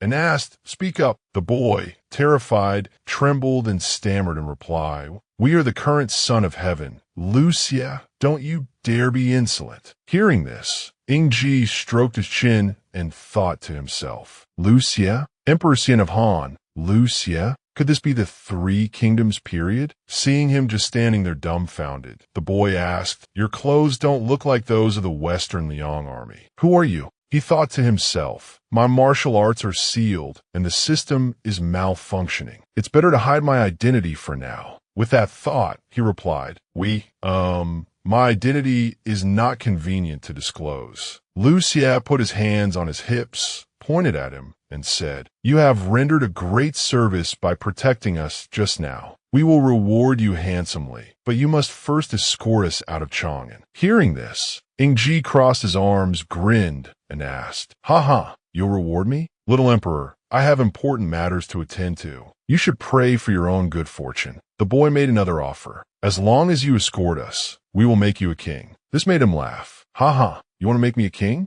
Just then, a loud voice suddenly shouted from behind, Your Majesty, you're not going anywhere. At that moment, two men on horseback rode up and said, The Grand Tutor invites you. He is the Colonel Director of Retainers, Li Ju. Seeing that the group had caught up, Lucia panicked and hugged Ying Zheng's leg, begging, Help, we're not going anywhere. Seeing this, he urged, Hey, let go of me first. At this point, Ying Zheng glanced at the group and thought to himself, These two's cultivation realms are not low. I'm afraid it will be very difficult for me to fight two against one with my current strength. With that thought, he stammered, A misunderstanding. I have no connection with this little emperor. But the man didn't care at all and said directly, Men, take them both to see the Grand Tutor. Hearing this, Ying Zheng was somewhat bewildered and thought to himself, This time, I've really been miserably exposed by this little emperor. I can only wait and see. Just like that, they led both Lucia and Ying Zheng inside. As they walked, he stammered, The Grand Tutor could it be? After a while, both of them were finally led inside. Sitting on a large throne, waiting, was a man with a scruffy beard. He was the Grand Tutor, Dongjua. The two men who brought them in clasped their hands respectfully and said, Reporting to the Grand Tutor, His Majesty has been brought here. He laughed and replied, Ha, my dear Emperor, where were you trying to go? Did you want to abandon this old servant? A terrifying ferocity appeared in his pupils as he growled, Your Majesty, come into this old servant's embrace. In this world, only I can protect you completely. As soon as he saw Dongjua, Lucia was terrified and waved his hands frantically, saying, We don't want to. The person standing next to the Grand Tutor was furious upon hearing those words. The force from his hand made the spear in his hand sink deep into the ground. A terrifying, oppressive aura emanated from him, pressing down on everyone. Ying Zheng, of course, also felt it. He jumped back and thought to himself, the aura of a martial arts expert. The boy was forced to his knees by this aura, holding his head and crying. Ying Zheng looked at the man standing before him, the corner of his mouth twitching as sweat poured down. Oh, so this is the strongest combat power in the three kingdoms. In an instant, that man had stepped forward and pointed his spear at Lu Xie. He was currently at the peak of the heaven-human realm, and that person was none other than Lu Bu, his eyes exuding coldness and sever. Seeing this, the boy trembled with fear, sitting on the ground and stammering. What do you want to do to us? We are the son of heaven. Seeing the little emperor so frightened, Dongzhuo laughed and waved his hand. My son, don't be angry just yet. Be careful not to scare our little majesty. After speaking, he ordered the soldiers, Men, escort his majesty back to the palace. The soldiers immediately obeyed. Yes, sir. But Lu Xie did not agree at all, struggling and saying, No, we will not return to the palace. Having witnessed the entire scene, Ying Zheng thought to himself, this Lu Bu has reached the peak of the heaven-human realm. With my current strength, I'm definitely not his match. I'll have to endure for now. Before the soldiers could lead him away, Lu Bu shouted, Wait, that strangely dressed man, who are you? Hearing the question, Ying Zheng's heart skipped a beat as he replied, I am His Majesty's guard. He scrutinized him and asked again, A guard? A guard with no martial arts foundation. Yet you remained unmoved in the face of my oppressive aura. He broke out in a cold sweat and answered, Divine General, I was just stunned for a moment. The old man Dongzhuo in the back saw this and burst out laughing. My son is the #1 combat power under heaven. No one can match him, You, who have no business here, take him away. He replied, Yes, sir. As he walked away, Ying Zheng glanced back and thought to himself, the strongest combat power in the three kingdoms, Lu Bu. Sooner or later, we will show you what we're made of. Meanwhile, with the little Emperor Lu Xie, the soldiers led the boy to a dark dungeon. Then they pushed him straight inside, causing the frightened boy to scream, Let us out. We are the son of heaven. The soldiers heard this and smiled contemptuously. Your Majesty, just rest in your palace, Ying Zheng was also locked in a cell not far away. He looked towards the boy and thought to himself, Dongzhuo is truly shameless. He is, after all, the nominal Emperor Xian of Han, yet he was thrown directly into a prison cell. With that thought, he said, I must quickly find a way to restore the system and get out of here. After speaking, Ying Zheng said to the system, System, have you recovered yet? The system appeared and replied, Detecting host data disorder, currently recovering. Please be patient, host. Hearing this made his blood boil with anger. Be patient? How long do I have to wait? I can't wait any longer. Is there another way? Hearing the question, the system offered a solution. The host can reactivate the system by advancing the historical progression of a dynasty. He stroked his chin and asked, Historical progression of a dynasty? What does that mean? The system replied, The host can choose to support the Han court, restoring the Han and establishing a new era. Looking at this, he thought to himself, establishing a dynasty without a martial arts foundation is a bit too difficult. Not to mention Emperor Xian of Han is right here. The first option is clearly less difficult. Without further hesitation, he immediately chose, I choose to support the Han court. The system displayed, system mission accepted successfully. Once that was done, Ying Zheng secretly glanced at the little emperor, thinking to himself, even if I want to support the Han court, I must first find a way to get out of here. Just then, from outside the dungeon door, a loud explosion rang out, sending the door and several soldiers flying to the ground. Who would dare to break into the imperial prison? The two had just burst and were none other than Cao Cao, courtesy name Manga, and Su Chu, courtesy name Zhongke.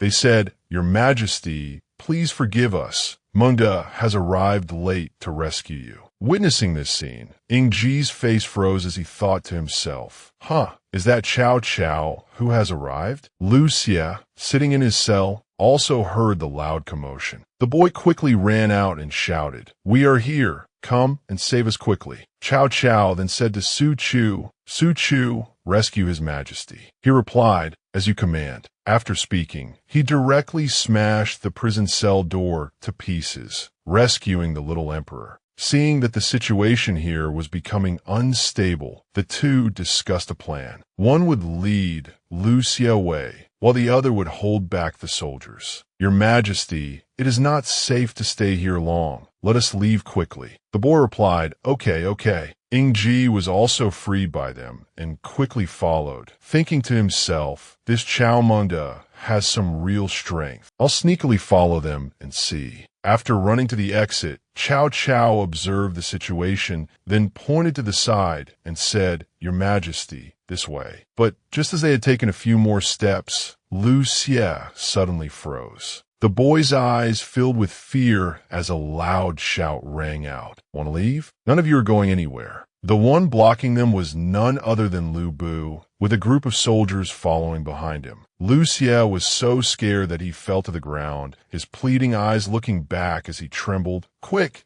protect us." Hearing this, Su Chu immediately grabbed his two giant maces, leaped into the air, and attacked Lu Bu, shouting, "Take one of my hammers." The sound of the two weapons clashing created an incredibly fierce explosion. Lu Bu's eyes were now blood red, seething with an extremely violent killing intent. Then he directly unleashed a powerful strike, slashing straight at Su Chu and forcing him back. The attack also shot straight towards the little Emperor Lu Xia and Cao Cao, making the boy scream in fear, help. Ying Zheng, standing right beside them, couldn't avoid being caught in the crossfire, raising his hand to shield his face and thinking, I didn't expect the martial arts power of this world to be this terrifying. Then Lu Bu pointed a spear forward and said, "Tiger fool Su Chu, leave the little emperor and the weapon on your back, and I will spare your lives." But of course they could not agree. Su Chu quietly said to Cao Cao, "My lord, you go first, I'll hold them off." Hearing this, Cao Cao exclaimed, Lu Bu was truly enraged. His eyes blazed with fire as he tightened his grip on his spear, lunging forward and shouting, "Stubborn fools, none of you are getting away." This surprise attack came so fast that Su Chu couldn't react in time, his whole body slamming hard into a large rock behind him. The black weapon box flew along with it, landing right at Ying Zheng's feet. Seeing Su Chu get hit, Cao Cao was extremely worried and asked, "Su Chu, how are you?" Ying Zheng also stared intently at the weapon box before him, wondering to himself, what kind of weapon is in this box? Just as he finished his thought, a sword suddenly flew out of the box. Ying Zheng's eyes widened in surprise as he exclaimed, "Is this the Lingxiao sword?" Cao Cao immediately explained, "This sword is a heaven-tier divine weapon that Dong Zhuo had his men find earlier. I came specifically to steal it, but unexpectedly, this weapon never showed its power. Now this strange phenomenon has occurred. This weapon truly came at the right time." He didn't hesitate to reach out and firmly grasp the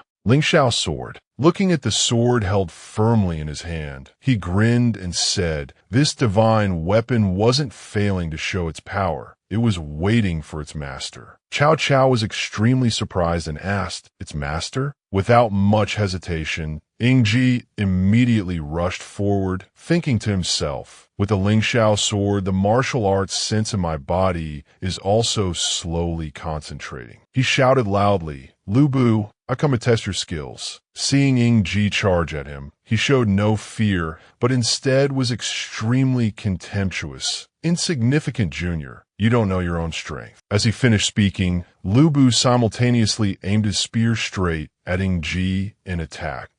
The two divine weapons clashed, creating an earth-shattering explosion. The shockwave that shot out horrified the three people. After that last strike, Lu Bu retreated in astonishment and asked, "Who is this person to be able to block one of my attacks?" As the dust slowly cleared, it was revealed that Ying Zheng's group and Lu Xie had all fled. A few soldiers searched, but found no one, then turned to report, "General, they've disappeared." Lu Bu was so angry he gritted his teeth and ordered, "After them. I will definitely kill them." Outside Chang'an City, an old, abandoned temple. Ying Zheng spoke up, "We're out of Chang'an City. Dongzhuo's men probably won't catch up so quickly. This place is temporarily safe." Cao Cao, curious, spoke up and asked, "May I ask for the esteemed name of this benefactor, who can wield a heaven-tier divine weapon?" He replied with his hands on his hips, "I am Ying Zheng. As for my identity, it's not convenient to disclose it for now." He seemed to understand. I can understand. In these chaotic times, it's best to be cautious. Benefactor saved us just now. Cao Cao is grateful. I wonder what plans our benefactor has next. He looked at Lu Xie sitting forlornly in a corner and slowly replied, "My mission is to support this young emperor and help him ascend the throne quickly. Then I can also leave this place." Hearing this, he smiled and replied,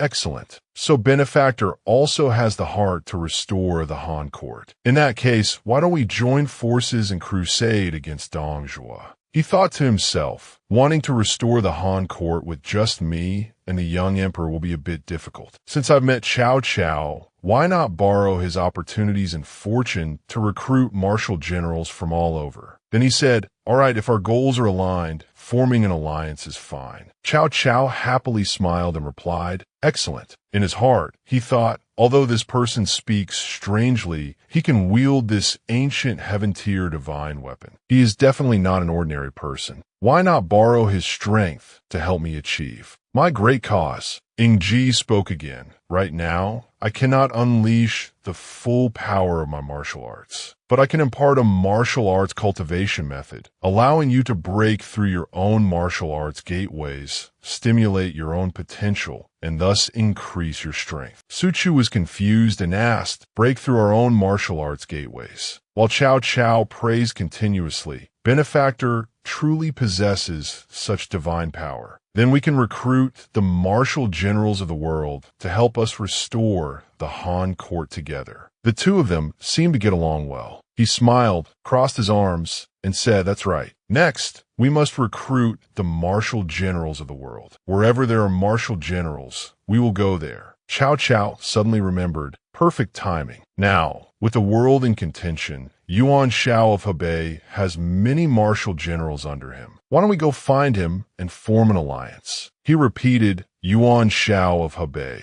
from a family of 4 generations of 3 dukes. All right, we'll set off immediately, taking it one step at a time. In Hebei, at Yuan Shao's main camp, a soldier rushed breathlessly into the camp. Report. He knelt on the ground and reporting to the Lord, someone has arrived outside the camp, claiming to be Chao Mengde, and requests an audience with the Lord. Yuan Shao seemed excited. What? Mengde is here. Quick, invite him in. The soldier replied, "Yes, sir." Su Yu, standing below, said, "My lord, according to information, a few days ago Chao Mengde led Emperor Xian of Han to escape from Chang'an. Now he comes to join us. Why not take this opportunity?" Yuan Shao signaled for him to stop. Ziyuan, no need to say more. I understand clearly in my heart. He went out to greet him at this moment. Binshu, it's been too long. Cao Cao clasped his hands and replied, Mengde, you've kept me waiting too long. I heard you led His Majesty out of Dongzhuo's demonic clutches. My heart has been worried. I don't know where His Majesty is now. I will send men to protect him. Suddenly, Ying Zheng spoke up. That won't be necessary. The emperor already has someone protecting him. Cao Cao also smiled brightly and said, Binshu, you're overthinking it. His Majesty was frightened on the road. I have already made proper arrangements. Hearing this, he seemed pleased. That's very good. We brothers haven't seen each other in a long time. Today, I'll host a banquet. Before he could finish his sentence, a soldier ran up to report. Lu Bu's grand army is attacking. There are already 30 li outside the camp. Everyone began to stir. Huh?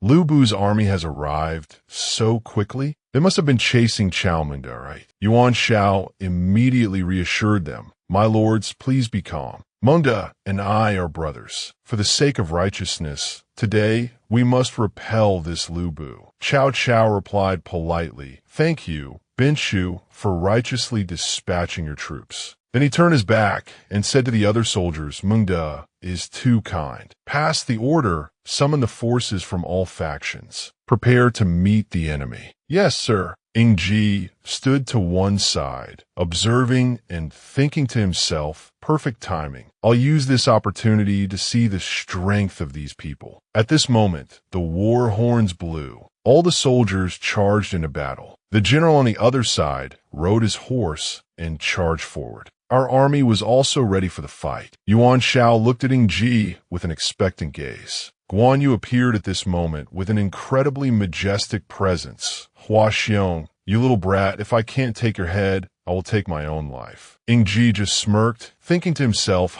the trio of Lu, Guan, and Zhang. It seems I'll have to think of a way to recruit them. Guan Yu took the lead, charging forward with fiery momentum. Kill. The enemy general on the other side was no pushover either, easily blocking with his weapon, laughing excitedly. Red-faced brat, come and meet your death." He seemed to have the upper hand. Using a Taoist technique, a dragon appeared right before their eyes. You don't know life from death. I'll send you to the Western Paradise." He was surprised. What? Instantly, that dragon transformed into a giant spearhead, azure dragon crescent moon. The moment the glaive hit the ground, a huge explosion with terrifying destructive power erupted. The soldiers gaped in astonishment.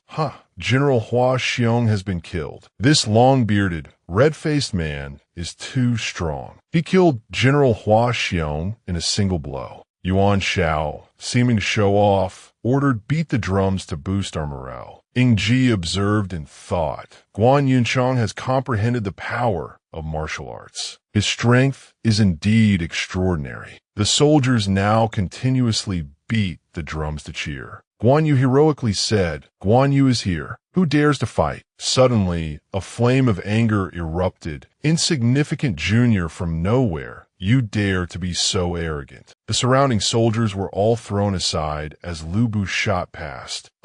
Such a powerful aura. His expression looked like he was about to eat someone alive. "Insignificant junior, can you withstand a single blow from me?" He swung his halberd down, and Guan Yu quickly blocked the extremely powerful impact. All the soldiers couldn't stand firm. Their whole bodies felt like they were about to catch fire. Such terrifying power. Lubu shouldered his halberd, laughed, and said, "Guan Yunchang, interesting. You actually managed to block one of my blows without dying." Guan Yu said loudly, "Lubu, you don't need to be so arrogant." Then he held his weapon, which was enveloped in a bright light, and leaped up, "Hurry up and die." However, he easily and gracefully dodged it. Guan Yu was stunned. I missed. He gave a provocative smile, hands on his hips, his killing intent blazing like fire. "Let me show you the ultimate martial arts technique I just comprehended. Consider it so you won't die in vain." After he finished speaking, he immediately rushed forward, using his aura to split into two bodies. Peerless. Kill. This time, Guan Yu also dodged easily. The soldiers watching the battle from the outside were confused and stunned. Why? Why have two Lu Bus appeared? Cao Cao muttered in fear. Lubu's strength is too terrifying. Ying Ji stroked his chin in deep thought. To be able to comprehend such a high-level ultimate martial arts technique on his own, Lubu is worthy of being the strongest warrior of the three kingdoms. It seems Guan Yu is about to be defeated. He was now attacking continuously like a programmed machine, while Guan Yu could only defend himself. His sworn brother cheered, "Second brother, be careful." Lubu prepared to deliver a fatal blow.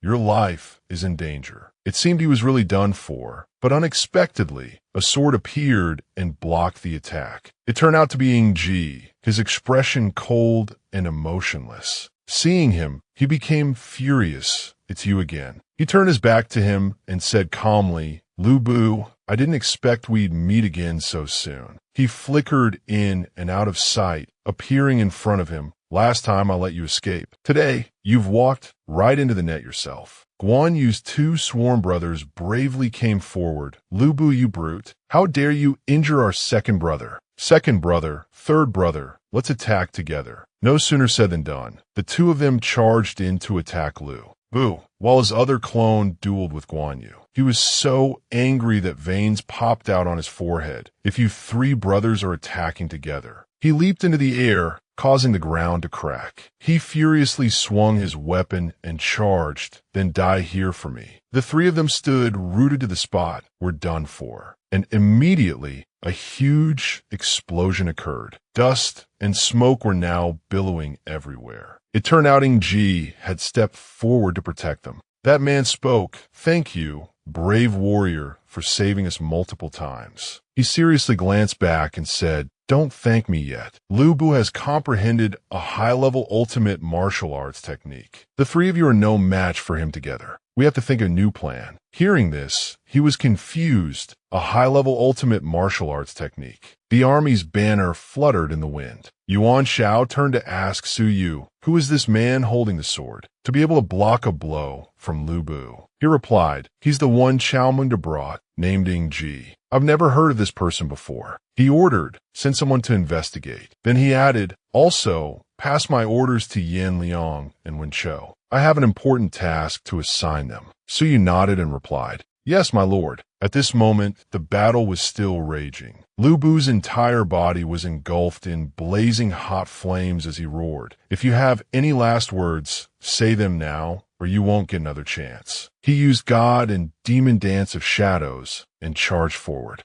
Ying Zheng and Guan Yu took turns blocking his blows. "I can't activate my martial arts for now. General Guan, I will help you break through the martial Dao's mystic gate to unleash a higher-level martial skill." He was surprised to hear this. "You can help me break through the martial Dao's mystic gate." At this moment, the four of them, including Guan Yu's two sworn brothers, were fighting two of Lu Bu's clones, giving Ying Zheng time to help Guan Yu achieve his martial arts breakthrough. He used a large amount of qi and transferred it into his body. The martial Dao's mystic gate broke through. He cried out in pain. Immediately, a massive dragon appeared, successfully activating the flying dragon in the sky technique, attacking each of Lu Bu's clones. The clones gradually faded away. He wondered in confusion. Impossible. How could he unleash a high-level martial skill in such a short time? Then he announced menacingly, "I'll spare you today. I'll come for your lives another day." He turned his horse and fled, ordering his soldiers retreat. Seizing this opportunity, Yuan Shao ordered his soldiers, Good, Lu, Guan,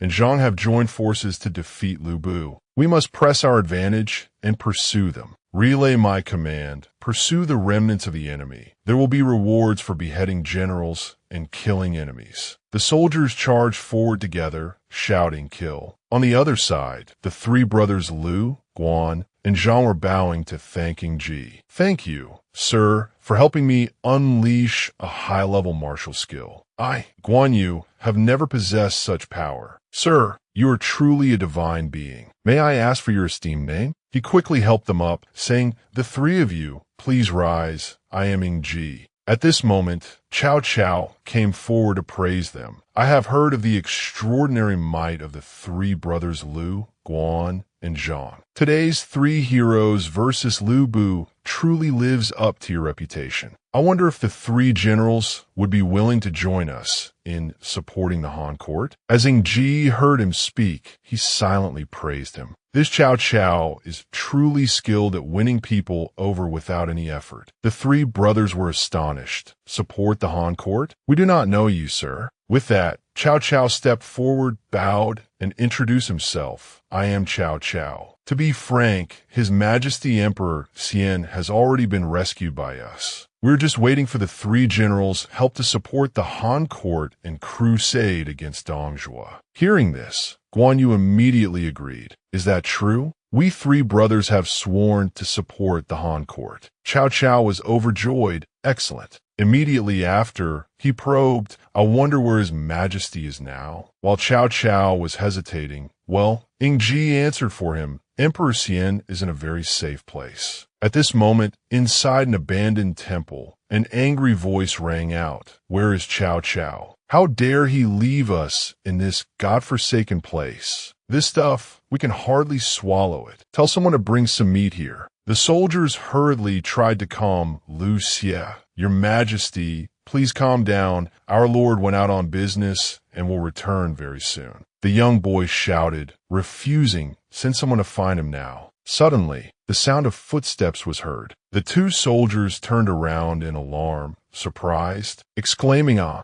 The newcomers were Yin Liang and Wen Chou. They approached slowly with sinister smiles. "We are under Lord Yuan's orders to escort His Majesty to his residence." The two guards were surprised to hear this. "Lord Yuan? You two back down. We only take orders from Chao." Before they could finish their words, Wen Chou cut them down in one strike. "Obstacles." Yin Liang reached out with a terrifying smile, saying, "Ha ha, little emperor, stop struggling." Lu Xie turned to run, shouting, "Don't come over here." Just then, a heavy mace fell from above, landing between them. Yin Liang immediately turned to the person who had thrown the mace and demanded, "Who's there?" Su Chu immediately announced his name loudly. "The warrior Su Chu is here. Don't you dare be insolent." Yin Liang then waved his hand, ordering the soldiers behind him, "You guys take the little emperor and go first. I don't care if you're the tiger fool or the donkey fool. We two brothers will take you on alone."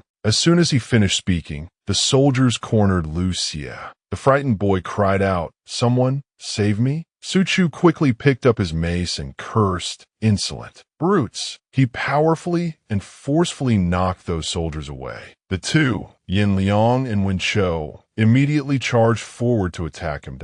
Immediately, Su Chu used his mace to block their attack. The two brothers, Yin Liang and Wen Chou, immediately unleashed their power and said arrogantly, "Let's see you handle our brotherly combination skill." They used their combination skill, Heaven and Earth Moon Kill. A giant tiger appeared on a cliff, looking down at the tiny Su Chu below. Immediately after, Su Chu let out a loud cry. Oomph! His armor shattered. Thanks to the stripped armor power, his attack power increased fivefold. He roared majestically. "I was guided by my benefactor, Ying Zheng, and comprehended a high-level martial skill. Today, I will let you die knowing why." The massive tiger leaped towards Su Chu. Inside the temple, a massive, earth-shaking explosion rang out. The two, Yin Liang and Wen Chou, returned to normal, completely drained of energy and astonished. How is this possible? This guy's power is truly terrifying. Damn it. Just then, Ying Zheng's figure appeared at the door, praising, "Well done. General Su Chu's comprehension ability is outstanding. You can now freely use high-level martial skills." Immediately, Su Chu bowed to him. "Thank you for your guidance, benefactor." Cao Cao angrily scolded the other two. "You two dared to assassinate His Majesty the Emperor. This crime is punishable by death." Immediately after, he made them an offer. "If you surrender and join us in supporting the Han court, I can spare you this time." Yin Liang immediately refuted him. "In your dreams, I have received great kindness from Lord Yuan. How could I be a coward who clings to life and fears death?" Wen Chou added, "That's right, but if it's all for supporting the Han court, we can discuss terms." Hearing them say this, Cao Cao probed, "Terms? What terms?" Just as Yin Liang opened his mouth to say, "We can,"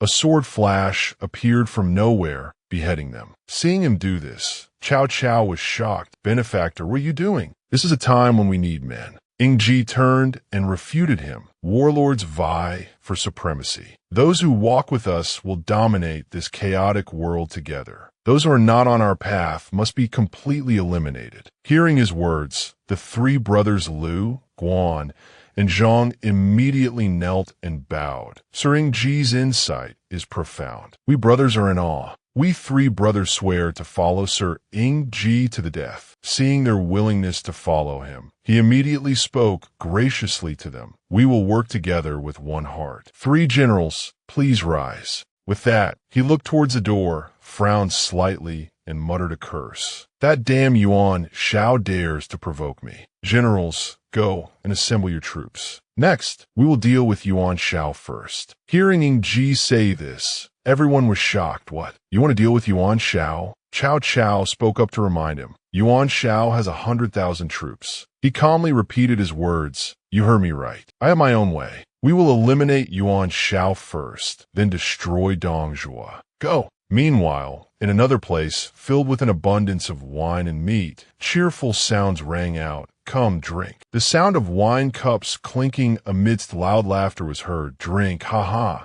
Yuan Shao happily said to the generals at the banquet below, Everyone, today in our first battle, we crushed the morale of Dongjua's army. This is a joyous occasion. The generals below respectfully replied, It is all thanks to our Lord's godlike calculations. The encirclement and annihilation of the Dong rebels is something to look forward to. Hearing their well wishes, he happily shouted, Come, everyone, drink together. Suddenly, at this moment, a soldier ran in, presented a box, and reported to my lord, Someone outside the camp has sent a gift to congratulate our army on its great victory in the first battle. Yuan Shao, intrigued and curious, ordered, What is it? Open it. Su Yu, beside him, whispered in his ear, It must be an ambitious warrior who has heard of your fame and come to join us. Before he could finish, the lid of the box was slowly opened. The contents inside made Yuan Shao jump in shock and throw it away, while Su Yu clutched his head and screamed,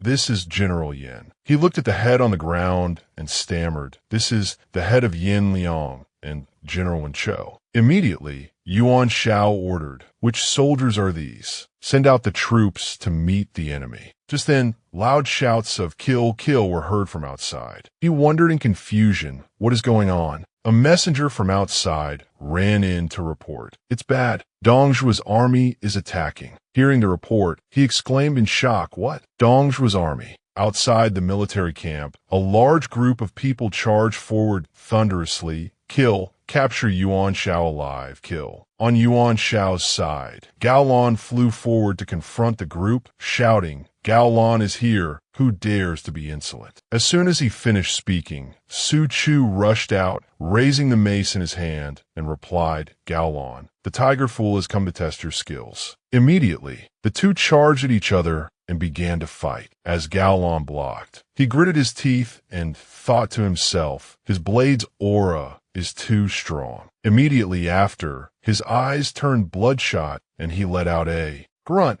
His furious blood chi boiled, increasing his attack power. Su Chu could feel this surge of power from him. Just as Gao Lan unleashed an X-shaped slash towards him, he immediately used stripped armor to increase his attack power. The two men, with two immense surges of power, clashed in battle. The surge of power from the two spread to the surrounding soldiers, causing them to be affected and scream, their strength is too terrifying. At this moment, Yuan Shao led his troops to flee via another route. Charge, General Zhang He, cover our retreat. Rest assured, my lord. As soon as he finished speaking, Guan Yu appeared, blocking their path. Guan Yu has been waiting for you for a long time. Seeing him, Su Yu cried out in alarm, Guan Yu, we're doomed. We've fallen into a trap. They are not Dongjua's army. Following that, Zhang He charged forward to protect Yuan Shao, my lord. Go first. Zhang, he will cover the rear.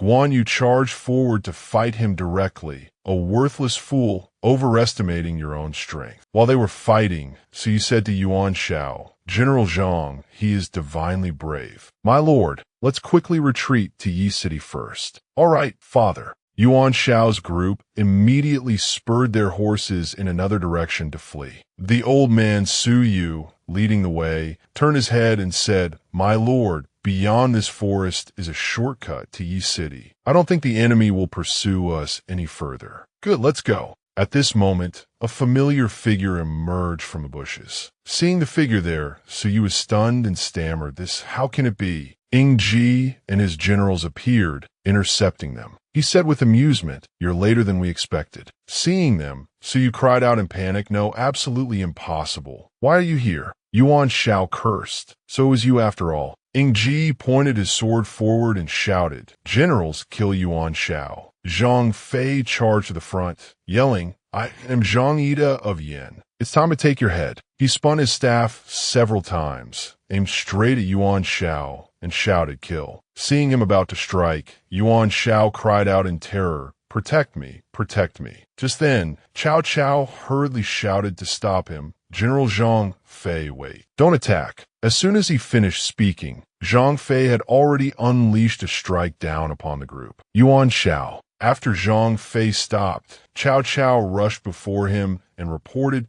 Benefactor, Dongjua has not yet been eliminated. Killing Yuan Shao now would be detrimental to winning the people's hearts. Yuan Shao seized the opportunity to beg him, don't kill me. I will yield the position of alliance leader to you. Just then, Zhang He rushed over from behind. My lord, do not panic, Zhang He is here. Yuan Shao found his lifeline and cried out, ha ha, my savior has arrived. Hearing this word, Ying Zheng scoffed, savior. He held his sword, glided past him, and said softly, today, even if a god descended to the mortal world, he could not save your life. With movements no one could follow, he lightly made several slashes across Yuan Shao's body. His face, covered in his slashes, clenched his teeth in resentment and said, my Yuan family has produced 3 dukes over 4 generations, but I cannot complete this great undertaking. You are not human.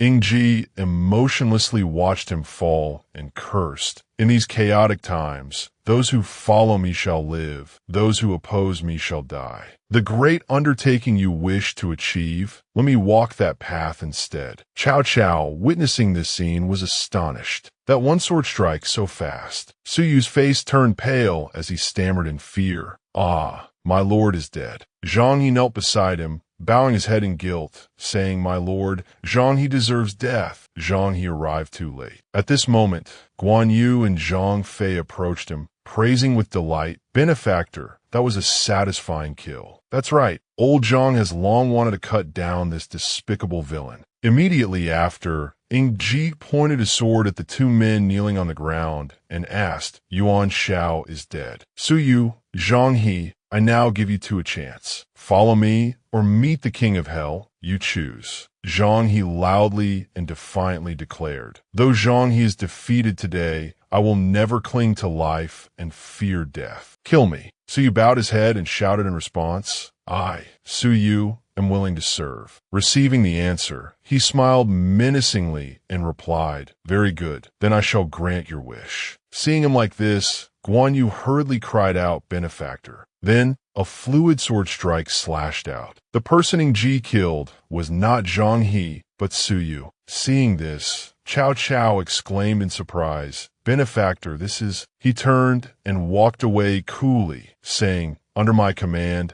I naturally do not keep those who cling to life and fear death. Help General Zhang He up and return to the camp to rest. In this chaotic era of heroes, next we must deal with Dongjua.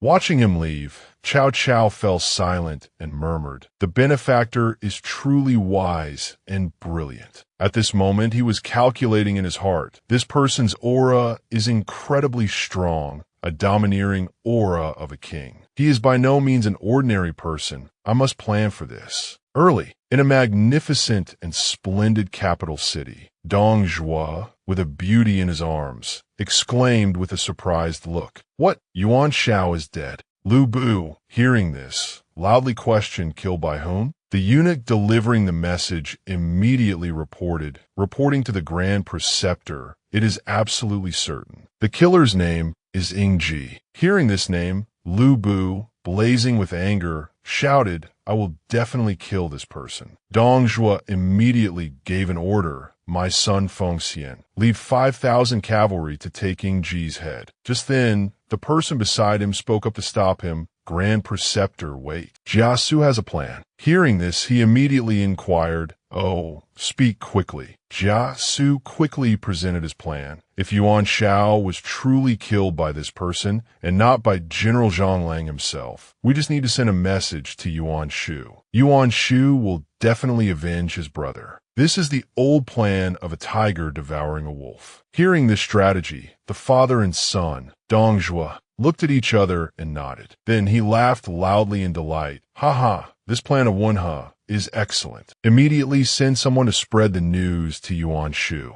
The surrounding officials immediately complied. Yes. A moment later, at a camp outside the battlefield, a pitiful voice rang out. Uncle, you must avenge my father. a sound of something being smashed was heard. The person kneeling on the ground was Yuan Tan, Yuan Shao's son, and the person with a clenched fist was Yuan Shao's younger brother. Yuan Shu, full of anger, cursed, "Ying Ji, what cunning brat came out of nowhere to dare to trap and slaughter my Yuan family? I must tear him limb from limb." Yuan Tan urgently revealed information to him. "Uncle, that bratting Ji is recruiting men and horses." Immediately, he gave an order. "Good. General Sun Tzu, lead 10,000 troops straight to Ying Ji's main camp. I want his head to offer a libation to my elder brother." Sun Tzu immediately accepted the order, "As you command." At the same time, in another camp, a soldier knelt and reported everything to him. Reporting to the benefactor, 10 miles outside the camp, Yuan Shu's army, led by Sun Tzu, is charging to kill us. Hearing the report, Ying Ji immediately exclaimed, "Very well. I was originally planning to eliminate Dong Zhuo directly, but unexpectedly his son, Su, has shown up first. Which general is willing to go out and meet the enemy?" As soon as he finished speaking, the two brothers, Guan and Zhang, spoke up. "Guan Yu requests to fight." "Old Zhang, I also request a fight." With that, Zhang Fei turned to plead with Guan Yu. "Second brother, you've already killed Hua Xiong. Let me have this head. Today is the perfect time for me to test the martial skill the benefactor taught me." Hearing him say that, Guan Yu laughed heartily. "Haha, third brother, you and your hot temper." Ying Ji walked over to the two brothers and interrupted. "Haha, second brother, third brother, don't argue. The benefactor has his own decision." With that, he laughed a few times and presented a command token. "Haha, then let General Zhang go out and test his strength. General Guan need not be anxious. There are still many heads to come." The two brothers immediately bowed to him. "As you command." "Haha, thank you, benefactor." Chow Chow, behind them, exclaimed joyfully, "With the benefactor here, the restoration of the Han court is something to look forward to." The others repeated after him, "Something to look forward to." At this moment, outside, a grand army of soldiers and generals moved with great momentum. Sun Tzu led them, charging and shouting, "All soldiers, follow me and charge to capture this scoundrel alive. Kill!" Just then,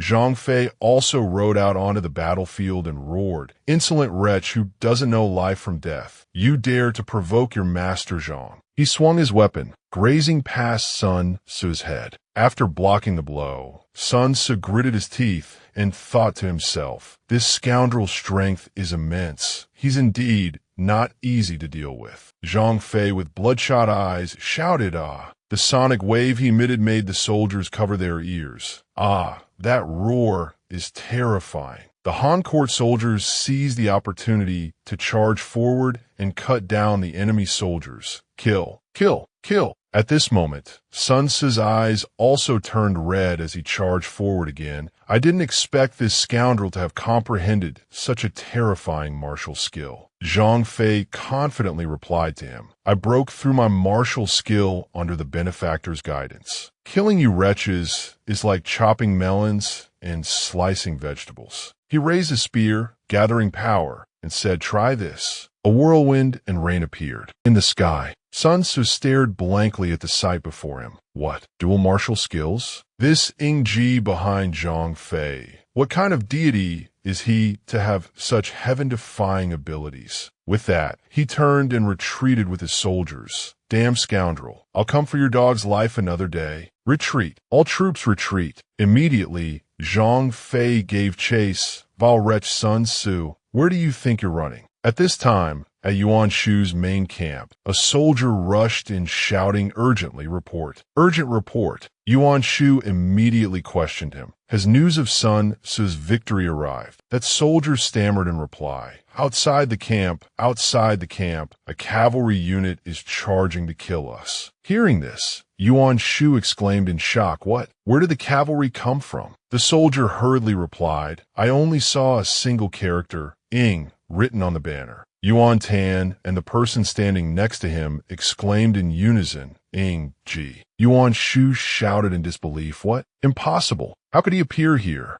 Quickly, Yuan Shao's two sons came before him to report, "Uncle, it was this scoundrel who killed my father." Uncle must avenge my father. He immediately told them, "You two leave the camp first. I have my own way to kill the enemy." All right, outside Yuan Shu's camp, soldiers and generals were now gathered. Guan Yu cupped his hands and proposed to Ying Ji, the benefactor's divine plan, a surprise attack on Yuan Shu. Guan Yu is willing to enter the camp and take Yuan Shu's head. He spoke to reassure him, "No need to rush, they will come out on their own. General Guan only needs to knock on the door." He immediately replied, "As you command." Immediately after, he unleashed his power. Raging dragon emerges from the sea. That dragon flew straight into the gate of Yuan Shu's camp. From within the thick smoke, several dark figures appeared. The soldiers in the camp rushed out one after another, shouting kill. Yuan Tan led them, shouting loudly, "Vicious scoundrel, today my brother, and I must avenge our father." Hearing their words, Ying Ji's lips curled slightly in a sneer. "Avenge your father? That's a bit difficult." He leaped from his horse, saying menacingly, "I can send you to meet your father." A single stroke of his sword lightly slashed across both their heads. Ying Ji turned his head to look at them, frowning slightly in disdain, truly not worth a single blow. The soldiers behind him cheered in unison. "Benefactor is mighty, mighty, mighty." Suddenly at this moment, a soldier spotted a figure and shouted, "Benefactor, look! Yuan Shu is trying to escape." Yuan Shu turned his head, a triumphant smile on his face, looking towards Ying Ji, who was saying, "Run?" He can't run. Just then, Guan Yu used his move, Flying Dragon in the heavens, and shouted, "Guan Yu is here. The enemy cannot escape his fate." As the dragon flew through the clouds, the sky immediately thundered and flashed with lightning. A bolt of lightning struck straight down at Yuan Shu's position. Immediately after, he fell from his horse to the ground. He looked at the terrifying figure before him and stammered, "You, who are you?" He moved closer and answered menacingly, "Great Qin, Ying Ji." Instantly, Ying Ji killed Yuan Shu with a single sword strike. "Those who block my path have only death." Immediately after, he raised his sword high and spoke sonorously amidst the soldiers. "The Yuan family has been eliminated. I, Ying Ji, my sword points towards the city. Those who follow me shall live. This is the fate of those who block me." As soon as his words ended, a series of piercing metallic sounds of things falling to the ground was heard. The surrounding soldiers immediately knelt and begged to surrender. "We are willing to surrender. We surrender." The soldiers of Great Qin shouted loudly, "Mighty, mighty, mighty." A while later, someone on horseback led a column of troops to the camp after Yuan Shu's battle. That person was Sun Tzu. At this moment, a soldier ran up to report, "General, Yuan Shu has been killed by Ying Ji." Tens of thousands of soldiers have all surrendered to Ying Ji. After hearing the report, he frowned slightly and cursed. "He took advantage of my frontal assault to launch a surprise attack on Yuan Shu. This person is truly terrifying." Another soldier came forward to inquire, "General, what should we do now?" Sun Tzu pondered for a moment and said, "Ying Ji is extraordinary. We are no match for him. Follow me to Jiangdong to bide our time and rise again." The soldier replied forcefully yes. At this time, in the city of Chang'an, there were discussions in the imperial court. What? Yuan Shu was also killed by Ying Ji. It's absolutely certain. Ying Ji's grand army is already advancing towards Yi City. Jia Su, hearing this, hurriedly exclaimed, "This is not good. We must prevent this from escalating. We cannot let him occupy Yi City." Dong Zhuo hurriedly called out, "My son Feng Xian." A powerful halberd slammed heavily onto the ground. Lu Bu, blazing with anger, appeared and assured, "Adoptive father, rest assured. This time, I will definitely kill him." At the same time, in Yi City, all the citizens bowed respectfully and shouted, "We welcome the Grand General Ying Ji into the city." Ying Ji, leading the army, entered the city with a light, dashing smile. "The foundation for 10,000 generations begins here. All you officers and soldiers, follow me into the city." "Yes, sir." The sun shone brightly on the city's rooftops. Lu Xie sat majestically on the throne and said, "I am still young and not well versed in matters of state. This time, My rescue is all thanks to Grand General Ying Zheng. The young boy announced before all the officials from now on, for all matters of the court, big or small, I invite you all to letting G take charge. I will not inquire further.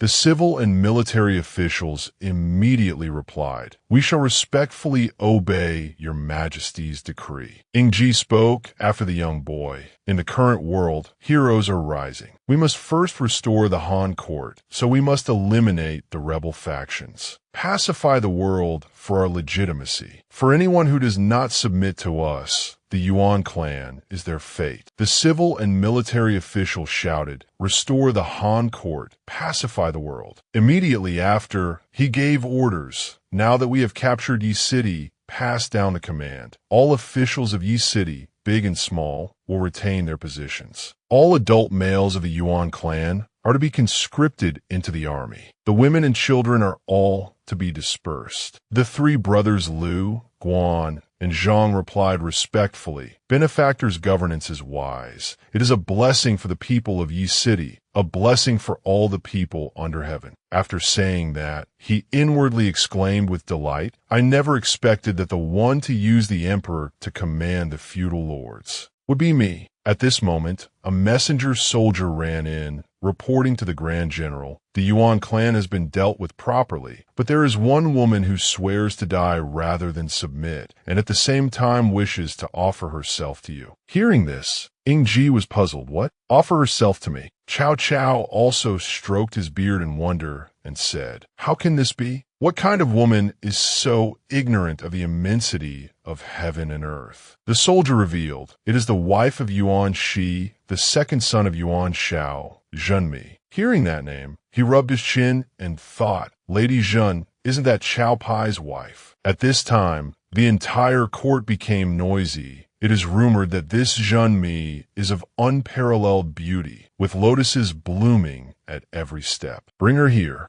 "Yes, sir." The sound of light footsteps hitting the ground was heard. The silhouette of a woman glided past, captivating the soldiers. "Wow, so beautiful. To think such a beautiful woman exists in this world." The woman came before him and bowed. Zhenmi pays her respects to Grand General Ying Zheng. He looked at her and thought to himself, "What is this little widow up to?" Quickly, he questioned her, "You are a wife of the Yuan clan. Why are you so insistent on following me?" She gave a charming smile and replied, "I have long heard of the Grand General's might and prestige. I am willing to be a servant for life, to serve the Grand General." Then suddenly, Zhenmi drew a short dagger. She held the blade to her own neck and declared, "If the Grand General does not agree, I will kill myself right now. Blood will spill on this spot to show my sincerity." Her action of drawing the dagger startled everyone, who shielded him. "Protect the benefactor." Ying Zheng's expression was speechless. You're being a bit." He looked at Zhenmi, who had her eyes shut tight with the dagger pointed at her neck, and wondered, is she for real? Just then a voice called out, stopping her, "Stop." Cao Cao stood before her and pleaded, "Benefactor, today we have captured Yi City. It would be truly unfortunate to have bloodshed. Why don't you accept this beautiful woman, benefactor?" Hearing him say this, he felt conflicted.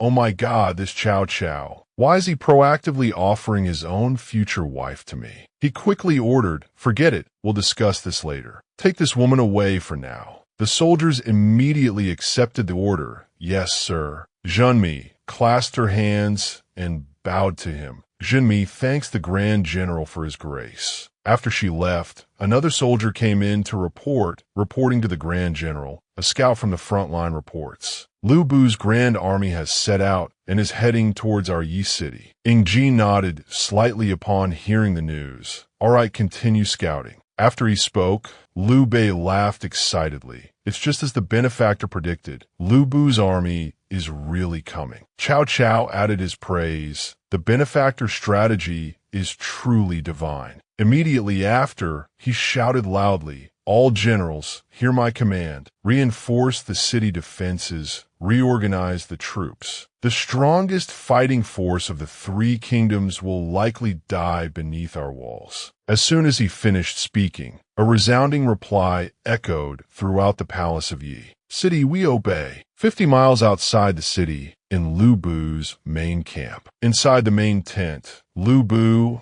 and the rebel forces were discussing. Why wait until tomorrow? I'll lead the troops tonight and charge directly into the city. The advisor beside him replied, the general is mighty, but the grand army is weary. We can rest briefly and fight tomorrow. It's not too late. He leaned close to Lu Bu's ear, smirked, and reported, besides, according to our spy in the city, Ying Zheng has taken Yuan Shi's wife, Zhenmi. I predict something big will definitely happen in the city tonight. He squinted and smiled. The world knows of Zhenmi's unparalleled beauty, but they don't know what's truly terrifying about her. Lu Bu looked up and laughed. Ha ha ha. That dog thieving Ji won't make it through tonight either. In his room, Ying Zheng scrolled through the system. Damn system, why haven't you recovered yet? System rebooting. 10%. The system is in the process of rebooting. The host's martial power will also gradually recover based on the progress. Ying Zheng muttered, are you kidding me?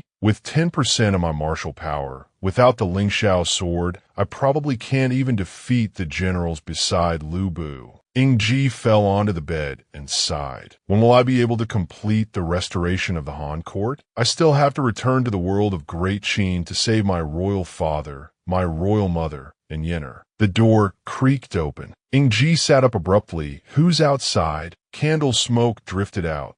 Why did the candle go out? Zhenmi stepped through the door. Zhenmi has bathed and has come specially to serve the Grand General. Ying Zheng sat on the edge of the bed, confused. What? Serve me? I don't need anyone to serve me. Zhenmi released a technique. Ying Zheng looked at the threads curiously. What kind of technique is this? Zhenmi came closer. Does the general find me lacking? Zhenmi climbed onto the bed. General, next, let me serve you. Ying Zheng was still bewildered. Huh? She whispered, please close your eyes and relax. Ying Zheng closed his eyes. All right. Zhenmi crazily raised a sword and brought it down, cursing, then go die. Ying Zheng kicked her away. He sneered. I knew that those who offer themselves up are always dangerous. Zhenmi threw out all her daggers. Although I also have grievances with the Yuan family. You killed my husband, so I must naturally take revenge. Attack together. Behind Ying Zheng, 2 more assassins appeared. Take his life. Ying Zheng found it interesting. I never expected Zhenmi to have trained such a group of beautiful female assassins. How interesting. Ying Zheng whispered. In that case, I'll play with them. He drew his sword, break, and attacked them. The 2 assassins covered themselves. Ah, my clothes. Zhenmi looked at Ying Zheng indifferently, as expected of a pervert. Ying Zheng also sized them up. With just this little skill, you dare to assassinate me. Zhenmi didn't care. Since we failed, kill us if you want. The 2 female assassins were also resolute. That's right. We assassins of the Shadow Guards can be killed, but not humiliated. Ying Zheng was suspicious. What? Shadow Guards? You are assassins of the Shadow Guards. He slapped his forehead and laughed. Ha ha. You are assassins of the Shadow Guards? Ha ha. I never thought that the Shadow Guards, which I personally founded back then, would one day come to assassinate me. Zhenmi was confused and bewildered. I, founder of the Shadow Guards? What are you talking about? Ying Zheng laughed. I'll spare you today. Don't make a mess. Before I return, clean up my room. Zhenmi watched Ying Zheng leave and asked a question. Just who is this Ying Zheng? Ying Zheng. She seemed to remember something and was surprised. Could it be him? In the world of Great Qin, in Xianyang City, screams and shouts filled the air. People pushed and shoved, fleeing from the large, sturdy city walls and houses. Someone shouted incessantly, the zombies are here. Everyone run. The scene was utter chaos.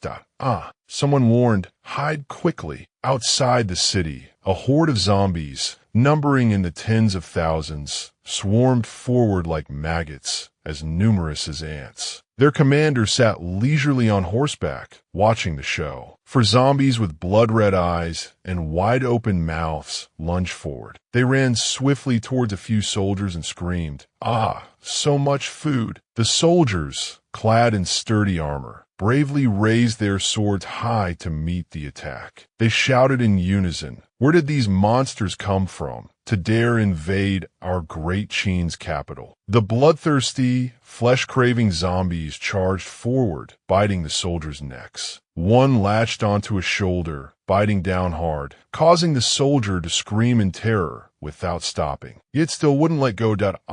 I want to eat flesh. Another zombie held down a young soldier, gnawing at his shoulder until the armor broke, making his face turn pale with fear as he screamed helplessly, "Ah!" The others in the squad witnessed this scene, utterly horrified, and retreated slightly. An old woman, knowing she couldn't escape in time, could only close her eyes, clasp her hands, and pray, "The monsters are rampant. Martial Emperor, Your Majesty, please return quickly and save Great Qin." The commander of the zombie horde wore a black cloak, his face completely hidden. He rode forward on his horse and said arrogantly, "Your emperor can hardly protect himself. He can't save anyone." The zombies behind him drooled continuously with greed, among them the unfortunate soldiers. They swept their blood-red eyes towards the old woman. She looked up at them with a fearful and worried expression. The leader waved his hand, releasing a stream of dark magic. He shouted an order to the monsters, Go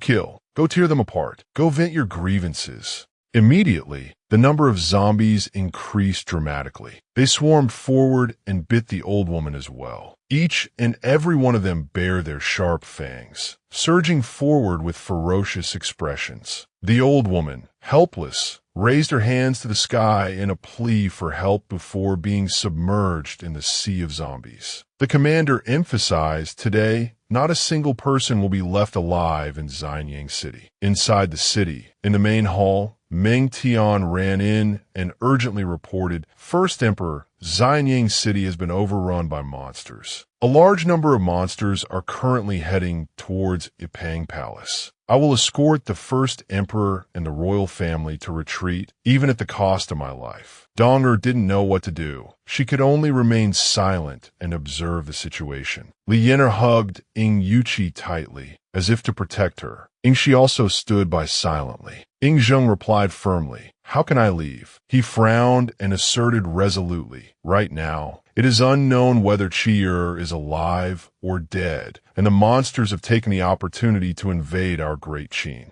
Ipang Palace is the last stand of our great Qin. I want to personally go to the pass and fight shoulder to shoulder with the officers and soldiers." Meng Tian's face was filled with worry. He quickly advised, "First Emperor, you absolutely cannot. As long as the Ying royal family survives, our great Qin still has hope." Ying Zheng retorted, "If all the people under heaven are gone, what meaning is there for our Ying family, for our great Qin?" He turned decisively, raised his hand, and ordered, "General Meng Tian, hear my command. Defend Ipang Palace. As long as Ipang Palace stands, our great Qin stands." Meng Tian accepted the order and replied, "I obey." Li Yener was extremely worried. She looked up at the clear sky, her heart aching over the chaotic situation before her. Nature and the circumstances were in stark contrast. She prayed, "Brother Qi, you must be safe. Great Qi needs you." Yuan Dan led a troop of spear-wielding soldiers to attack the city gate. On their right arms, they all had a purple tattoo that extended to their chests. Yuan Dan, sitting on his horse, shouted loudly, "I like to see just how long you can hold out without Ying Qi." He waved his hand, ordering the soldiers with a tense expression, "Charge." On the city wall, flaming arrows were already knocked and ready to be fired in response. Meng Tian, along with a squad of soldiers, was aiming flaming arrows at the enemy. He spoke firmly, without any fear or wavering before the enemy's might. "Soldiers of Great Qin, hold the city wall. As long as Ipang Palace stands, Great Qin stands." Meng Tian gave the order, "Fire the arrows." The soldiers shouted in unison, "Release, release, release." Thousands upon thousands of flaming arrows flew from the top of the city wall, attacking the thousands upon thousands of enemy troops. Fire spread everywhere, forcing them to halt, unable to advance. Yuan Dan curled his lip in a disdainful smile, his voice full of sarcasm. Petty tricks. Is that the special weapon of your great Qin? Yuan Dan raised his hand, signaling his soldiers to act, show them a little something. The soldiers immediately put their strength into it, sweating and tensing their arm muscles as they turned the wheels of the wooden catapults. As soon as Yuan Dan shouted, "Release," dozens of large stones were ready to be launched by the soldiers. Each of those stones was set ablaze, burning fiercely, massive and crude, and extremely dangerous. The giant, flaming stones flew straight towards the city wall like a rain of disaster. Meng Tian was momentarily caught off guard, not knowing what to do. At that moment, he could only stand rooted to the spot, watching helplessly as the dazzling fireballs flew towards him. Meng Tian only had time to exclaim, "Ah, this is..." All the soldiers panicked and retreated, shouting loudly, "Ah, the fireballs are so big." Just when it seemed everything would end like that, it did not. An extremely sharp slash split a fireball in two. It was divided in half, looking no different from ordinary rocks, just bigger but no longer dangerous. It turned out that Ying Zheng was the one who had executed that spectacular and timely slash. He led soldiers brimming with magical power to provide support. In his hand, he held a striking, bright red sword. The entire relief force exuded a majestic golden aura. Meng Tian was astonished. "Ah, it's the power of martial Tao." The soldiers cheered joyfully. "The first emperor has arrived. It's the first emperor." Ying Zheng raised his sword to the sky, emitting a surging, endless stream of magical power. He spoke loudly, strengthening the soldiers' morale and confidence. "Soldiers of great Qin, in the past I used this sword to establish Qin, punish the 6 states, and pacify the 4 seas. Today, we will fight together against these demonic creatures and defend our great Qin, truly befitting the king of a nation." His words and his will quickly spread like fire, transferring to the soldiers and boosting their morale. All united, they shouted in one voice, "Defend our great Qin! Defend our great Qin!" Ying Zheng commanded, "Use the power of martial Tao, shatter those thunderfire rocks." The soldiers obeyed the command, raising 2 fingers to channel their internal energy. They simultaneously aimed their sword tips outside the city wall. "Yes, sir." Meng Tian stood to one side, observing the situation. Those fireballs were soon completely shattered. They fell like rubble from the sky in a torrent, some large, some small. Yuan Dan had not quite anticipated this. With a reluctant expression, he said, "It seems they're harder to deal with than I imagined, but it's just a desperate last stand, relying on a strategic location." He gripped the horse's reins, confidently emphasizing, "Great Qin will ultimately meet its end at my hands." In the 3 kingdoms world, Ying Qi was sitting in the dark, looking at the analysis. Data on the system screen. He placed his fingers under his chin, wondering, when will this heavenly fiend system be restored? At the same time, a soldier rushed in breathlessly. He didn't even have time to catch his breath. "Urgent report, General. It's bad. Lu Bu has led a large number of cavalry and has already reached the north gate of the city." Ying Zheng was extremely calm. He said nonchalantly, "What's the rush? They've come at just the right time." Ying Qi stood up straight, one hand behind his back, the other giving a command. "Relay my order as general. The entire army is to assemble, prepare to meet the enemy." The soldier hurriedly acknowledged, "Yes, sir." Ying Qi smiled calculatingly, clenching his palm, then suddenly hesitated slightly. "Lu Bu, the foremost fierce general of the 3 kingdoms, should I subdue him or kill him?" Outside Yi City was a vast expanse of sandy land, where a formidable army was positioned not far from the city gate. They were ready to fight at any moment. The leader shouted loudly, "Ying Qi, you little brat, hurry up and come out to face your death." Ying Qi, your little life won't last long. Guan Yu turned to speak with Ying Qi. Benefactor, Lu Bu's troops are a bit strange today. They're only shouting insults and not attacking the city. Both of them were mounted on fine steeds, leading their troops, ready to receive the enemy. Ying Qi wore a general's armor, his hair tied up high, looking very majestic and imposing. He rode a powerful red hare. Ying Qi smiled brightly, replying cheerfully, "They want to play tricks on us. Then I'll see what kind of scheme they have." He then gave an order, "You two generals, lead a cavalry unit and follow me to see what's going on." The other two immediately accepted.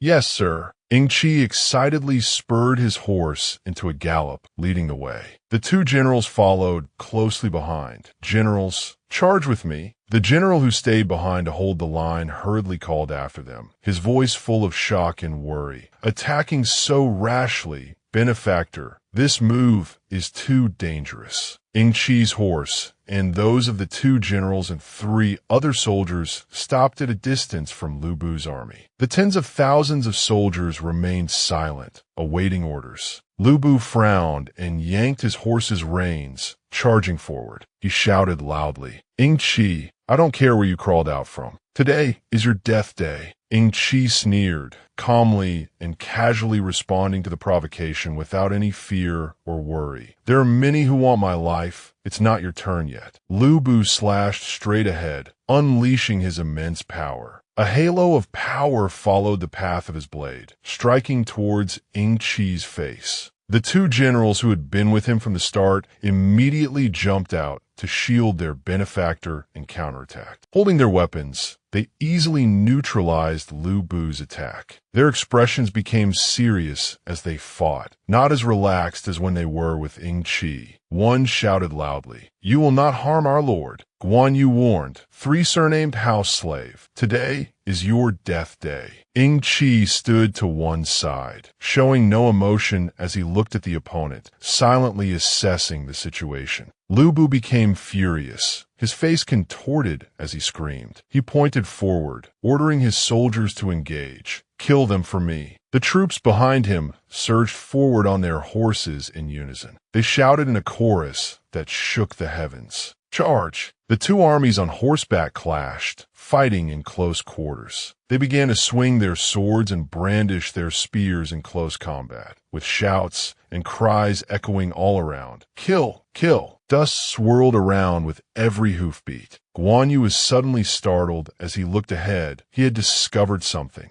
Guan Yu saw Lu Bu riding his horse in a different direction. He found it extremely strange and immediately turned to report to Ying Zheng respectfully with a grave expression. "Benefactor, Lu Bu is trying to flee. Should we pursue?" Ying Qi turned to look at Guan Yu. He glanced in the direction Lu Bu had gone and sneered. "Ha! They want to lure us to their ambush spot." Ying Qi was extremely excited, smiling as he spurred his horse in pursuit, leading the two generals who were brimming with fighting spirit and eager to charge. "Then I shall grant your wish. Let's see what you've got." Ying Qi and the two men began to go deep into the forest. He shouted loudly to let the enemy know he was right behind them. After them. Lu Bu, a distance away from them, heard the shout and immediately turned his head to look back, smiling smugly. Ying Qi, this time you're dead for sure. In the forest, amidst the dense trees, a large, open clearing appeared. In the middle of that clearing, a large formation had been set up. A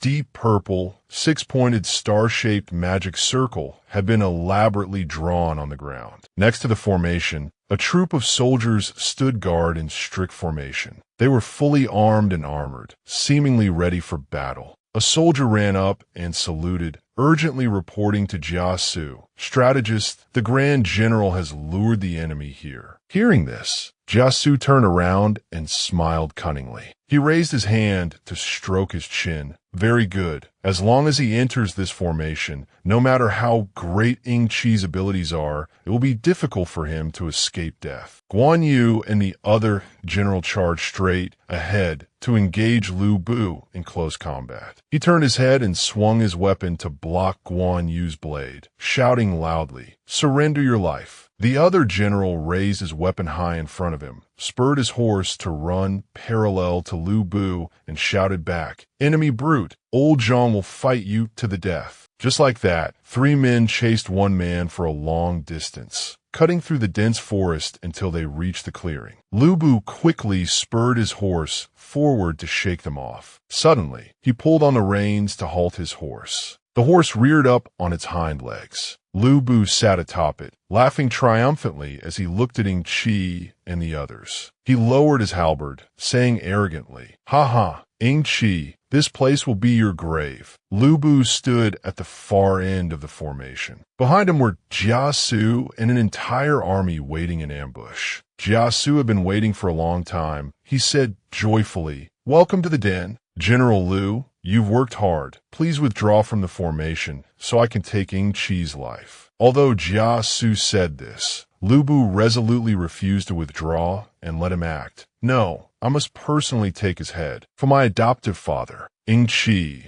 along with Guan Yu, old Zhang, and 3 other soldiers, were standing inside the formation, but they did not turn and flee in terror. Guan Yu laughed loudly. "Ha ha, to think this rabble could take our lives? How ridiculous!" Jia Su was furious. He released a large amount of dark magic, controlling a banner that flew high into the sky. A strange red-purple dark aura emanated from around the flag. The entire space was tainted by this evil presence. Jia Su scowled and shouted, "You fools who don't know life from death, do you see what this is?" Ying Qi was a little surprised. He narrowed his eyes slightly, then broke into a sweat and turned pale when he saw the formation clearly. He seemed unable to believe his eyes. This is the soul-summoning banner. He was doubtful, recalling memories and asking himself, what is going on? Why has an ancient divine weapon of my great Qin from that year appeared in this world? Could it all be related to me? Guan Yu, behind him, was just as surprised, his face clearly showing anxiety about the situation. Jia Su squinted and smiled smugly. He raised his hand to cast a spell. "I see you have a keen eye to be familiar with this ancient divine weapon." Suddenly, from the banner with its demonic purple hue, grotesque black shadows poured out. It released countless wailing, resentful souls. They were like malevolent ghosts unable to pass on, numerous and terrifying beyond measure. Jia Su said, "To be able to die here, you can consider it a worthy end." Those resentful spirits quickly came to possess old Zhang and the soldiers. They wrapped around them, squeezed tightly, and lifted them into the air. The soldiers screamed blood-curdlingly,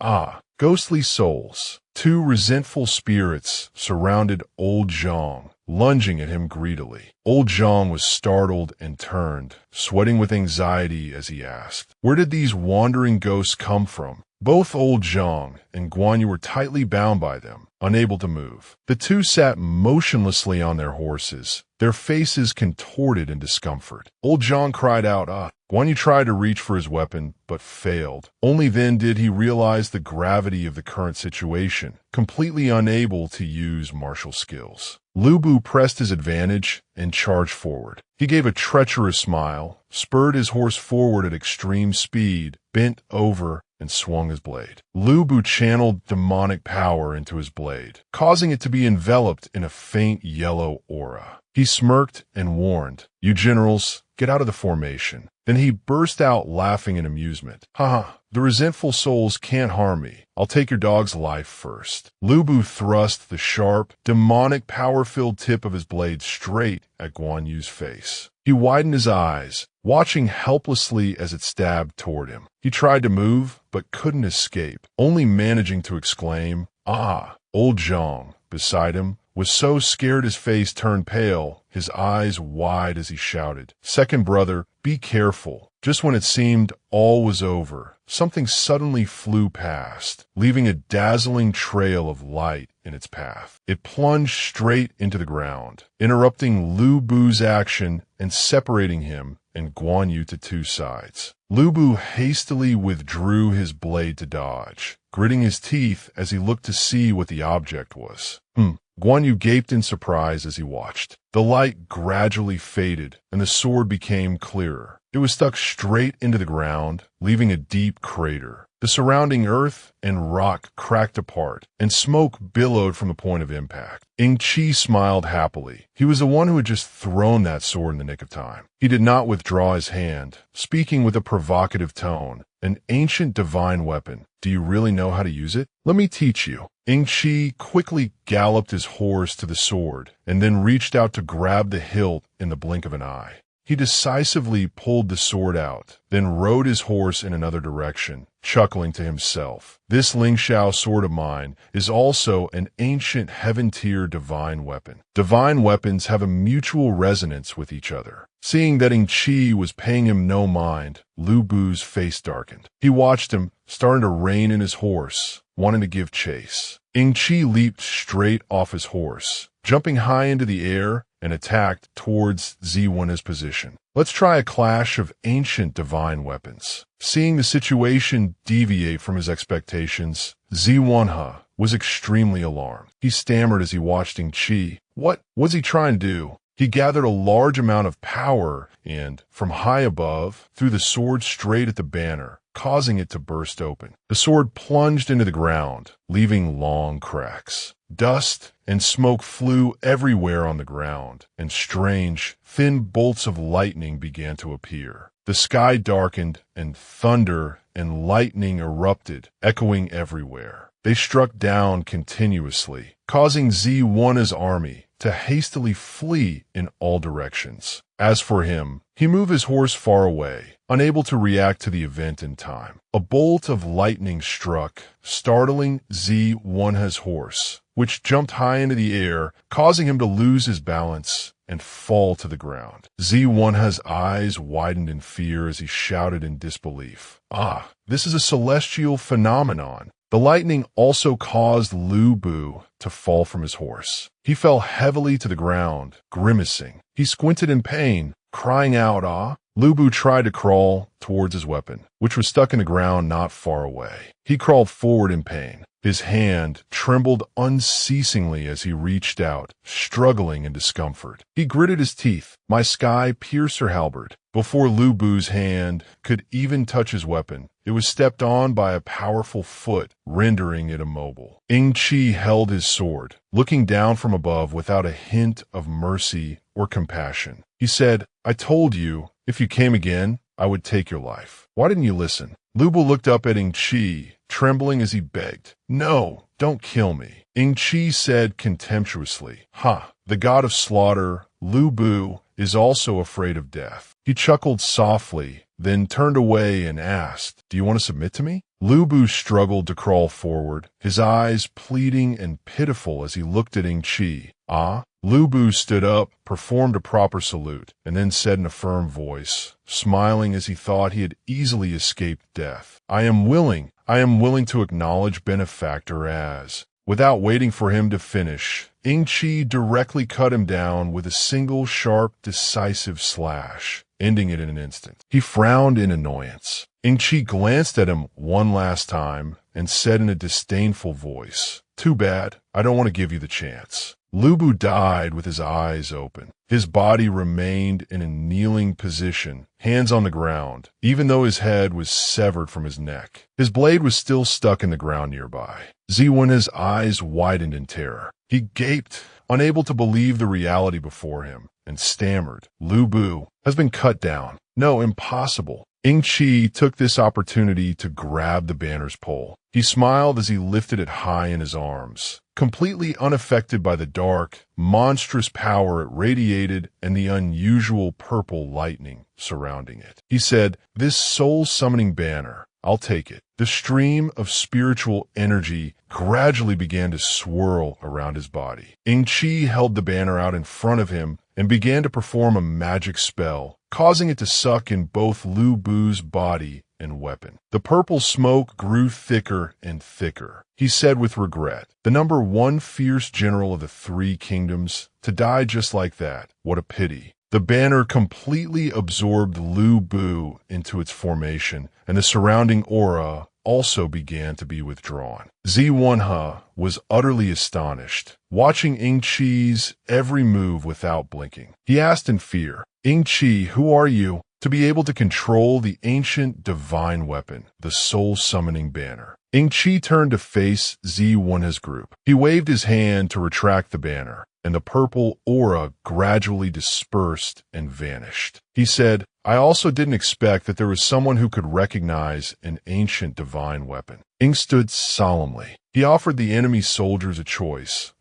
Now I give you a chance. Join my ranks, and I guarantee you will achieve merits and establish a career. If you don't join my ranks, you can only go and serve King Yama. Hearing this, Zhi Wenhe and the other soldiers hurriedly knelt down prostrating. They kowtowed with their foreheads to the ground. Zhi Wenhe said haltingly, I am willing. The other soldiers also responded in unison. We surrender. We are willing to surrender. Ying Qi smiled and turned away. He raised his hand to signal for them to rise, saying with satisfaction, Very good. He who understands the times is a wise man. Lu Bu is dealt with. Next is Dong Zhuo. The soldiers continued to kneel in gratitude, while Zhi Wenhe raised his head, watching Ying Qi's departing figure with a face full of fear. Elsewhere, a golden cup filled with water suddenly, due to agitation, toppled over. Dong Zhuo turned purple with rage. He scowled and shouted loudly, How audacious to dare falsify a war report. My son Feng Xian is victorious in every battle. That is absolutely certain. The Grand General has been killed by Ying Qi. Moreover, beside Dong Zhuo on both sides were charming beauties in revealing clothes attending to him. Both of them paid no mind to the situation and smiled seductively at him. The officials around seemed to be very used to this, so no one dared to comment. They continued to stand still, listening to the report from the soldier who was kneeling on the floor with his hands propped up. He affirmed with a fearful expression, It is absolutely certain. The Grand General has been killed by Ying Qi. Moreover, Dong Zhuo's face darkened. He asked impatiently, Moreover what? The soldier continued, Moreover, his body was also taken away by him. Upon hearing this news, Dong Zhuo immediately shot to his feet. He clenched his fists, his eyes wide with anger, and bellowed, Men, muster the generals. The officials glanced at each other, not knowing what to say or do. Their faces were worried, sweating, and bewildered by the event unfolding before their eyes. A brave man stepped forward. This official closed his eyes and reported softly with reluctance. Grand Preceptor, when the Grand General set out on the expedition, he took all the military generals with him. At this moment, Dong Zhuo was boiling with rage. He violently shoved away the woman who was hugging him, causing her to be startled and fall backward, unable to react. The other one quickly moved aside, watching worriedly. Dong Zhuo said furiously, Good, very good. Then I will personally go and test this Ying Qi. Outside Luoyang City, thick dust and smoke filled the air, making the scenery hazy. Not far from the city, 9 squads of soldiers were arranged at intervals, fully equipped with armor and weapons, waiting. Facing the city gate, Xianda looked ahead, stroking his beard as he assessed the situation. Benefactor, it seems Luoyang City's defenses are strict. We cannot attack it directly. Ying Qi's lips curled into a smile, but he said nothing. Cao Cao, standing beside him, was also sternly silent. Ying Qi looked to the side, showing no impatience or contemplation, simply raising his hand to signal for something to be done, then said, The defenses are strict? Xianda, just you watch. Suddenly, a woman dressed in simple white clothes appeared, her hand on her hip, where a cluster of what looked like grenades was hanging. There wasn't just one, but many. An entire army of such women stood with stern faces, awaiting orders, all dressed in identical uniforms. Ying Qi said with great expectation, Let them see my Fire Phoenix troop. Immediately, wooden machines with an upper part like a pair of spread wings were brought out. The girls began to move one by one towards these wooden machines. The pink-haired girl approached, smiled, and reported, Benefactor, the Fire Phoenix troop is ready and can attack at any time. Ying Qi put his hands on his hips, looked at her with satisfaction, and said, Good, attack immediately. Hearing this, she immediately said, As you command.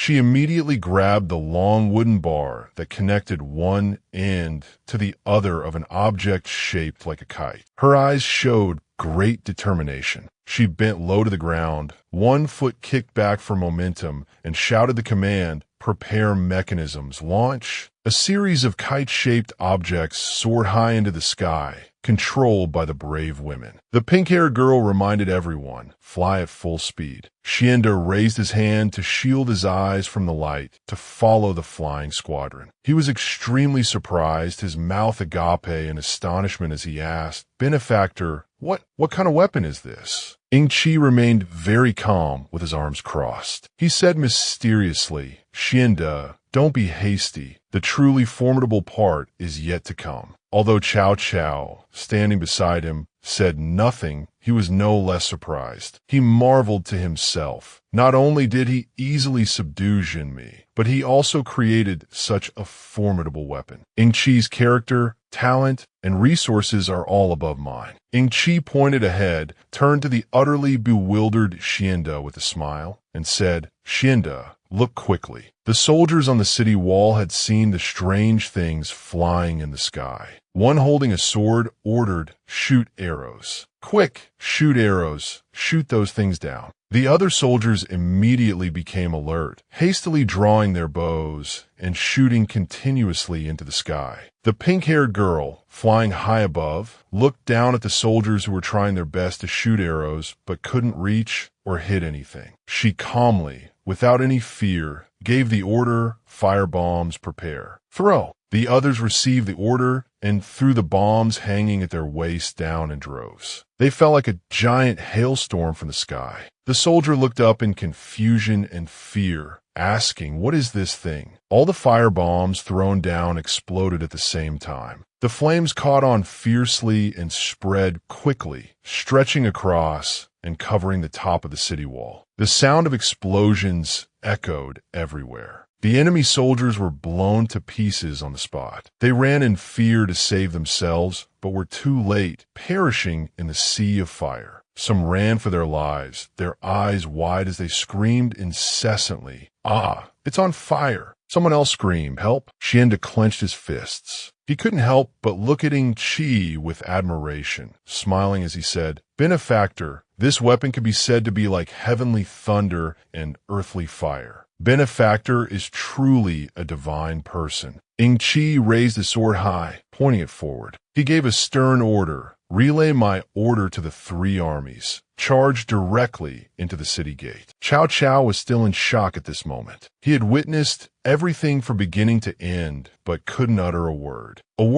His mouth hung open, unable to close, his eyes wide in disbelief at the scene before him. Those female warriors discarded their kites, simultaneously jumping straight down from the city wall. The pink-haired girl looked down. With one leg bent, ready to land, she informed everyone, "Prepare for landing." The others followed, saying, "Roger." As soon as their feet touched the ground, the pink-haired girl and the others drew their daggers to fight. She decisively cut down the soldier in front of her, telling her comrades, "Quick battle, quick victory." The others were not weak or inferior either. They dealt with the obstacles before them extremely quickly with just a single slash. One caught a soldier off guard, another didn't hesitate to stab straight into an enemy, causing them to fall backward. Zhang Jia looked to be in great pain. The girl seriously replied to the commander's order. "Received." Old Zhang raised his saber and charged into the enemy encirclement, slashing wildly in all directions, shouting loudly, causing the terrified enemies to stand stunned, not daring to advance to "Yeehaw, yeehaw, yeehaw." Old Zhang shouted excitedly, "Kill, this feels great." Outside, Ying Qi and the others also began to act. He looked at Guan Yu with an expectant gaze, smiled, and said, "Yin Chang, let me see if your martial skills have improved." Guan Yu, hearing this, turned towards the wide-open city gate and replied, "As you command." Guan Yu swung his glaive towards the sky, gathering his strength to unleash his martial skill from within. He tilted his head back slightly and shouted, "Ha!" He unleashed the raging dragon emerges from his sea technique. Instantly, a giant, pale yellow dragon accompanied by a few small lightning bolts was formed from his energy. It coiled its body around the glaive and opened its mouth, looking forward angrily. In the blink of an eye, the sturdy fortress was destroyed and blown apart by Yun Chang's technique. Rubble flew in all directions, and the enemy's soldiers screamed in disarray, "Ah, the enemy has broken through the gate." Seizing this opportunity, Ying Qi's soldiers also swarmed in, shouting, "Kill." Seeing that they couldn't possibly hold them back, Dongzhuo's soldiers fled in terror. "Run, the enemy has broken through the gate." The army, led by Ying Qi and Yun Chang, advanced majestically. He said, "Split up, Yun Chang, hunt down the remaining enemies in the city. I will go into the palace to take Dongzhuo's head." The corner of his mouth curled into a smile. He could finally carry out this long-held intention. "Dongzhuo, I've come to take your worthless life." Meanwhile, outside the imperial palace in Luoyang City, the maids and civil officials were scrambling to flee, shouting, "Run, they're killing their way into the palace." The female servants attending to Dongzhuo were also trembling with fear, but did not dare to flee first. They said to him, "Grand Preceptor, they've killed their way into the palace. What should we do? Should we run too?" Hearing this, Dongzhuo seemed to go mad and burst out laughing. "Ha ha!" Then he grabbed her neck tightly and squeezed, causing her eyes to roll back, unable to react. In time, without a moment's hesitation, Dongzhuo killed the woman who had been close to him for so long. He said loudly, "Ha ha, run." A bunch of ants coming to offer their lives. Seeing this scene, another female servant collapsed to the ground, trembling and crying, begging for mercy. "Grand Preceptor, please don't." But he had no intention of stopping, continuously killing them all without any mercy at all. His eyes were blood red, the corners of his mouth curled into a wide grin. "Ha ha, come here, I'm hungry." From outside the door, Ying Qi had also arrived. As he just stepped inside, he saw a crowd of people running out in a panic, screaming, "The Grand Preceptor has gone mad. Run." He also seemed to sense something unusual and thought to himself, "Humph, the smell of blood is so strong. What's going on?" Without hesitating any longer, Ying Qi walked directly into Dongzhuo's room. Inside, he was sitting and waiting, an extremely strange and demonic aura emanating from his body. He spoke softly, "Are you Ying Qi? I've been waiting for you for a long time." Seeing this, he was not intimidated and pointed his sword directly at his face, shouting, "I am Ying Qi, and I've come to take your life." These words made Dongzhuo laugh like a madman, asking, "Haha, a presumptuous brat wants to take my life?" As he spoke, he stomped his foot hard on the ground. Immediately, something seemed to rise from beneath the ground, causing the wooden floor to crack open. Truly ridiculous. Haha. Seeing this scene, Ying Qi also had a vague realization. Is this a formation array? Dongzhuo seemed to have completely lost his sanity. His pupils constricted as he said, "Drown in my pool of blood, you ant." At Ying Qi's feet, fresh blood suddenly welled up from nowhere, thick and viscous, causing him to exclaim in shock and horror. It turned out to be not just blood, but also countless zombies rising up. Their eyes were blood red, their fangs sharp, and they looked towards Ying Qi, growling Erg. The formation array Dongzhuo was using was the blood pool and meat forest. He summoned a series of vengeful spirits of the deceased, saying loudly, "I'm hungry, I'm hungry." Ying Qi spoke up, "I didn't expect such a vicious blood sacrifice formation to exist." As time passed, Dongzhuo was no longer in a human body, but had transformed into a demon. He wailed miserably, so hungry. Ying Qi's expression was a bit wary as he thought to himself, even Dongzhuo himself has become a demon. How many lives were sacrificed for this? Looking at the wailing, vengeful spirits, so hungry, he directly struck out, cutting them down with a few slashes. This blood pool barrier is draining my martial power. I haven't fully recovered yet, so I can't withstand this formation. I have to think of a way. After destroying the zombies, it was Dongzhuo's turn. His body had grown several times larger. He swung his sharp claws towards Ying Qi, laughing, "Ha ha, can you feel it? You are being swallowed by me." Hearing this, he glanced to the side to investigate. Just as he said, the space had become incredibly bizarre. He thought to himself, so this space is a giant stomach? This Dong Zhuo is indeed a bit difficult to deal with. Although it's not 100% guaranteed, I can only give it a try. Immediately, Ying Qi took out Lu Bu's soul-summoning banner, grinned, and said, "Dong Zhuo,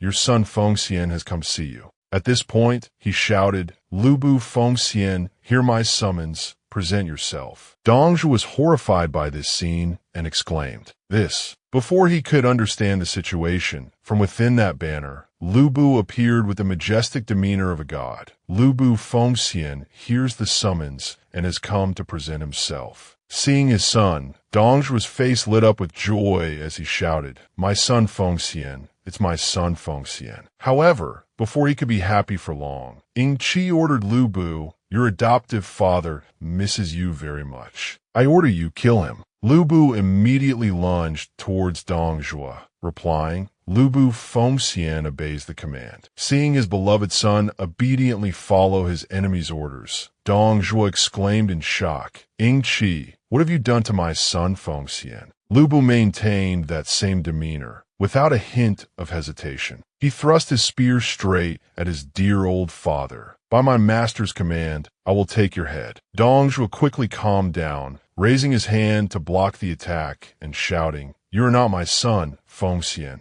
Because his technique was too powerful, Lu Bu was also sent flying back by the impact. Wards, Ying Qi continued to give orders. "Lu Bu, quick battle, quick victory. Use your ultimate move, quickly break through the barrier." Lu Bu replied. Lu Bu obeys. Immediately, his entire body shot straight up into the air. He had now become completely crazed and out of control, his eyes blood red, roaring, "My throne, my imperial enterprise. No one can stop me, Ying Qi. I must eat you alive." After Lu Bu got close enough, he directly used his technique. Gods and demons exterminate heaven. A mighty general materialized behind him, shouting, "If a god blocks me, I'll kill the god. If a Buddha blocks me, I'll kill the Buddha." This one strike was earth-shattering, leaving Dong Zhuo completely unable to resist. His eyes were wide open, his entire body engulfed in flames as he cried out, "My throne, my imperial enterprise." Standing outside, everyone could see all the lightning bolts from the sky striking Dong Zhuo's location. They cried out, "Oh no, the benefactor is in danger." When they saw Ying Qi walk out, they were somewhat relieved. Shinda came forward to ask, "Benefactor, you're injured." Yin Chang also ran over, "Benefactor, how are you?" He replied, "I'm fine. This Demon King Dong Zhuo was difficult to deal with, but fortunately, he has been taken care of." Shinda smiled and continued, "Benefactor is mighty." Second brother, third brother, quickly helped the benefactor treat his wounds. Ying Qi stood before all the soldiers and said, "The usurper Dong Zhuo has been slain by me. Soon, we should organize the Son of Heaven's enthronement ceremony." Everyone shouted in unison, "Benefactor is mighty. The Grand General is mighty." From behind, Cao Cao looked at him and thought to himself, "Ying Qi alone killed the Demon King Dong Zhuo. I must make my plans soon." Time passed quickly, and 3 days later, in Luoyang, a loud voice came from within the palace city. "Support the Han court, kill the rebel faction. Long live the great Han Empire. Long live for 10,000 years." And so, Lucia officially ascended the throne. The young boy sat on the large throne, looked down at the court officials, and said, "My dear ministers, you may arise. Today, that we could return to the imperial capital is all thanks to Grand General Ying Qi. The Grand General's contributions are unparalleled, so he shall be appointed as Prime Minister. From now on, he is our Prime Minister father." Hearing this, everyone shouted in unison, "Congratulations to the Grand General on his appointment as Prime Minister." Ying Qi, in contrast to them, had a slightly suspicious expression and thought to himself, "Prime Minister father?" In history, few were called Prime Minister father had a good end. A while after attending Lu Xie's enthronement ceremony, Ying Qi went outside and said to Shinda, "Shinda, You will lead the people in charge of organizing the enthronement ceremony. On that day, I will open the heavenly gate." He clasped his hands together and replied respectfully, "Rest assured, benefactor, I will definitely handle it properly." He smiled and thought to himself, "The little emperor will be enthroned soon. The heavenly gate will open. I must quickly return to the world of Great Qin." With that thought, he said, then everyone go and prepare." As everyone was gradually dispersing to their own homes, suddenly, Zhao Qi approached Ying Qi and called out softly, "Benefactor, please wait." He looked back and asked,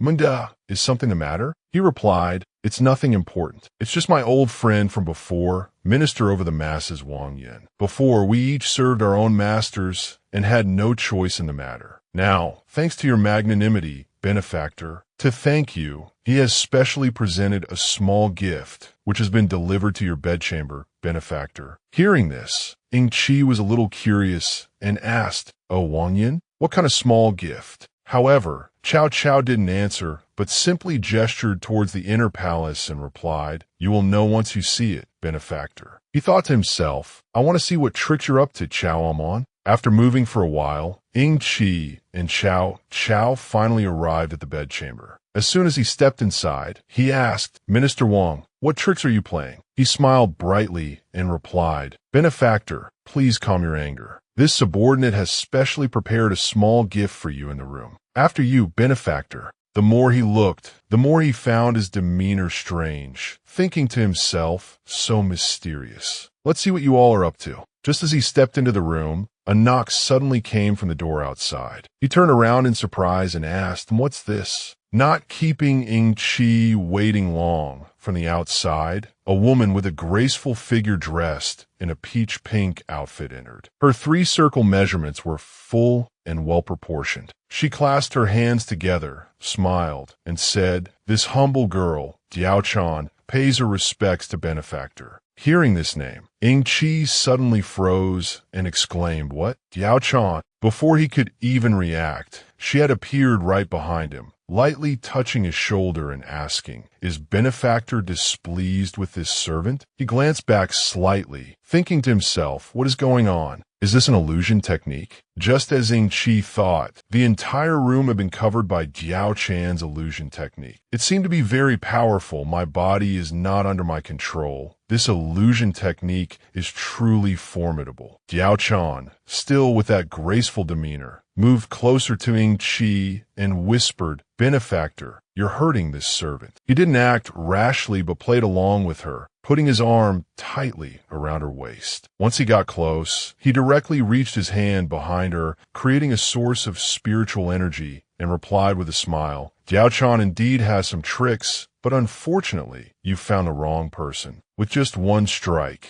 Ying Qi shattered the illusion in the room, causing Jiao Chan to fall backward and cry out, "Ah!" Hearing the loud noise, Cao Cao opened the door and stepped inside. He looked at Minister Wang and scolded, "Minister Wang, you are audacious." He sighed and replied, "This subordinate deserves death for having startled the benefactor." At this, all three knelt down and shouted in unison, "We beg for benefactor's forgiveness." Ying Qi immediately said, it's fine. It must have been hard on you all, bringing the number one beauty of the three kingdoms to me. It's just that I'm not interested." After speaking, he turned back inside and ordered, "All right, you may all withdraw. I want to rest for a while." They immediately withdrew. "If we don't withdraw, we'll disturb the benefactor. This servant take her leave." Watching the figures of the group depart, Ying Qi understood everything. He thought to himself, this Cao Cao is truly not someone to be trifled with. Just as they left, Xianda also ran in. Seeing him, the older brother asked in surprise, "Xianda, what is it?" He immediately replied, "Benefactor, this Jiao Chan is a demoness of Luoyang. You must be careful." Ying Qi heard this and answered, "It's fine. My specialty is taming demons." "Xianda, you came here in such a hurry. What's the matter?" Remembering the main issue, he said, "There's a strange matter to report to benefactor." At this point, Xianda's expression became extremely serious as he continued, "Dong Zhuo's head is gone. This sentence was like a thunderclap to Ying Qi. He exclaimed in shock, "Dongzhuo's body is missing?" Xianda replied, "Yes, Yun Chong and I searched the entire imperial palace, but couldn't find it." He raised a hand to stroke his chin, contemplating, could it be one of Dongzhuo's followers who cleaned up his body? "Forget it. You go handle the emperor's enthronement ceremony." He replied, yes. Time quickly passed until the next morning. Inside the palace city, birds chirped melodiously. Caw-caw. From inside a certain room, the voices of two people could be heard. "All right, you may all withdraw." Yes. It turned out that the one who had stolen Dongzhuo's corpse was none other than Cao Cao. He stood looking at the corpse, lost in thought. Then he smirked and said, "Demon King Dongzhuo, for you to die like this, isn't it a bit of a pity?" Saying this, Cao Cao reached out and tore open Dongzhuo's abdomen, searching for something. After a moment of searching, he finally retrieved what he wanted, an object like a crystal emitting a strange purple light. Cao Cao's eyes lit up as he exclaimed, "With this Demon King's core, the world is mine." He was now completely driven mad by that dark entity. His pupils glowed blood red, purple veins bulged all over his body, and he threw his head back and laughed loudly. The scene changes to the main palace. Xianda stood before all the people and shouted, "The auspicious hour has arrived. The Son of Heaven ascends the throne." The court officials also chimed in. "We respectfully invite your majesty to inherit the great treasure." Lu Xie, having changed into the imperial robes, walked up to the enthronement platform. "Long live your majesty, 10,000 years, 10,000 times 10,000 years. Ying Qi was also waiting, passing the sacred object to the current emperor and saying, "The orthodox line of the Han, may it prosper for 10,000 generations." The officials below chanted in unison, "The orthodox line of the Han, may it prosper for 10,000 generations." Ying Qi looked towards Lu Xie and the scene below, thinking to himself, to think that I, an emperor of the great Qin, would have to support the enthronement of a young emperor of the Han. It's truly a bit awkward. Just as he finished his thought, a series of golden lightning bolts shot down from the sky, frightening everyone. Ah, an omen, a heavenly omen has descended. Ying Qi, holding the imperial seal, smiled and said, "The mission is complete. It's time to open the gate of the heavenly Tao. I have been away from the world of Great Qin for too long. I wonder how Father Emperor and Yenner are doing." As he spoke, he sent the imperial seal flying into the air and shouted, "Gate of the heavenly Tao, open." The gate of the heavenly Tao quickly appeared, causing everyone to whisper amongst themselves. Is that the long-lost dragon seal of the Great Qin? It's the dragon seal. The dragon seal has appeared. Lu Xie stood below, watching Ying Qi's departing figure and calling out, "Benefactor." He said softly, "Xianda, I have an important matter and must leave for a while. This world is up to you all now." However, before he could carry out his intention, just as he stepped near the gate of the heavenly Tao, a purple mist with a giant skull suddenly materialized behind him and roared, "Ha ha, Ying Qi, you can never return to this world. Go and die." Caught off guard and not knowing what was happening, Ying Qi was hit by a fatal blow from the skull monster from behind, causing him to cry out in pain. His body was also sent flying straight into the gate of the heavenly Tao. As Ying Qi flew in, the strange purple mist immediately enveloped the gate of the heavenly Tao, wrapping tightly around it. Yin Chong was shocked by this scene, his eyes wide as he asked, "Where did this demonic mist come from?" Xianda also added, "Is this the power of a demon king? Isn't Dongzhuo already dead?" After being squeezed tightly for a moment, the gate of the heavenly Tao finally shattered into many fragments and vanished. Lu Xie, standing on the platform, was terrified and hurriedly ran down, crying out, "Protect me! Quickly, protect me!" Cao Cao finally revealed himself. He had become extremely ferocious and laughed loudly. "Ha ha! In the end, the world still belongs to the Cao family." Xianda and the others ran over and shouted, "Cao Amon, you absorbed Dongzhuo's power. Are you trying to rebel?" Hearing this, he asked back, "Rebel? Ha ha! As he spoke, Cao Cao reached out and grabbed Lu Xie, pulling him close. Those who submit to me will live. Those who oppose me will die. He looked at Lu Xie with murderous eyes and a sneer. Today, the one being enthroned is not him, it is I. As he spoke, he squeezed Lu Xie's neck hard, causing the boy's eyes to roll back as he cried out, "Ah, go to hell." Seeing the critical situation, Qin pointed at Cao Cao and shouted loudly, "Cao the traitor, you dared to kill the king. We will fight you to the death." Yin Chong could no longer stand by and endure it, adding, "Cao the traitor has killed the king. He must be killed. Everyone, let's go." At the same time, in another dimension, Ying Qi was floating aimlessly, not knowing how long had passed. He exclaimed, "Ah, this is a time-space rift. It's over. The gate of the heavenly Tao is in chaos. It can no longer control time and space." Countless happy memories with everyone flashed through Ying Qi's mind. He asked himself, time and space are in chaos. Can I no longer return to the world of Great Qin? He reached out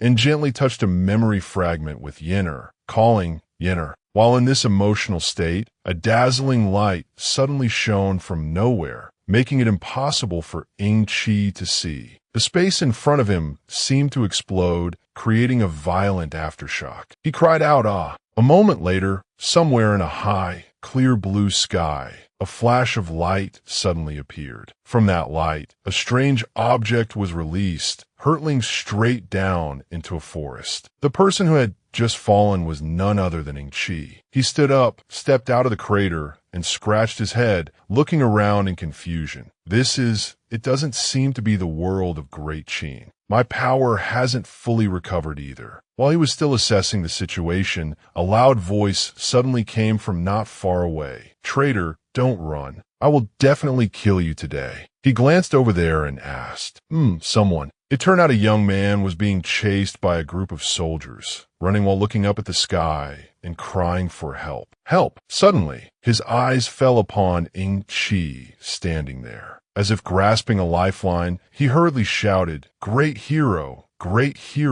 save me." The unfamiliar young man immediately hid behind Ying Qi and said, "Great hero, I beg you to save me." He remained standing in the same position, arms crossed in front of his chest, and turned back to ask, "Who are you? Where's this place?" Just as he finished speaking, the soldiers had also caught up. Each held a weapon and shouted, "Damn traitor, you even have an accomplice." As he spoke, he jumped into the air with an axe, heading towards Ying Qi. "I'll take all of you to see the alliance leader." He hadn't even had a chance to show off for long before he was kicked away by Ying Qi, a bunch of ordinary people with no martial arts foundation. The soldiers saw their comrade kicked and left hanging upside down on a tree branch, unconscious, and were utterly terrified, their eyes wide and mouths agape. They shouted to each other in unison, "One kick, how terrifying." After saying that, they all turned tail and fled, running straight out. "Quick, retreat quickly, we are no match for him. Retreat, and report to the alliance leader." Seeing that all the soldiers had fled, the young man put his hands on his hips with a confident expression and yelled, "You bunch of trash! So that's all it took to scare you off. Relying on you to accomplish the great cause of opposing the Yuan in your next life." Hearing him say that, Ying Qi thought to himself, oppose the Yuan? Could this be the Ming Dynasty? To clarify his thoughts, he turned to the young man and asked, "What dynasty is it now?" The young man smiled brightly and replied, "What dynasty? Are you asking what year it is? This is the 16th year of the Zhijing era, but it won't be for long. When I become emperor, I'll change that damn Tartar era name." The more Ying Qi heard, the more he was taken from one surprise to another. He asked, "What is your name?" The young man pointed to himself and introduced, "I am Zhu Bakong." There was no longer any doubt. He thought to himself, "What? This guy is Zhu Yuanzhong?" Ying Qi began to stroke his chin, sorting out the current situation. "So I've arrived in the world of the Great Ming." Based on the previous situation, This gate of the heavenly Tao opens during a change of dynasties. Could it be that I have to support this guy in becoming emperor? Seeing Ying Qi standing there dumbfounded, Zhu Baihong patted his chest confidently and said, "When I become emperor, I'll have 2 bowls of meat soup for breakfast every day. I'll drink one and pour one out." This remark left him speechless, and he exclaimed, "Huh." After speaking, the young man looked at Ying Qi, clasped his hands together, and smiled. "Thank you for saving my life just now, great hero. I will definitely repay you in the future. From now on, you are my benefactor." I wonder where benefactor is heading. Hearing that, he felt something familiar and thought to himself, benefactor again? I don't want to be your benefactor. After thinking, he spoke up. "Where to? I'd also like to know where I should go." The young man suggested, "If benefactor doesn't know where to go, why not come with me? I have a friend nearby. Let's go find him and get a full meal first." These words made him pause. Ying Qi also felt that what the young man said made sense. He himself didn't know where to go now. Might as well follow him for a full meal first. After moving for a while, the two finally arrived at a small house on a mountain. Zhu Baihong pointed towards the house and said, "We're almost there. That's the place." As they were walking, Ying Qi suddenly heard the faint sound of zither by his ear. He thought to himself, hearing this zither, the player must have an extraordinary martial arts foundation. But this music seems to reveal a hint of killing intent. Zhu Baihong eagerly went ahead, threw open the door of the house, and rushed in, cheerfully saying, "Old Lu, I'm here." However, what met his eyes was a scene that made him freeze. His eyes widened in shock as he exclaimed, "This!" It turned out that inside the house, soldiers were already waiting, pointing their swords at the old man playing the zither, saying, "Zhu Baihong, you traitor, we've been waiting for you for a long time." Without a word, a soldier directly swung his saber straight at Zhu Baihong, who was lucky enough to dodge in time. Old Lu, sitting behind, was also startled and shouted loudly, "Old Zhu, be careful." The soldier had no intention of sparing him either. He continued to swing his saber towards the old man's back. In a sneak attack, it turned out old Lu was no pushover either. With just a few moves, he was able to take down several soldiers in the blink of an eye. He urged, "Quick, charge outside." As he spoke, he and Zhu Baihong ran outside, towards a door. However, before they could escape, Zhu Baihong stopped in terror and exclaimed, "This!" Old Lu said, "We're done for this time." Right in front of them was a large crowd of soldiers, led by a majestic-looking general in armor on horseback. "We're surrounded." The general looked at the two and shouted loudly, "Kill all these reckless rebels." As soon as he finished speaking, a volley of sharp arrows was quickly shot towards the soldiers standing in front of the house. They were attacked relentlessly, unable to fight back. The whole group was wiped out, crying out, "Ah!" One of them still managed to get out. He brandished his saber and leaped right in front of the general, shouting loudly, "Damn Tartar, I'll risk my life against you." The general did not reply, only silently raised his saber, his face darkened, his eyes sharp. He unleashed an extremely powerful slash, gritting his teeth and shouting, "Die for me." After dealing with those soldiers, they continued to surround Zhu Baihong and Ying Qi's group. The general said, "You lowly peasants dare to resist my great Yuan. The only path is death." But as he was speaking, he suddenly paused, his eyes revealing doubt. He looked at Ying Qi and asked, "Who are you?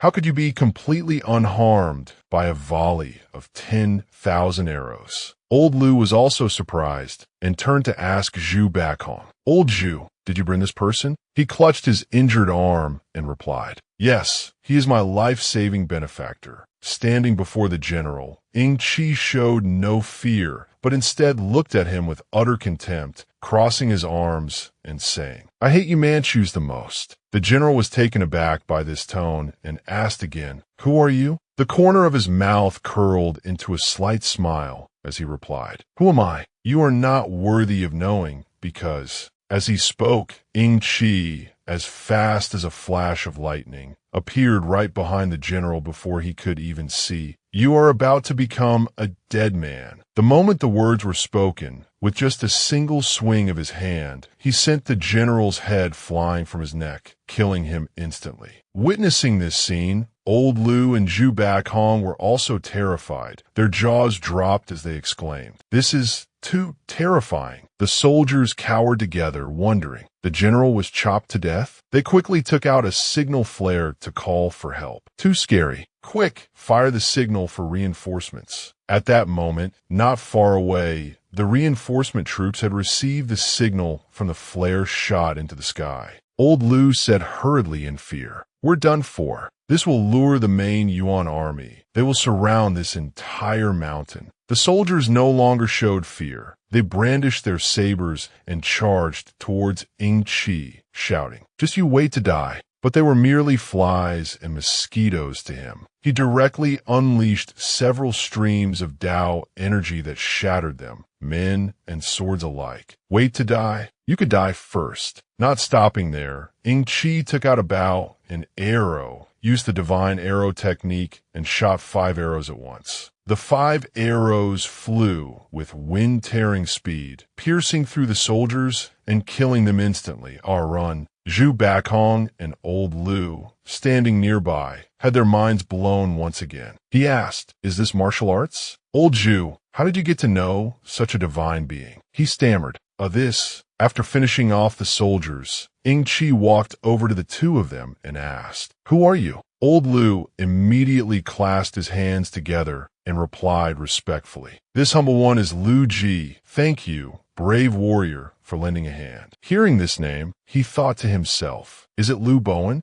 At this point, the entire mountain suddenly seemed to shake from the rumbling sound of approaching footsteps. Zhu Baihong quickly realized and said, "We're done for. The Tartar army has surrounded the mountain. Let's run up the mountain and hide." Liu Ji also looked at Ying Qi and said, "That's right, benefactor, even with your divine skills, it's hard to fight against the tens of thousands of the Yuan army. Not to mention, they also have cannons." He raised a hand to his chin, thinking for a moment and calculating. My power hasn't recovered yet. The divine arrow technique just now was the limit of my martial arts. It seems I can only follow them for now, and quickly open the gate of the heavenly Tao. Suddenly, a loud explosion erupted right beside them, cracking the ground and sending debris flying. The three of them immediately ran to find cover. "Stop thinking, benefactor. Let's get into the mountain first and talk later." All right. After running for a long time, they finally reached a large cliff. At the edge of the cliff was a cave entrance. Zhu Baihong stood panting. "I'm dead tired. The Yuan army probably won't chase us this far." Liu Ji, standing beside him, took out a bottle of medicine and said, "Old Zhu, let me treat your wound." While the two of them were treating each other's wounds, Ying Qi's gaze turned towards the cave entrance. Suddenly, a stream of flower petals flew out from inside on the wind. His eyes widened as he said, "There are people in this cave." Hearing this, Zhu Baihong exclaimed,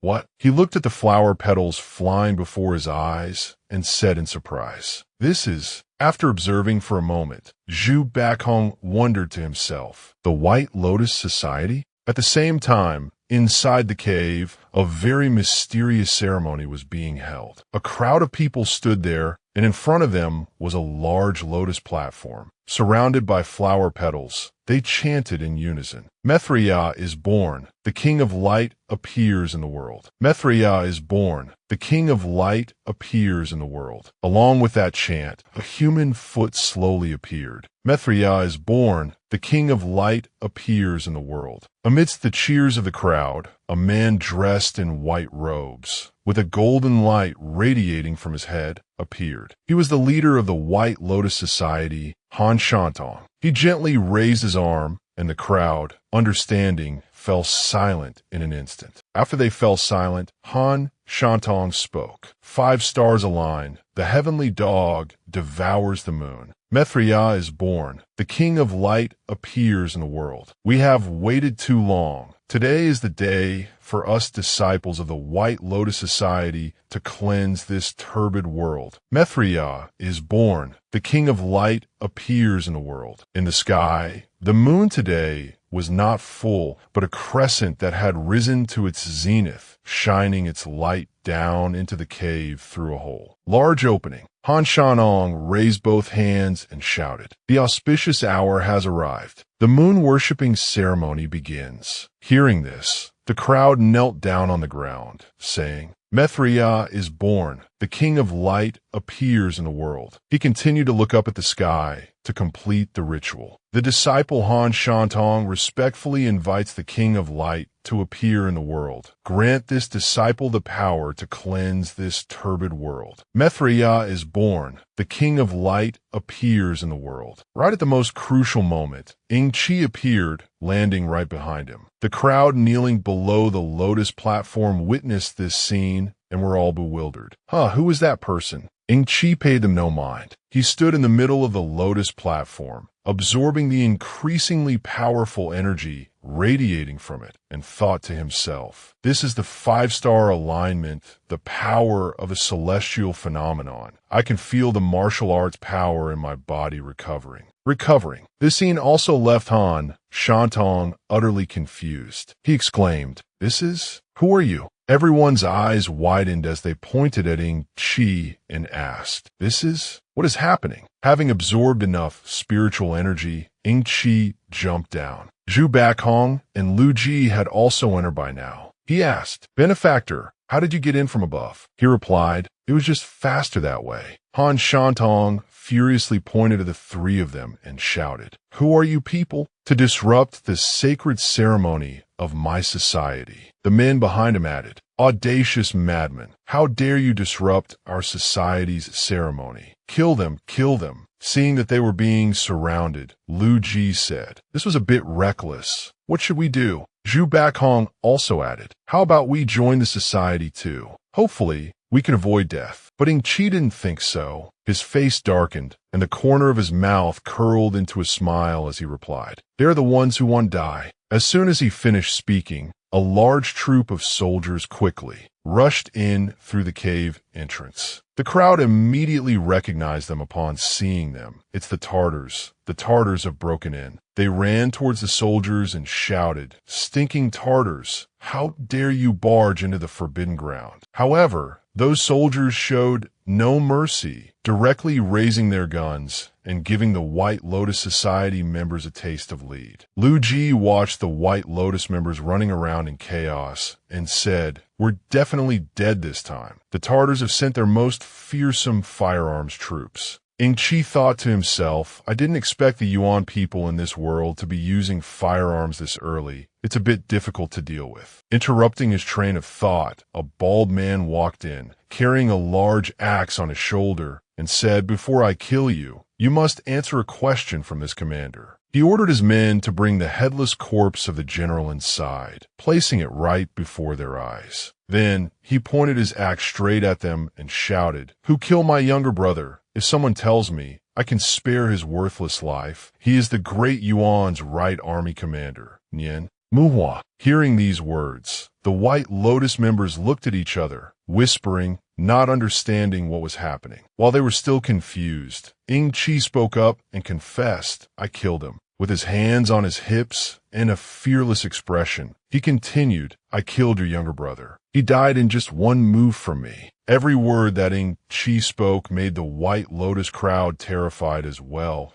If you want to blame someone, blame him for being too useless, unable to withstand such a blow. Hearing the words that just came from Ying Qi's mouth, Nianmua's blood boiled with anger, and he slammed his hammer hard on the ground. His whole body erupted with fierce spiritual energy. His face darkened, brimming with killing intent as he said, "Leave this one to me. Kill all the rest." The soldiers heard the order and replied, "As you command." A while passed. The moon hung overhead. Inside the stone cave, the Yuan soldiers and the White Lotus sect were slaughtering each other brutally. The Yuan army has come to kill us. Han Shanong could no longer stand by and endure it. He directly gave the order, "Disciples of my White Lotus Society, kill the Yuan dogs, kill them all." As soon as he finished speaking, he gripped his staff tightly and leaped towards Nianhua, shouting loudly, "Yuan dog die." But before Han Shanong could even land a blow, he was struck by Nianhua's giant hammer. He sent him flying to one side.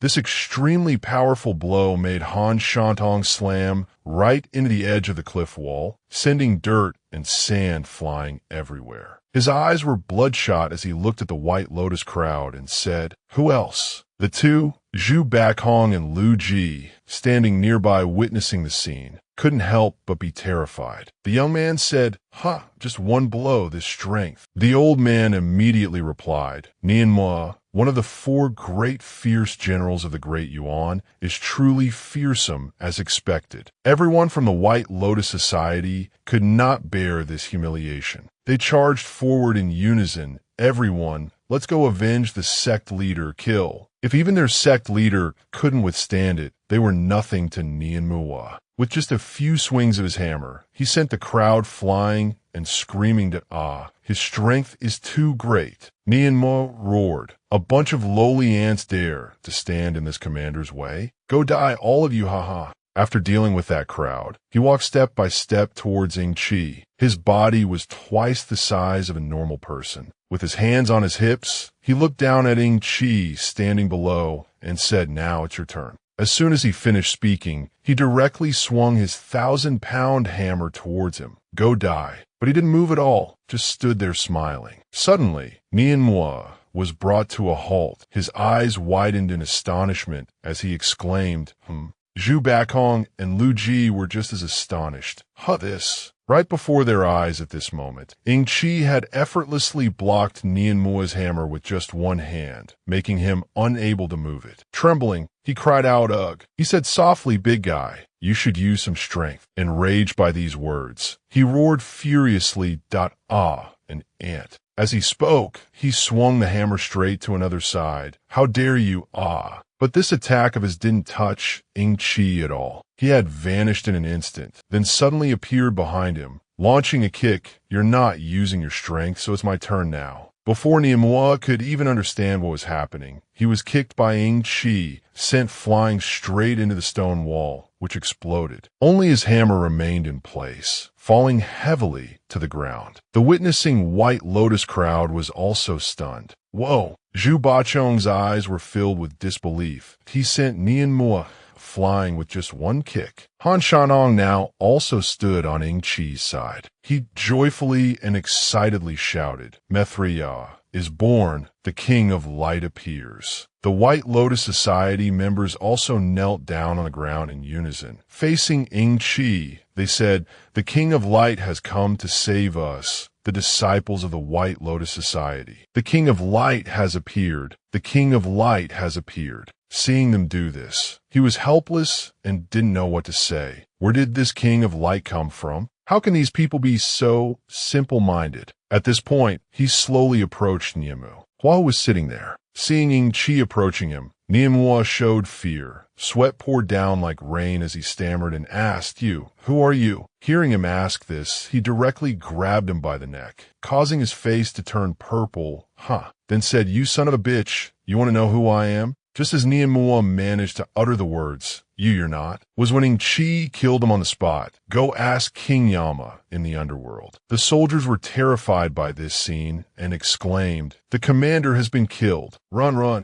But the White Lotus Society members wouldn't let them get away so easily. They all pointed their blades at the soldiers and shouted, "Disciples, don't let the Yuan dogs escape. Don't let a single Yuan dog go kill." Zhu Bakhong stood there, scratching his head and wondering, so strong. He killed Nianhua in one move. Lu Ji continued, "His strength is not something people like us can. compare to. Ying Qi then looked at the two of them and said, "Why aren't you getting up? While they're hunting down the Yuan soldiers, let's get out of here quickly. Do you really want to be the sect leader of this bunch of brutes?" The two immediately ran over and replied, Benefactor is right. Let's take this chance to leave quickly. So the three of them took the opportunity to slip away while the White Lotus Society members were busy slaughtering the soldiers. They, still unaware, continue to kill with all their might. Kill. Mithriya is born. The king of light appears. Han Shantong was not idle either, using his jade staff to brutally deal with the Yuan soldiers. After wiping out all the soldiers, he looked at the White Lotus crowd and asked, "Hey, where's Lord King of Light?" Disciples, "Has anyone seen Lord King of Light?" They ran over and replied, "Lord King of Light seems to have gone towards the mountain cave behind the mountain." Meanwhile, Ying Qi's group of three had already traveled some distance. Zhu Bakong spoke up and asked, "Benefactor, where are we going next?" Hearing this, he turned to him and thought to himself, "Next, to open the gate of heaven's path again, I must recruit soldiers and buy horses and make this kid the emperor." After thinking, he replied, "Old Zhu, do you have a sworn brother named Chong?" "Yushan," he replied. "You mean Old Chong? I haven't seen him in a long time. He's a mountain bandit now." Ying Qi said, "All right, let's go find him." Hearing this, Zhu Bakong was surprised and asked, "Go find Old Chong? Benefactor, are we going to become mountain bandits too?" Ying Qi replied as he turned and walked away, "Whether we become mountain bandits or not is not important. The main thing is I want to make Old Zhu the emperor." Hearing this, Lu Ji was astonished and asked, Old Zhu is emperor." Zhu Bakong continued, "What? Become emperor? Me? I'm not mistaken, am I? I was just talking nonsense. In my dreams, anything is possible." Elsewhere, in a large house built on a mountain, inside, the man called Zhu Bachong's sworn brother, named Chong Yushan, was sitting with a full cup of wine and meat. Suddenly, someone from outside shouted, "Chieftain, bad news. The Yuan dogs are attacking." Hearing this, Chong Yushan threw the wine cup in his hand straight to the ground, shattering it into pieces. He and several others grabbed their weapons and jumped to their feet, asking his subordinate, "What? How many of those damn Yuan dogs are there?" The subordinate replied, "One person." These words made Chong Yushan exclaim in surprise, "What? One person?" Just as he finished speaking, a volley of arrows shot out from nowhere, heading straight for him. Luckily, his movements were also agile, and he immediately raised his two maces to block the arrows, escaping the danger. Chong Yushan looked directly towards the main door, where a figure holding a bow was entering, and asked, "Who is sneak attacking me?" The man walked in with a bright smile and replied, "To surround and kill a bunch of insects like you who don't know life from death. I alone am enough." He is one of the four great fierce generals of the Great Yuan. Qibei. Seeing him enter, Chong Yushan ordered his subordinates, "Damn Yuan dog, get him for me." The subordinates immediately obeyed and charged forward. "Kill. Watch me take his dog's life." And so continuous loud shouts erupted from inside the house. "Kill. Watch me take his dog's head."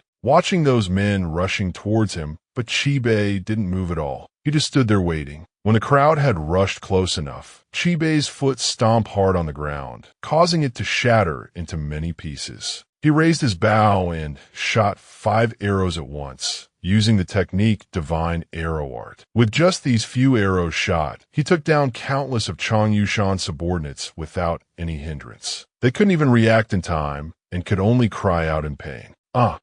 Chong Yushan also couldn't understand what this technique was and asked aloud, "What kind of technique is this?" The subordinate standing beside him added, "Damn it, this guy is terrifying." As soon as they finished speaking, both of them also charged directly at Qibei with large axes, shouting, "Let's go together." The corner of Qibei's mouth curled into a smile of contempt. Then he fired a volley of arrows, mercilessly killing the last 2 subordinates. In less than an hour, the ground was littered with corpses, while Qibei didn't even have a scratch on him. He smiled and looked at Chong Yushan, saying, "Chong Yushan, it's a pity you are on my Great Yuan's death list. Will you do it yourself, or shall I?" He looked at the fierce general in front of him and thought to himself, the opponent's strength far surpasses mine. I must find his weakness and defeat him in one go. After thinking, he grabbed his axe and lunged towards Qi Bei. Thinking, there's a glimmer of hope die. He looked at the scene before him with utter contempt. With just this little strength. When Chang Yushan's two large maces struck, Qi Bei, as fast as lightning, leaped into the air to dodge. After jumping into the air, he once again used the same technique as before, shooting 5 arrows at once towards Chang Yushan. Those 5 arrows seemed to magically curve and stab straight into Chang Yushan's back, leaving him no time to react. He could only cry out, ah. He propped himself up with his hands on the ground, trying to use his last bit of strength to ask, "You, who on earth are you?" Qi Bei, holding his bow firmly, replied, "Does this count as your last words? Rest in peace." But just as he was about to strike, a loud shout suddenly rang out from behind him, startling him and making him turn his head to look, Divine arrow art. He immediately aimed his arrow towards the door. At the same time, from the door, another arrow surrounded by lightning shot in. He exclaimed, "What?" Looking at those arrows, Qi Bei also shot his own arrows to intercept them. The two sides collided head-on, creating a terrifying explosion that sent him flying back as he exclaimed, this is... The newcomer was none other than Ying Qi. He stood proudly with his arms crossed, looking towards Qi Bei. Zhu Bakhong also ran over to support his sworn brother, asking, "Old Chang, if we had arrived any later, would we have had to collect your corpse?" Chang Yushan replied, "What nonsense are you spouting? Old Zhu, be careful. This Yuan dog is very formidable." Just then, Qi Bei spoke up, "I am the divine archer of Great Yuan, Qi Bei." "Who are you? Do you also know the divine archery technique?" Ying Qi replied, "It's very clear that your divine archery technique is not yet refined." Hearing these words, he was so furious his blood boiled. His eyes widened as he aimed his bow and arrow at him, shouting, "How can that be? My divine archery technique was personally passed down by Genghis Khan." Ying Qi laughed and replied, "Then it seems your archery can only shoot birds, not people." He furiously cursed, "Insolent! The divine archery technique of my great Yuan comes from the great Qin." The words he had just uttered made Ying Qi pause, his eyes widening as he mumbled, "The great Qin." As if realizing something, he raised a hand to scratch his head and burst out laughing.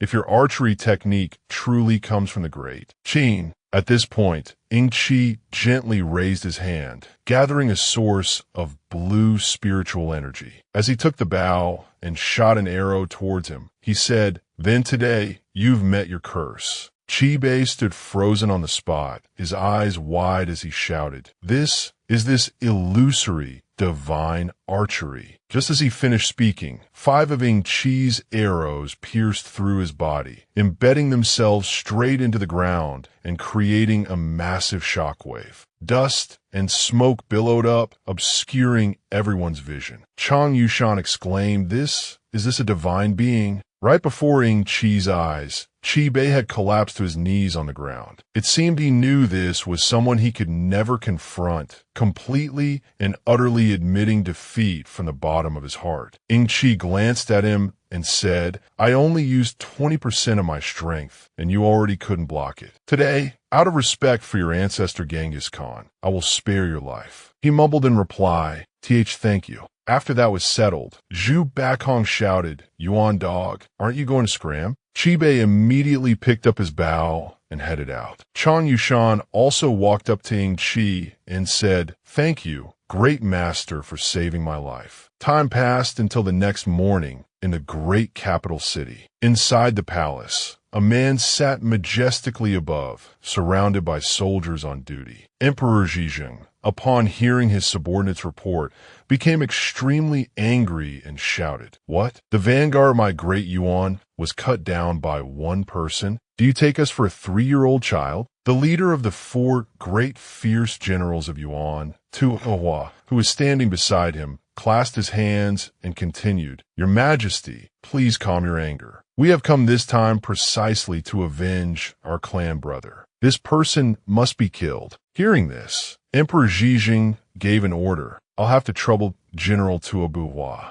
In addition, issue a bounty throughout the realm. 10,000 taels of gold for this person's head. The soldiers replied, as you command. Your humble general takes his leave. After this matter was settled, all the soldiers and Tuobuhua headed out. Outside, his face was filled with resentment. His teeth clenched as he growled. I must first destroy the White Lotus Society, then use his blood to offer to the soul of my clan brother. At the same time, at Ying Qi's location, inside Chang Yuchen's camp, a voice was heard. Benefactor, you can't be serious, can you? That's right, for just a few of us to directly attack the Yuan capital. Isn't that a bit too much? Ying Qi immediately replied. Who said it's just a few of us? Aren't the anti-Yuan forces now spread all over the realm? Lu Ji added, a disorderly mob. Zhu Bakong agreed, that's right, and they won't listen to us either. As they were discussing, a loud voice suddenly came from outside the door. The disciple Han Shantong respectfully requests the King of Light to lead us, the disciples of the White Lotus, to break the darkness and welcome the light. A subordinate entered and said, Chieftain, this is not good. A group of White Lotus Society disciples has rushed up. Zhu Bakong was just as surprised. Those people followed us all the way here. But Ying Qi didn't think so, and even felt secretly fortunate. He said, but they've come at just the right time. The anti-Yuan rebellion needs them. Old Zhu, do you want to be the sect leader first? Hearing this, he scratched his head and asked, what? Me, the sect leader? A moment later, the main gate slowly opened. Ying Qi, Lu Ji, and Zhu Bakong stepped outside. Before them, the White Lotus crowd was already waiting. Kneeling on the ground, they said, I'm the leader of the White Lotus Society, Han Shantong, respectfully requesting the King of Light to lead us to reclaim the light. He immediately replied to them, leading you is not impossible. Starting today, Zhu Yuanzhang will be the emissary of light, acting as my representative. Zhu Bakong, both shy and awkward, asked, for real? Yet the White Lotus crowd actually listened. They turned towards Zhu Bakong and kowtowed. We pay our respects to the emissary of light. He exclaimed in surprise this. Without much hesitation, Ying Qi got straight to the point with Han Shantong. The urgent matter now is to overthrow the Qin Dynasty in order to lead you to the light. He replied, the King of Light is absolutely right. This disciple has come with secret intelligence about the anti-Yuan rebellion. He asked, what intelligence? He quickly took out a scroll and handed it to Ying Qi. 7 days from now, the major anti-Yuan forces in the realm will gather at Huangjue Temple to convene an anti-Yuan Congress. At that time, the King of Light can command the forces from all sides to rebel against the Yuan together. Seeing this, Lu Ji said, Benefactor, this plan is good. Zhu Bakong also added, that's right, we'll gather the forces from all sides and attack the capital together. I'll personally kill that dog emperor and avenge my parents. Ying Qi also agreed with their idea, replying, that's good. It will be much more convenient this way. But before that, we need to do one thing first. He asked in surprise, Benefactor, is there something else? His gaze now turned serious as he answered, your strength is too weak. I must first impart the power of martial arts to you. They exclaimed in surprise, what? The power of martial arts. After a period of being trained and taught martial arts by Ying Qi, Chang Yuchen had improved greatly. He held a mace and jumped down from the rooftop. He used the move, Mount Tai crushes the top. With just one downward strike, he shattered the ground, sending rocks flying everywhere. On Zhu Bachong's side, it was no less impressive. He was now much stronger than before, continuously practicing his fist techniques, bowing to the mountain and overturning the sea. Lu Ji also became proficient in martial arts, the 8 gates and 8 trigrams, setting up the 8 formations. Seeing that they were completely different from before, Ying Qi praised, very good. Old Zhu, the 3 of you have good comprehension. You've grasped the secrets of martial arts in a short time. The 3 of them clasped their hands and said respectfully, thank you, Benefactor, for teaching us martial skills. Zhu Bakong excitedly clenched his fists and said, with these martial skills, Why would we fear not being able to kill the Yuan dogs? Benefactor is truly a celestial being. Han Shandong, seeing this, ran over to Ying Qi and asked, King of Light, the three of them have all mastered martial skills. I wonder when you will impart them to the disciples. He replied, Haha,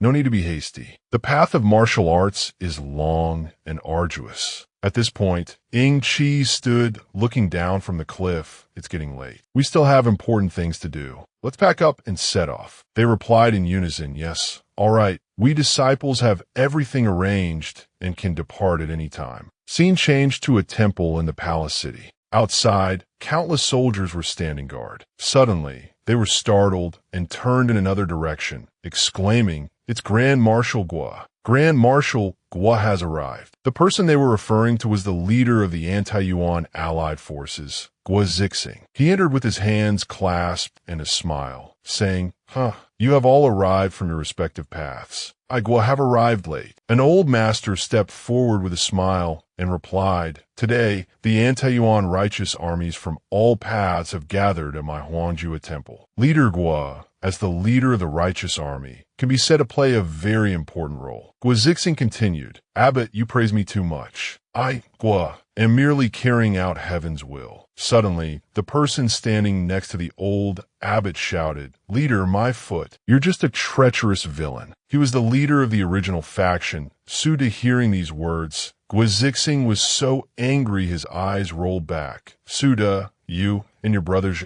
you turned traitor, and I let you go. I didn't expect you to dare to spout such nonsense today. Suda, not backing down, pointed directly at him and said, You're the real traitor, a coward who clings to life and fears death. As he said this, he drew his sword from its scabbard. Then he pointed it straight at Gua Zixing's face and shouted, If my brothers and I hadn't saved you, you would have died under the blades of the Yuan dogs long ago. He retorted, If I hadn't taken you two in, you would have starved to death on the roadside. And now you don't even know how to be grateful. He added, If I had known earlier, I should have killed you. As soon as the words were out, a voice suddenly came from nowhere, startling Suda. Whoever wants to kill me, just come and try. Recognizing the voice, he turned around and exclaimed, Old Jew. Suda hugged Zhu Bakhong and asked, Old Jew, you're still alive? He replied, Haha, I'm doing very well. Benefactor even gave me a new name, Zhu Yuanzhang, and said I could become an emperor.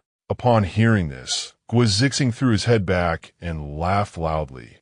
The biggest joke in the world. A beggar like you can become an emperor? Then wouldn't that make me the emperor emeritus? With that, he directly used the icy palm, gathering spiritual energy in his hand and lunging towards Zhu Bakhong, shouting, Traitor, go be an emperor in the underworld. Zhu Bakhong, no longer willing to back down, used the martial arts technique taught to him by Ying Qi to counter. As expected, Gua Zixing was no match and was quickly overwhelmed by Zhu Bakhong's move, crying out ugh. His whole body was thrown backward, and he almost fell flat. Fortunately, a group of soldiers ran to support him. Gua Zixing clutched his chest and looked at Zhu Bakhong, stammering, You rotten brat, in such a short time you've. Hearing someone praise him, he was visibly delighted and said, Unexpected, right? Ying Qi, standing behind, added, Old Zhu has made progress, but not much. Hearing this, Zhu Bakhong's enthusiasm deflated. He scratched his head and stammered, Compared to Benefactor, I'm still far behind. At this point, the abbot walked over and spoke Ba. Today, heroes from all paths have come to conspire in the great matter of rebelling against the Yuan. We should not harm our harmony. Gua Zixing also spoke up, that's right. For today, I will temporarily not stoop to the level of a traitor like you. Zhu Bakhong laughed and replied, You treacherous old man, you really know how to save face. He snorted coldly in anger. The old abbot raised his hand and shouted loudly, Righteous anti-Yuan warriors from all paths. Today we gather at Huangjue Temple for one matter, and that is to discuss the great cause of rebelling against the Yuan. Everyone shouted in unison. That's right, the dog Yuan's rule is tyrannical. The people's hearts are filled with resentment. Kill the dog Yuan. On the side, Ying Qi leaned close to Zhu Bakhong and whispered, "Old Zhu, today you must recruit these people under your command." Hearing this, he replied with some hesitation, "Benefactor, can I do it?" He answered, "Rest assured, you can. This Huangjue temple is the place where you will rise." Suddenly, from outside the gate of Huangjue temple, a loud shout rang out. A bunch of lowly ants dared to spout such nonsense. These words startled the old abbot, who turned and said, "Who is it?" Just as he finished his sentence, the door was smashed to pieces by a huge, beastly hand, shattering into countless fragments. Following that, a huge gorilla with silver fur and blazing red eyes crawled inside. The abbot and everyone else were terrified out of their wits and screamed, "It's a monster! Ah, how terrifying!" He immediately ordered the soldiers, "Everyone be careful, fend off the monster, charge together." Zhu Bakhong could no longer stand still. His eyes burned with fighting spirit, ready to charge forward. "I'll deal with him." But he was pulled back by Ying Qi's hand. He looked at him and advised, "Don't be hasty, old Zhu. Let's see what kind of strength they have first." Hearing this, he let out a soft "oh." At the same time, at the front, that giant gorilla was still wreaking havoc, knocking several soldiers to the ground, who cried out, "Ah." It seemed to feel no difficulty at all, continuously launching attacks that the soldiers couldn't react to in time. "Ah, this monster's strength is too great." One of the soldiers was sent flying and landed at Zhu Bachong's feet, groaning, "Help me." Ying Qi then reminded him, "Old Zhu, it's your turn to act." He was just waiting for these words and immediately launched himself forward, replying, "All right." He threw a punch straight at the huge gorilla, shouting, "Watch me." Chang Yuchen also didn't hesitate, directly grabbing two maces and leaping up, shouting loudly, "Old Chang will also lend a hand." Both martial arts techniques that the two had learned from Ying Qi were put to use, striking the beastly gorilla's head directly. Mount Tai crushes the top, uprooting mountains and overturning seas. The gorilla took this massive blow to the head and collapsed to the ground as dust and smoke billowed up. Everyone who witnessed the scene couldn't help but be astonished. The abbot spoke up, "The young men's strength is too great." Gua Zixing added,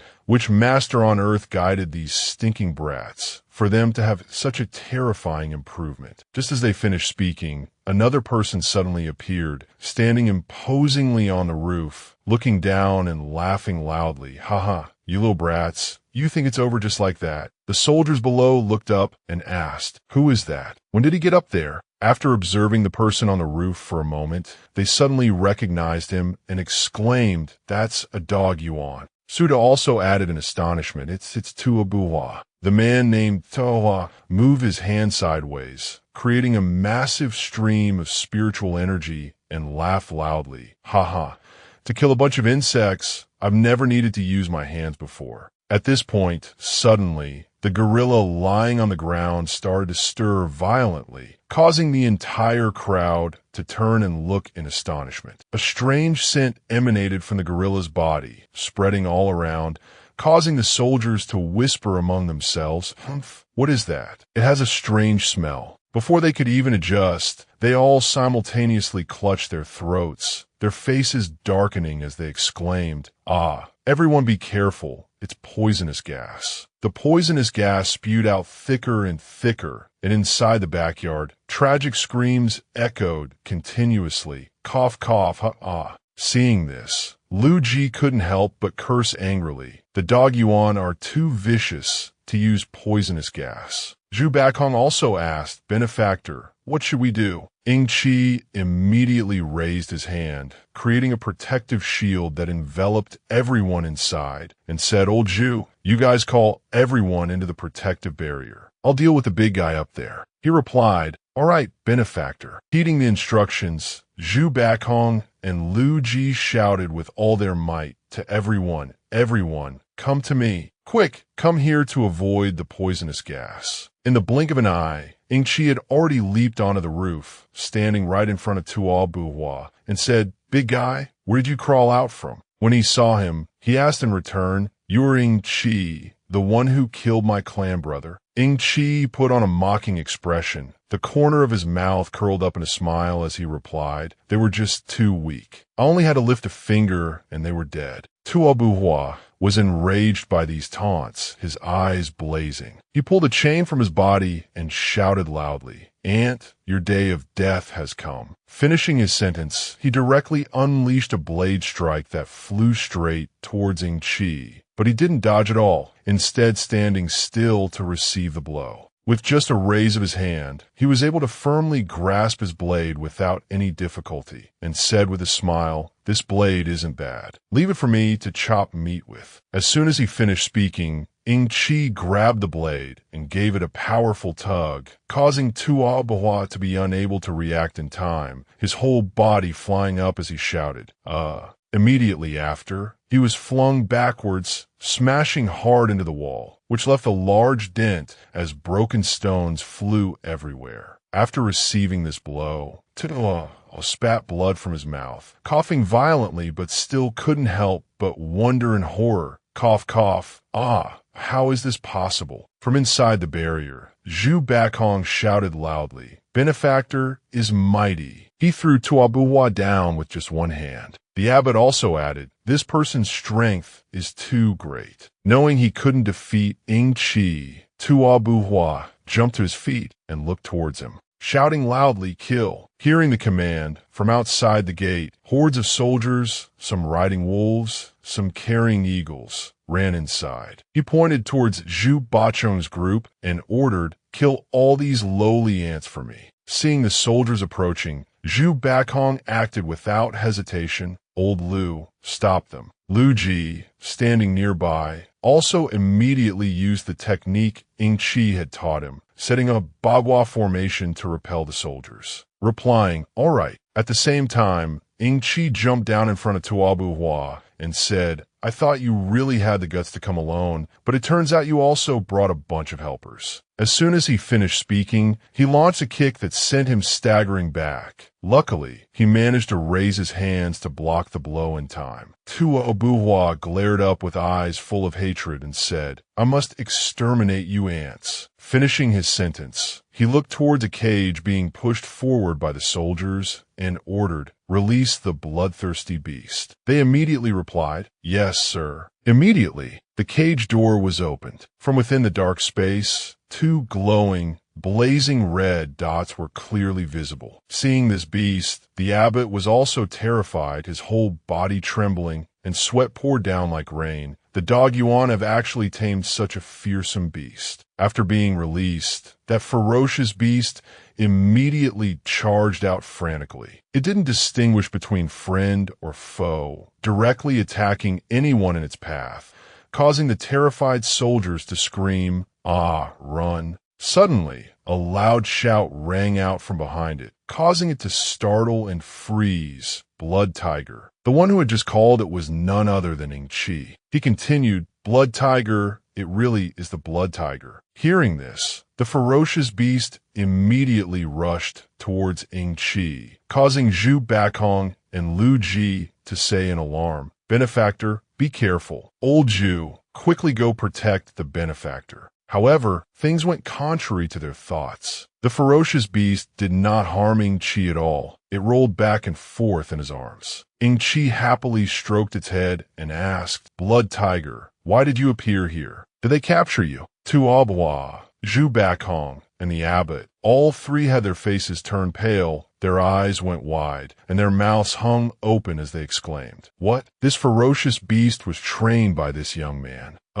Benefactor is truly a divine being." At this moment, Ying Qi jumped to his feet, pointed at Tuo Buhua, and said, "Originally, I might have let you live. I didn't expect you barbarian to dare to harm my mount. Now you must die." Hearing these words, he asked in surprise, "What did you say?" Before he could even finish his sentence, he had already lunged forward, kicking him straight in the chest and causing him to spit blood, shouting, "Die." Taking this kick, Tuo Buhua's bones and internal organs were all shattered. His eyes rolled back as he let out a grunt, "Ugh." His entire body flew straight towards the opposite stone wall, creating a huge explosion. Just like that, Tuo Buhua was obliterated by Ying Qi, dying before he could even gasp. Zhu Bakong exclaimed with astonished eyes. Tuobuhua was killed by the benefactor with a single kick. The abbot added, "This young man's strength is truly terrifying." Seeing that their master was dead, Tuobuhua's soldiers all fled in unison. "The great general is dead. Quick, escape with your lives. Run. This Ying Qi is truly terrifying." But he had no intention of sparing them. He waved his hand, forming a bow aimed straight at the soldiers, and shouted loudly, "Trying to run?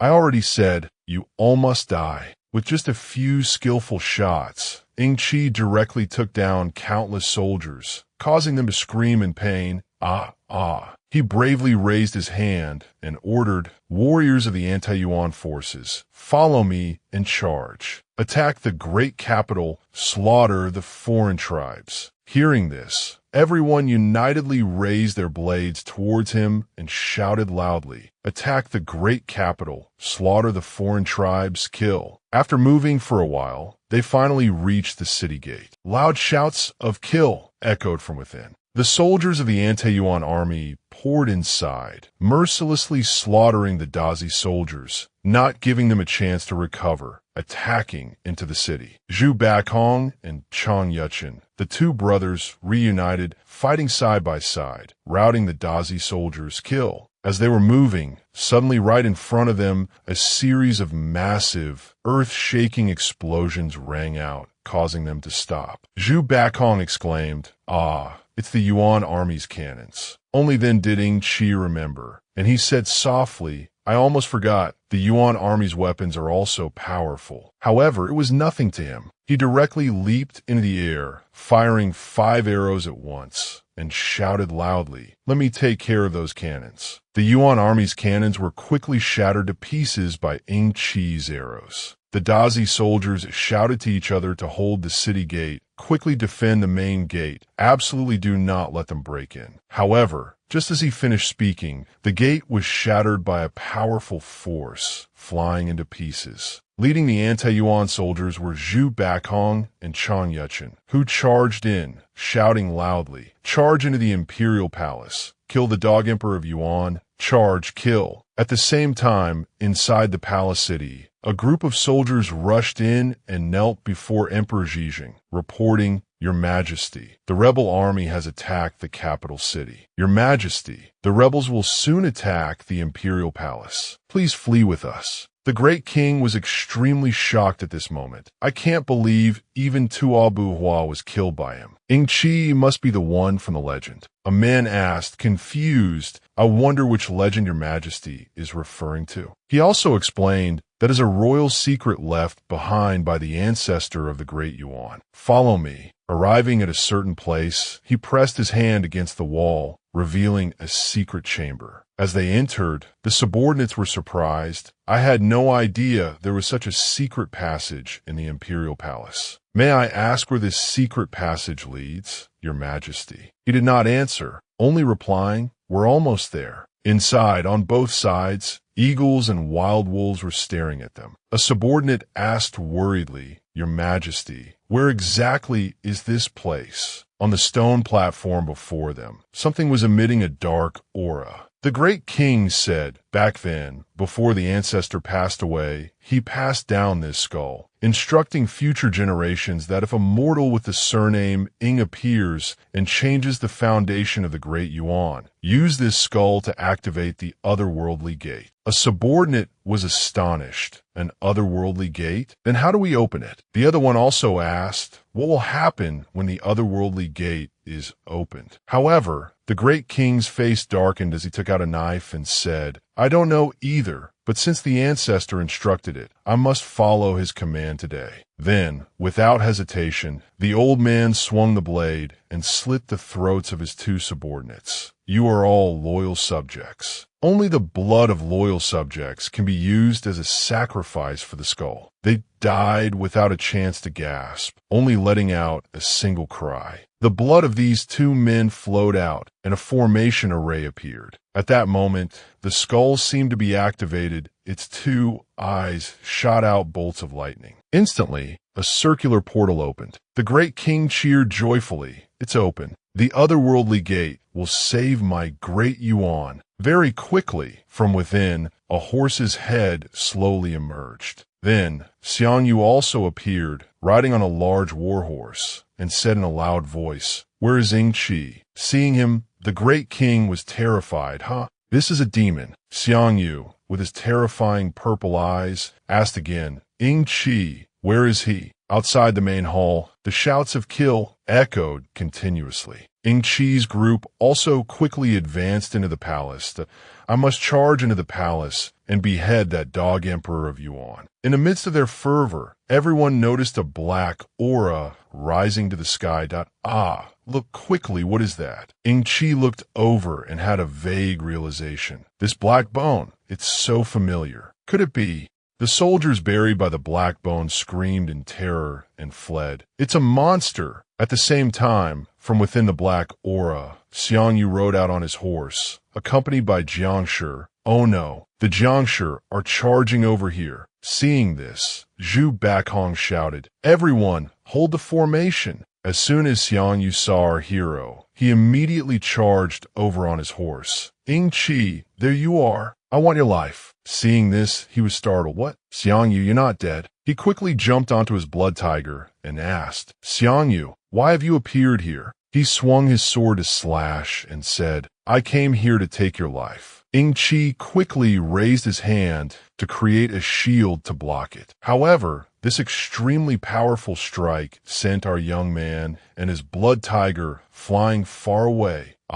Seeing this, Zhu Bachong's group also rushed forward to help. "Protect our benefactor. Let's go together." Seeing this, Xiang Yu unleashed an extremely powerful slash that split the ground in two. Fortunately, the three of them dodged in time. This power is too terrifying. Ying Qi sat up and saw this scene, thinking to himself, "This is bad. The resurrected Xiang Yu has become a demon. With my current strength, I'm afraid I'm not his match. If he came from the otherworldly gate, then I can also return through that otherworldly gate." After striking the meddlesome group, he turned and roared, "Ying Qi, you little brat, prepare to die." Then he raised his blade high, gathering power to form a terrifyingly large blade. Next, without another word, a single slash went straight for our young man. Luckily, he dodged in time, or he would have been done for. Suddenly, Ying Qi also saw the portal and turned to say, "Xiang Yu, if you want to kill me, then follow me." Seeing that he wanted a bolt, he spurred his horse forward and roared, "Ying Qi, you little brat, let's see where you can run." Ying Qi quickly transformed into a golden light and shot away, with Xiang Yu and the black aura chasing behind. Very quickly, our young man reached the portal.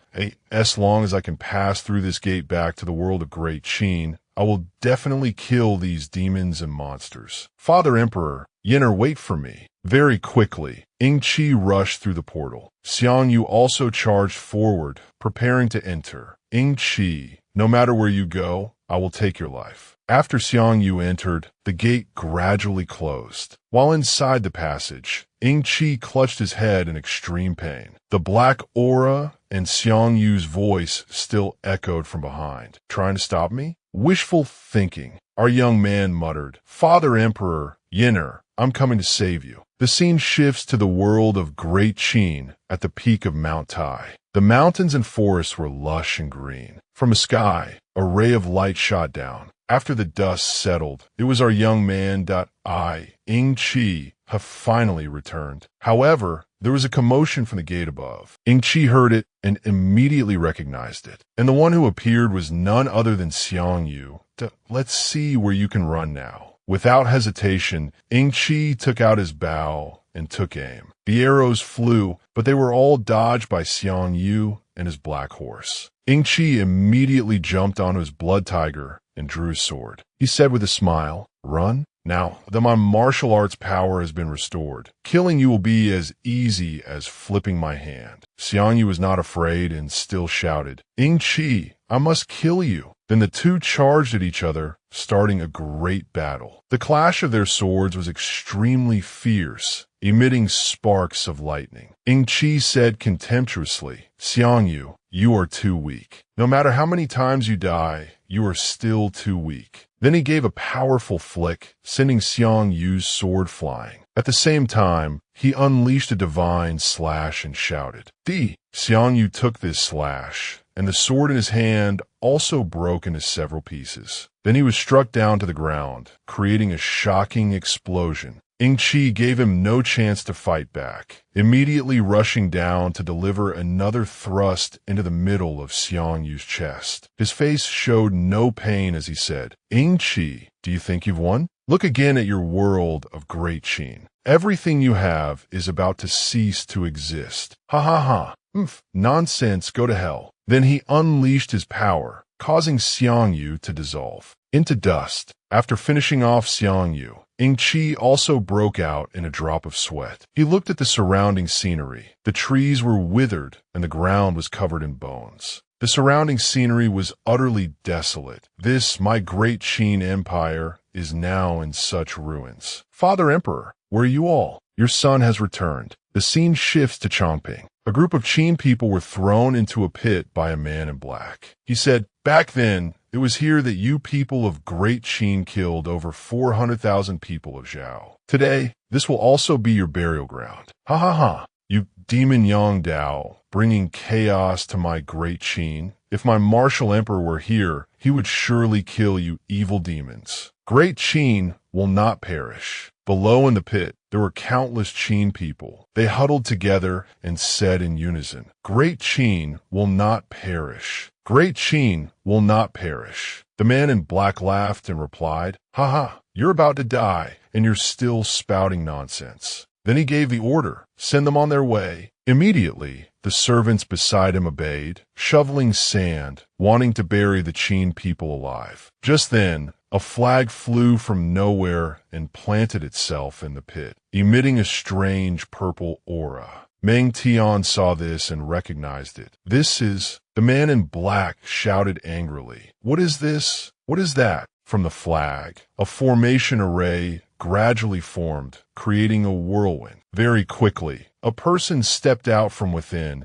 exuding a powerful aura in his armor, and uttered, "The old general has returned." The demon general's killing intent rises again. Everyone also recognized him. "It's the soul of Bai Qi. Bai Qi, it's really Bai Qi." Just then, Ying Qi also arrived and spoke. "Bai Qi, you slaughtered here back then. Today, slaughter all these demons here." Hearing this, Bai Qi's eyes turned blood red. "Kill." Meng Tian's group was overjoyed. "It's His Majesty, the martial emperor. His Majesty, the martial emperor has returned. We are saved. Great Qin is saved." Bai Qi swung his blade and slashed the man in black, splattering blood everywhere while shouting, "By my master's command, kill the demons." The people behind him saw this and fled in chaos. "It's the god of slaughter, Bai Qi. The god of slaughter, Bai Qi, has been resurrected. Run." Above the pit, our young man quickly released his spiritual energy, untying the soldiers, bringing chaos to my Great Qin, harming the soldiers of my Great Qin. Your crimes are unforgivable. Meng Tian and another white-haired young man were also rescued. They then all knelt before him and said, "Your Majesty, the martial emperor, you have finally returned." Then he also asked, "General Meng Tian, are my father emperor and mother empress well?" Hearing this, Meng Tian lowered his head, gritted his teeth, and replied, "Your Majesty, the martial emperor, I was incompetent. I cannot defend Hanyang City, and the Apang Palace has also fallen." Hearing this, he became furious. "What? I will definitely make these demons pay a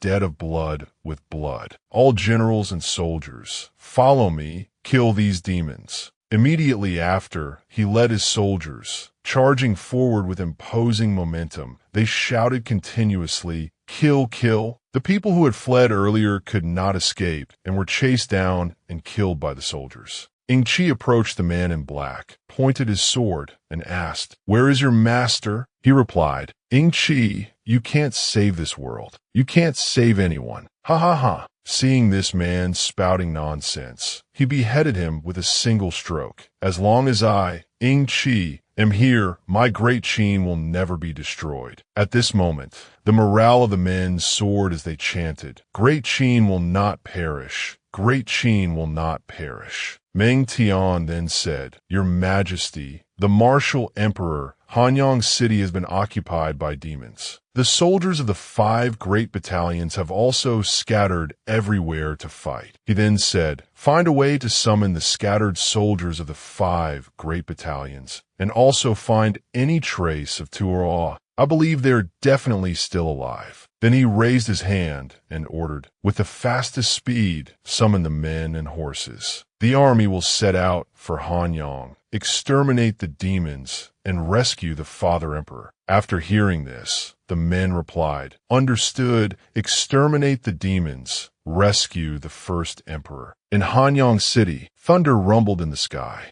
Below, Ying Zheng and the other ministers were tied up, and 3 men approached. One of them stepped forward and said, Tyrant Ying Zheng, today is the day you die. He replied, Rebellious ministers and traitors, you dream of destroying Great Qin. Wait for my Qi to return. He will surely annihilate all of you. The civil officials also shouted, Great Qin is immortal. Great Qin will never perish. The scene shifts to outside Hanyang City. Soldiers led by Ying Qi also arrived. On top of the city walls were countless enemy troops and mortars. Loaded, Meng Tian then said, Hanyang has been occupied by them. The first emperor must be inside the city. He then asked, Are these all the great Qin soldiers we have left? Meng Tian replied, For now we could only gather the forces from inside and outside the Hanga Pass. The soldiers of the 5 great garrisons are scattered everywhere, and we haven't been able to contact Duo Ruo yet. After hearing this, he raised his sword and shouted, All right, no matter. Soldiers of Great Qin,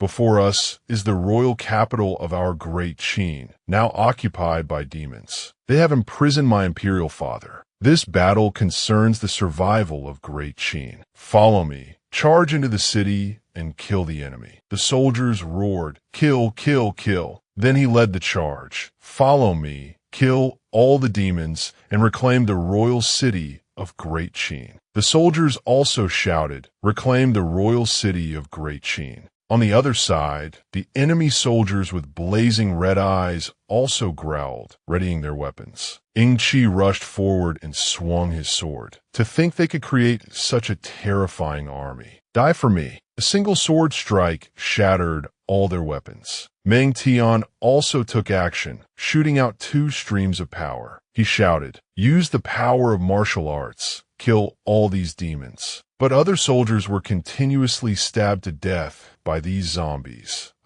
Meng Tian worriedly said, Be careful, these demons feel no pain. Just then, Duo Ruo arrived, leading a group of soldiers on paragliders. Then threw down grenades. The grenades fell, exploded, and set the crowd of these zombies on fire. He then approached Ying Qi and reported, Your Majesty, the martial emperor Duo Ruo has arrived late. But he didn't blame him and said, Duo Ruo, you've come at the right time. Follow me and let's fight our way into the city. Then Duo Ruo also commanded the flying soldiers to fly over the city wall and throw down incendiary bombs. The zombie soldiers weren't stupid either. They immediately took out their crossbows and fired. Arrows of dark energy flew, covering the sky. Before the flying soldiers could drop their bombs, they were shot down like ripe figs. The nephew who was commanding earlier laughed and said, Ying Qi, the weapons you left behind have been improved by my master. Isn't their power terrifying?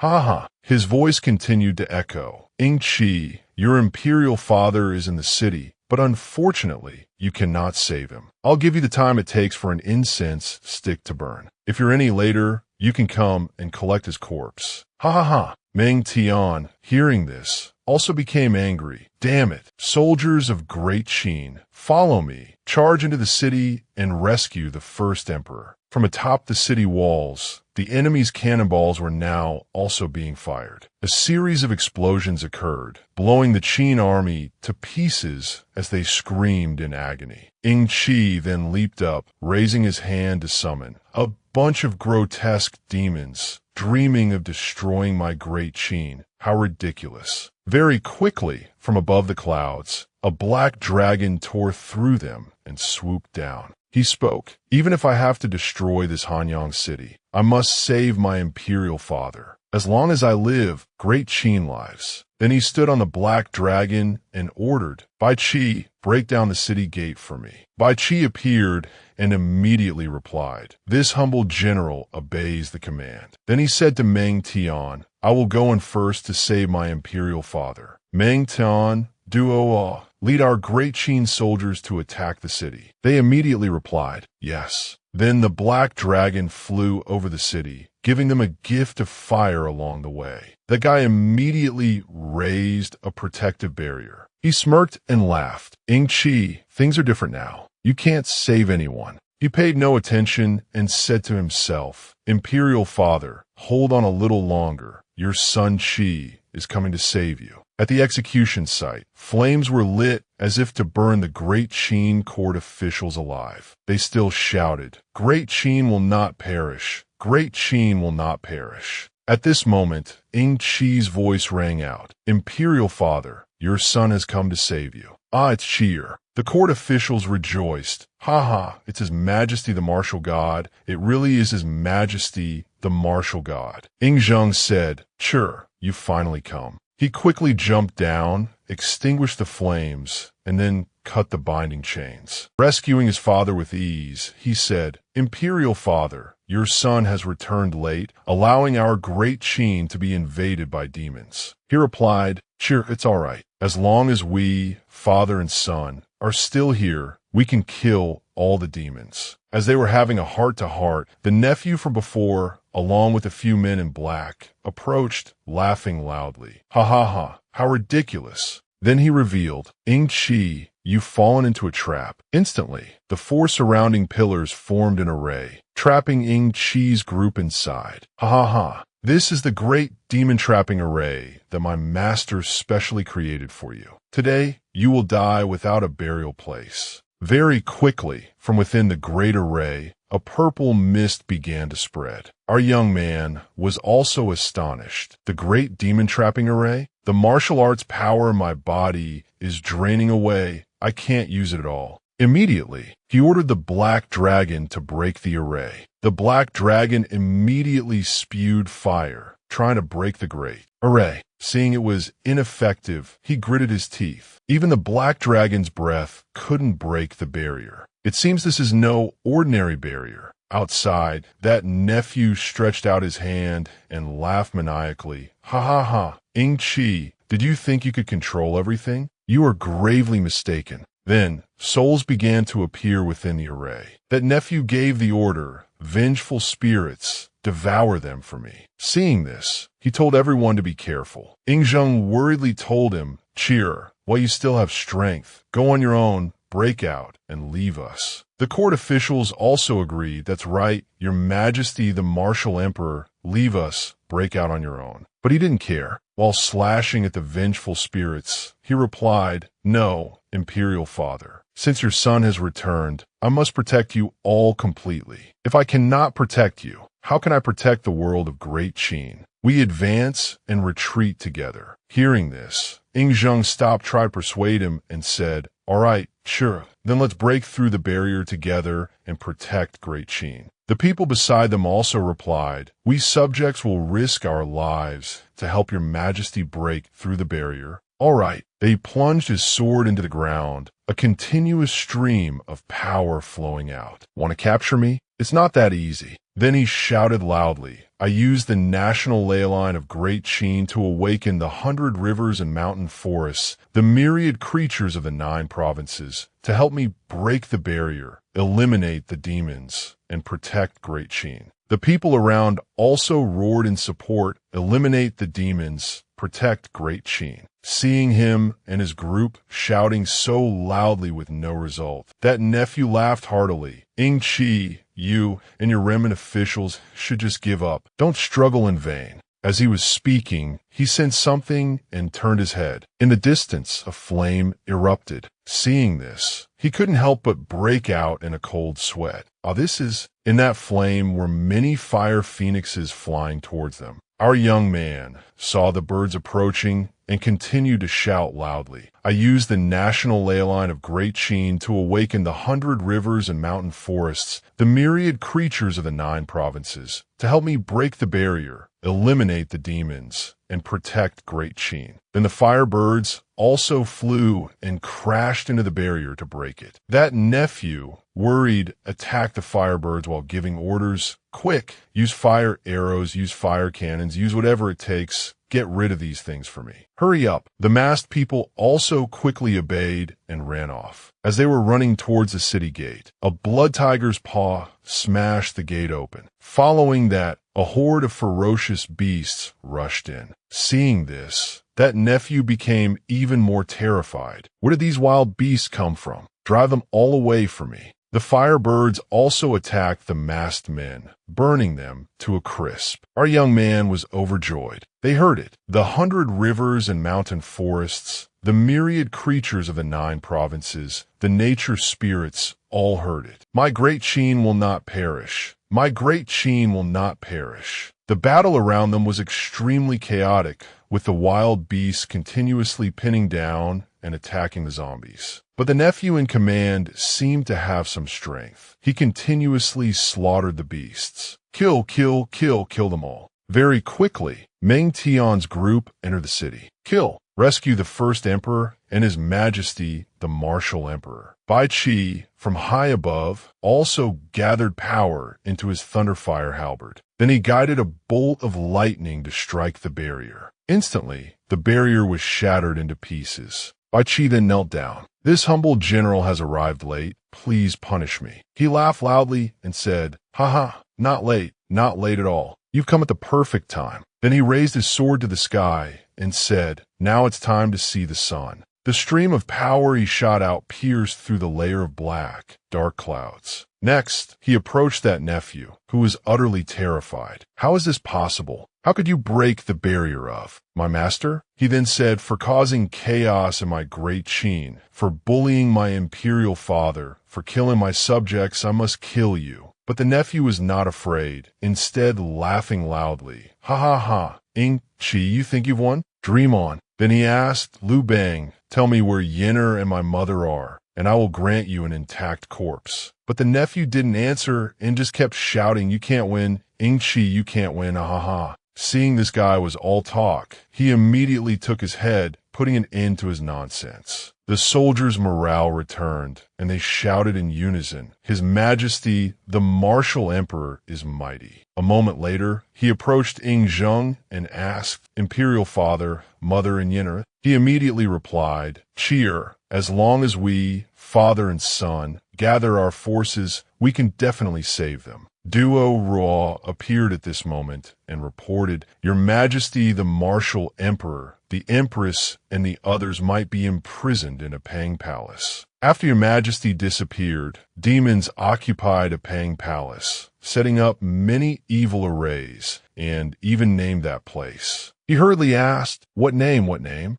Duo Ruo replied, "The city of wrongful deaths." At the same time, the scenery there was also extremely haunting. Inside the palace, Meng Tian came forward to report, "Your Majesty, the martial emperor, the demons inside and outside the palace have all been driven away. The grand army is gathering outside the city, awaiting Your Majesty's command." Hearing this, he said, "Imperial father, you stay and guard Hanyang city, gather the troops, and rebuild the court. Your son will lead the soldiers and will definitely rescue mother and Yenner." Ying Zheng patted his shoulder and replied, "Sure, Pang Palace is our home. Our family is imprisoned there. I, your father, want to go with you." He disagreed. "Imperial father, Pang Palace is now occupied by demons. That place is shrouded in demonic energy and is very dangerous. Even your son cannot see through the barrier there. But Ying Zheng still refused. Cheer. No matter how dangerous it is, your father will advance and retreat with you to protect our great Qin.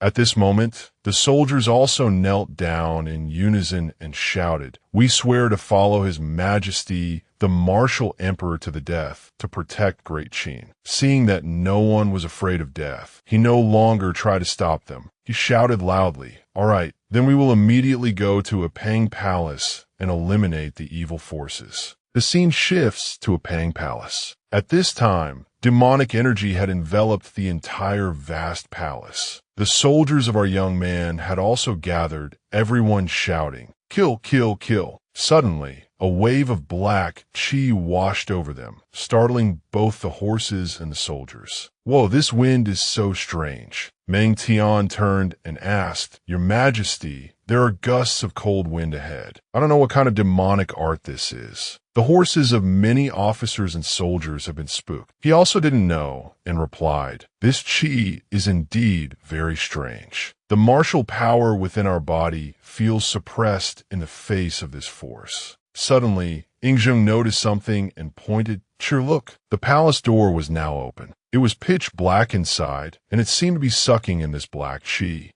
The door opened by itself. Ying Qi also broke into a cold sweat. This mysterious person, what is he up to? Duo also stepped forward and said, "Your Majesty, let me lead the shadow guards in to check the situation." Hearing this, he thought it was a good idea and immediately agreed. After that, Duo led the shadow guards inside. This black qi, accompanied by resentful spirits, sent one of them flying. Seeing this, Ying Qi was also horrified. What is this? Suddenly, a voice calling out to Ying Qi came from inside, sounding extremely pleasant. Seeing this, our young man pointed his sword and shouted, "We don't care what kind of demon you are or where you came from. For causing chaos in our great Qin, my father and I will absolutely not spare you." The resentful spirit spoke in response. "Ying Qi, don't you want to save your family? I will let you in, but only you alone may enter. Let's see if you have the guts." Hearing this, Ying Zheng immediately tried to dissuade him. "Sure, no, this is his scheme. It's too dangerous for you to go alone." Meng Tian also advised against it. "Your martial majesty, you must not. I will lead the army in a frontal assault." Ahead, Duo Ruo and his subordinates still couldn't get in, blocked by the resentful spirit. "I don't believe it. Follow me," and charge in again. But they were once again thrown back. The resentful spirit laughed. "Ha,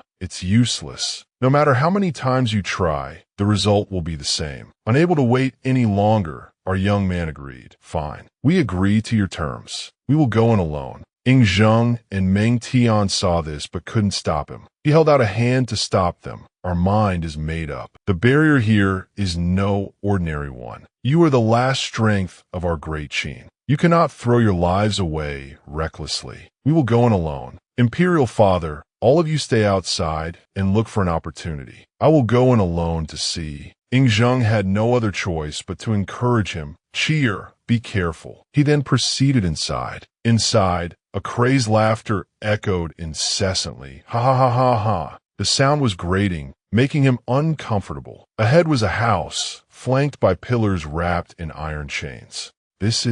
Looking closely, these iron chains were binding ferocious, resentful spirits. They came in all sorts of extremely fierce shapes and forms. Ying Qi paid them no mind and just swept past. As he was flying toward the White House, he suddenly stopped. In front of him, the man in the black cloak had appeared. He spoke. "Ying Qi, you're too late." His eyes glowed red as he grinned sinisterly. "You cannot save this world of great Qin, much less your family." He asked, "What manner of fiend are you? Why must you oppose us?" He replied, "Because you should not exist. Your existence has created a variable in this world, allowing it to escape the control of the gods."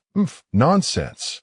As he spoke, he charged forward with his sword. The man in black raised his hand, gathering power, and called out, "Do you really think you can kill me here? This city of wrongful deaths, I have gathered tens of thousands of resentful souls and brought it here from the underworld, specially prepared for you. What? The underworld? Could it be you're from the underworld? At this moment, his descending sword was entangled by black qi that resembled cloth strands. The man in black replied, "It's not just me. Have you forgotten even who you are? Where you came from?" Seeing him speak in riddles, he grew angry, shattered his black qi, and roared, "Nonsense! Where's our family? Release them now, and we will spare your life." But this guy was as slippery as an eel, then transformed into black qi and flew inside. He taunted, saying, "If you want to save your family, then follow me." Ha ha ha. He also gave chase inside you. Stop right there. After entering, he saw Yu Qi and Shi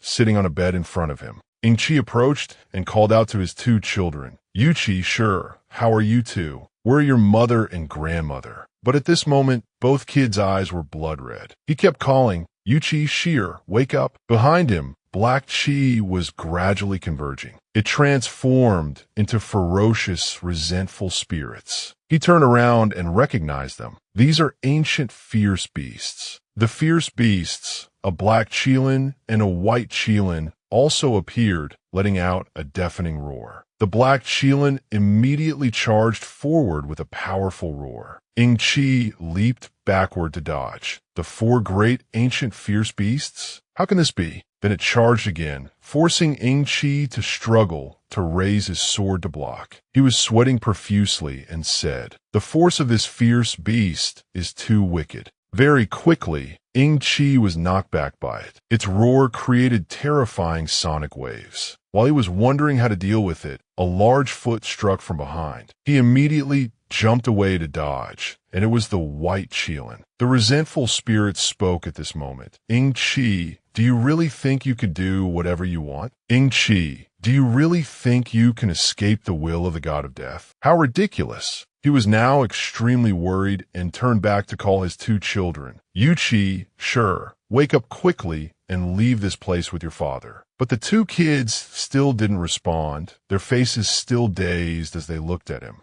Damn it. Without giving him much time to think, the two fierce beasts charged forward to attack again. Ying Qi, now determined, said, "I don't care what kind of fierce beast you are." After speaking, his figure vanished before their eyes, leaving them bewildered. Next, he appeared above the black qilin's head and unleashed a slash.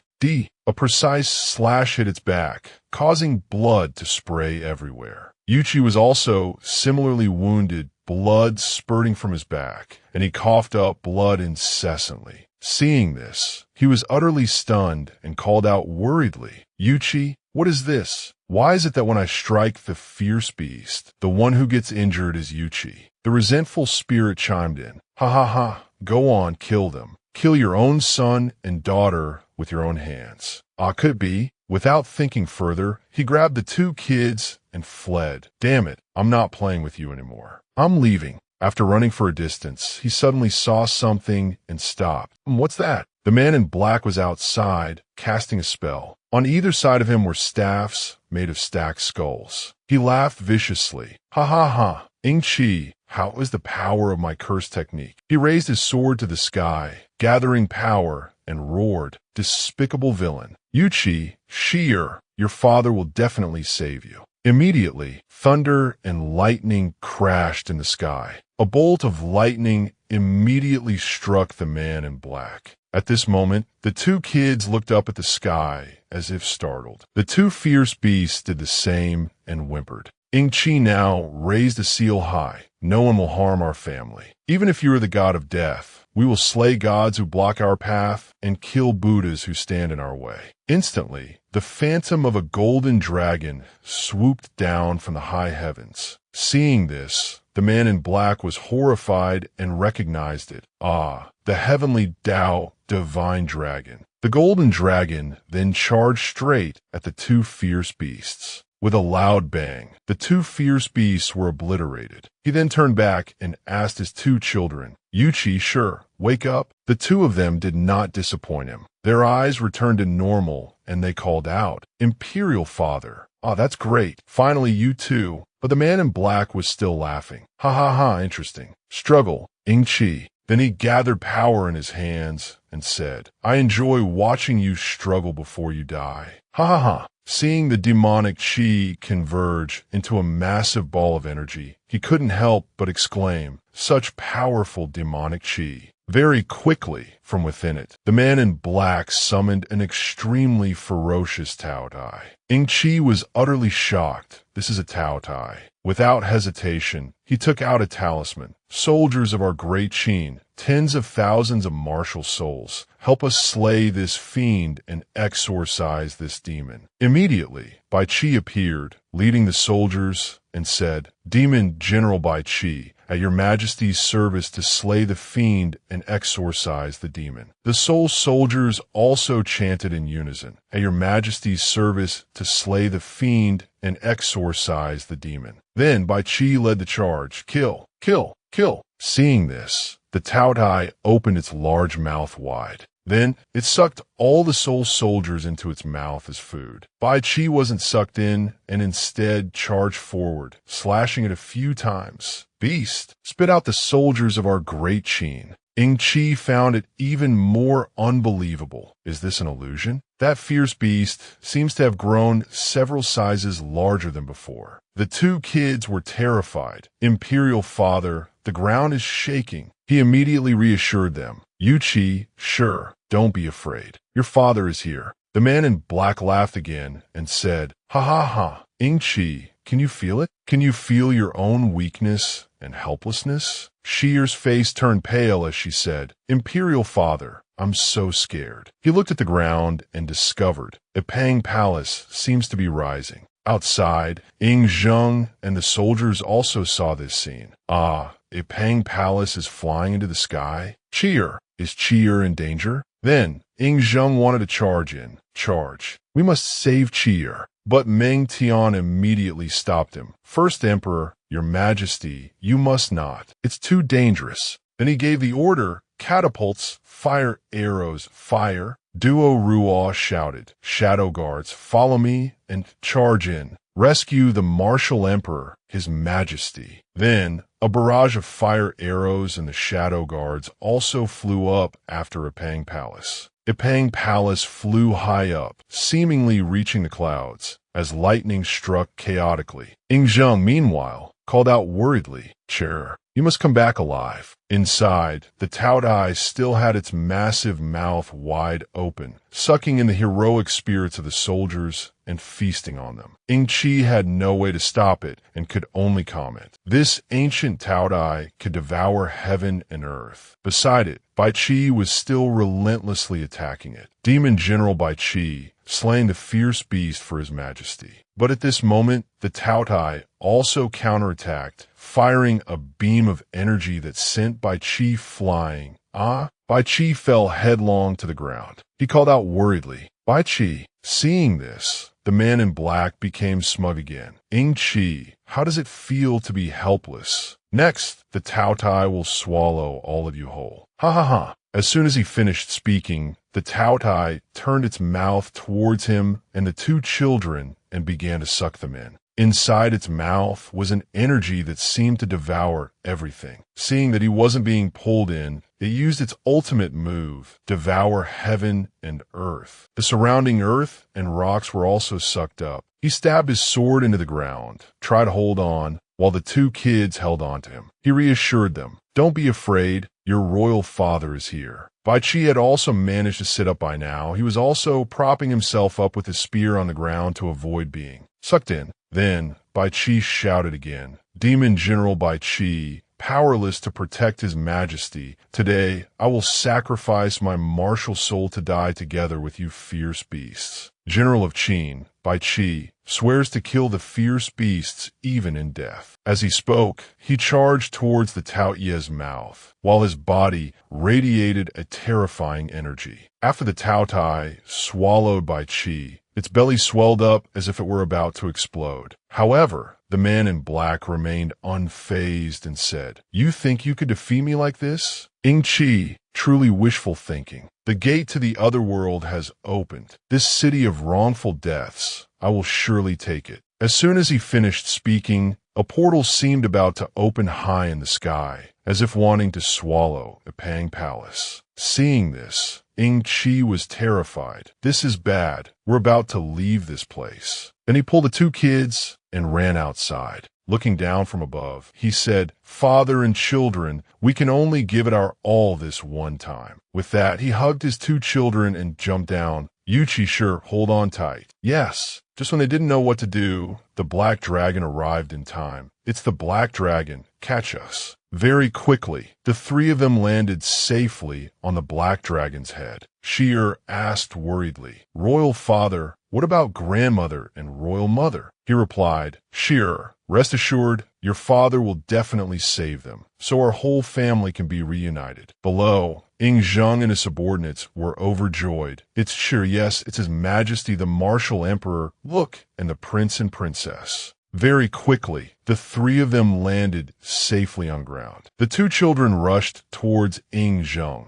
calling out, "Royal grandfather." He also ran towards them, calling out, "Yuchi Shearer, it's so good that you're all right." At this moment, the voice of the man in black rang out, "Ying Qi, if you want to save your woman and your mother, come find me in the other world." Meng Tian looked up and said, "Your Majesty, the Martial Emperor at Pang Palace is about to fly into that vortex." Yes, damn it. At this moment, the vortex portal seemed to have swallowed Ipang Palace. However, from within it, pillars of demonic chi plunged into the ground. He was extremely confused. "What is this black demonic chi now?" Ying Zheng said, "Cheer, what should we do next?" He replied, "Royal father, this mysterious person is not simple. He most likely comes from the other world. Let's return to Xianying Palace first." All right, scene change to Xianying Palace. Inside, Meng Tian reported, "Your Majesty the Martial Emperor, the demons around Xianying City have been cleared, and the defending soldiers have been properly arranged." Another official also reported, "Reporting to Your Majesty, the officials of the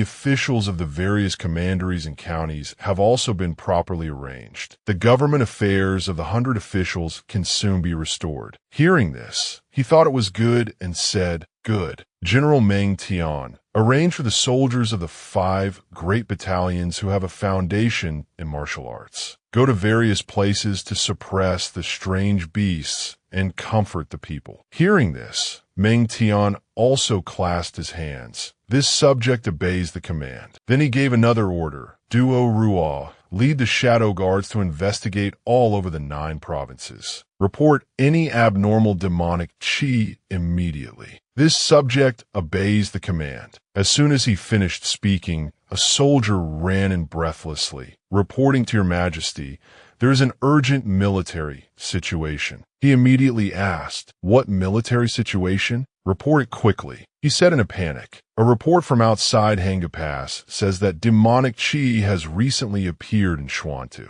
What? He immediately gave an order, "Duo Ruo, arrange for people to immediately follow us to investigate." "As you command." Scene changed to 30 miles outside Yongcheng. Here, demonic chi surged from cracks in the ground, filling the sky. Ying Qi and Duo Ruo were also present. He said, "Demonic chi is constantly pouring out. This must be a passage connected to the other world." Duo Ruo also reported, "Your Majesty, we sent soldiers to investigate earlier, but none of them returned." Hearing this, he said, "Duo Ruo, you all keep watch around the demonic chi. Observe its movements closely. If any demons come out, kill them with all your might." Yes. After speaking, he flew down into the pit of demonic chi that we will go investigate. You all guard the entrance. As you command. Deep inside, there was a purple vortex, constantly emitting demonic chi. He didn't hesitate and plunged inside. Then he set foot on the gloomy ground. This the other world. Suddenly, 2 monsters charged from a distance that the aura of a mortal. Just looking at him makes my mouth water. Very quickly, countless demons surrounded him. One exclaimed, "I want the first bite." But before they could do anything, the blood tiger let out a roar. The power of the roar sent them flying far away.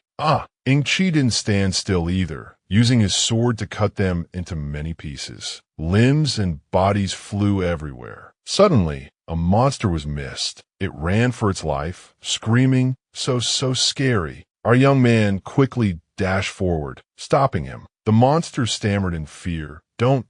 His eyes were blazing red, and his face was full of killing intent as he threatened, "Take me to your master." The monster immediately confessed. "He's over there." In the distance, there was a huge structure. Demonic Qi rose up, enveloping the surroundings. Ying Qi then chained the demon's neck and led it away, making it lead the way that we will not kill you. Yes, spare my life. Suddenly, demonic Qi flew closer. What is it this time? That demonic Qi transformed into the figures of laughing demonesses. It's the scent of a man. Come and have fun with me. But he was very resolute, sweeping them away with one strike of his sword. Lonely souls and wild ghosts blocking our path. Kill them all. Ahead, bolts of lightning struck down continuously. Our young man was also nervous and worried. So much lightning. The monster also realized in fear. The master is angry. No, don't go forward anymore. As soon as he finished speaking, a bolt of black Qi struck his head. His body was immediately severed and fell to the ground, dead, before he could even gasp. Following that, a three-headed fierce beast flew over another fierce beast. Its tiger head once again shot out demonic Qi, charging towards him. He immediately ordered the blood tiger to jump and dodge. In the world of Great Qin, demonic creatures were now constantly pouring out, devouring the soldiers. There was even a giant monster present. It excitedly pounced on the soldiers. One of its punches sent soldiers flying like toys. Duo Ruo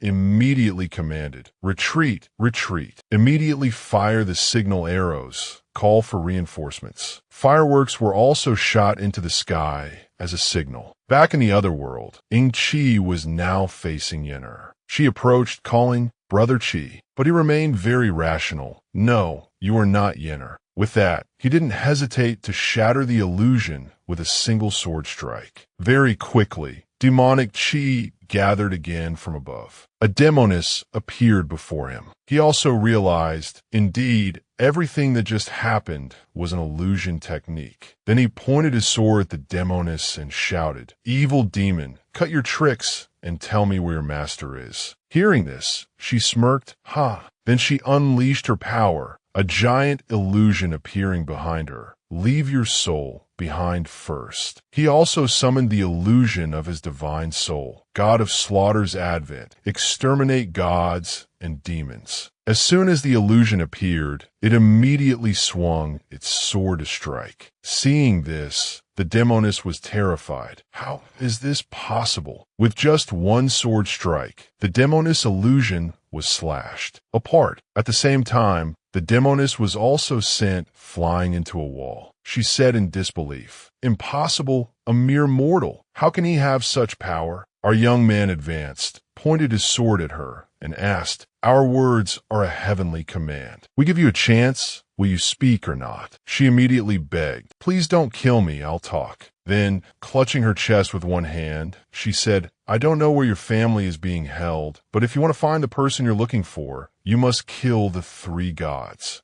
Who exactly is your master god? Why don't you even dare to say his name?" She replied, "It's not that I won't say it. You know his identity. It's just that everyone related to him has been placed under a taboo, unable to speak his name and identity." So there's such a taboo. Then were the 3 gods, she described. The 3 gods are the deities who manage the 3 great domains. They are the dark god, the sea god, and the dragon god. Only by killing them can you meet that person. Then he asked again, "We are very curious. Why are you telling us everything you know? Is what you're saying true?" She replied, "I don't need to deceive you. I was following his orders to hold you here." Hold me here? This is bad. Great Qin is in danger. In the world of Great Qin, the one-eyed monster was being attacked, but it was like scratching an itch for it. Duo Ruo took the lead and commanded, "Use the power of martial arts to deal with this demon." Another person said, "Our martial arts Qi doesn't seem to be able to harm it." Duo Ruo also realized this and agreed. Just then, a soldier ran over. "General, the reinforcements have arrived." Very quickly, Meng Tian, Shi'er, and the main army advanced. The young boy said, "Prince of Great Qin, Ying Zheng, is here to slay the demon. Duo Ruo, we've come to reinforce you." Meng Tian also asked, "Duo Ruo, what's the situation here?" Duo Ruo replied, reporting to General Meng, "His Majesty went into the deep pit alone and ordered us to guard the entrance." Suddenly, a horde of demons poured out, especially that one-eyed monster. "Our attacks can't harm it at all." "What? Even martial arts chi doesn't work?" Yingxi looked at the monster and said, "Royal Father ordered us to guard the entrance. We must complete the mission. I don't believe that we can't harm the one-eyed monster." Then the kid confidently charged forward alone, causing Meng Tian and Duo Ruo to call out in surprise, "Your Highness the Prince, be careful." Yingxi jumped high, channeling fire into his spear, and shouted, "You one-eyed monster, watch me blind your eye."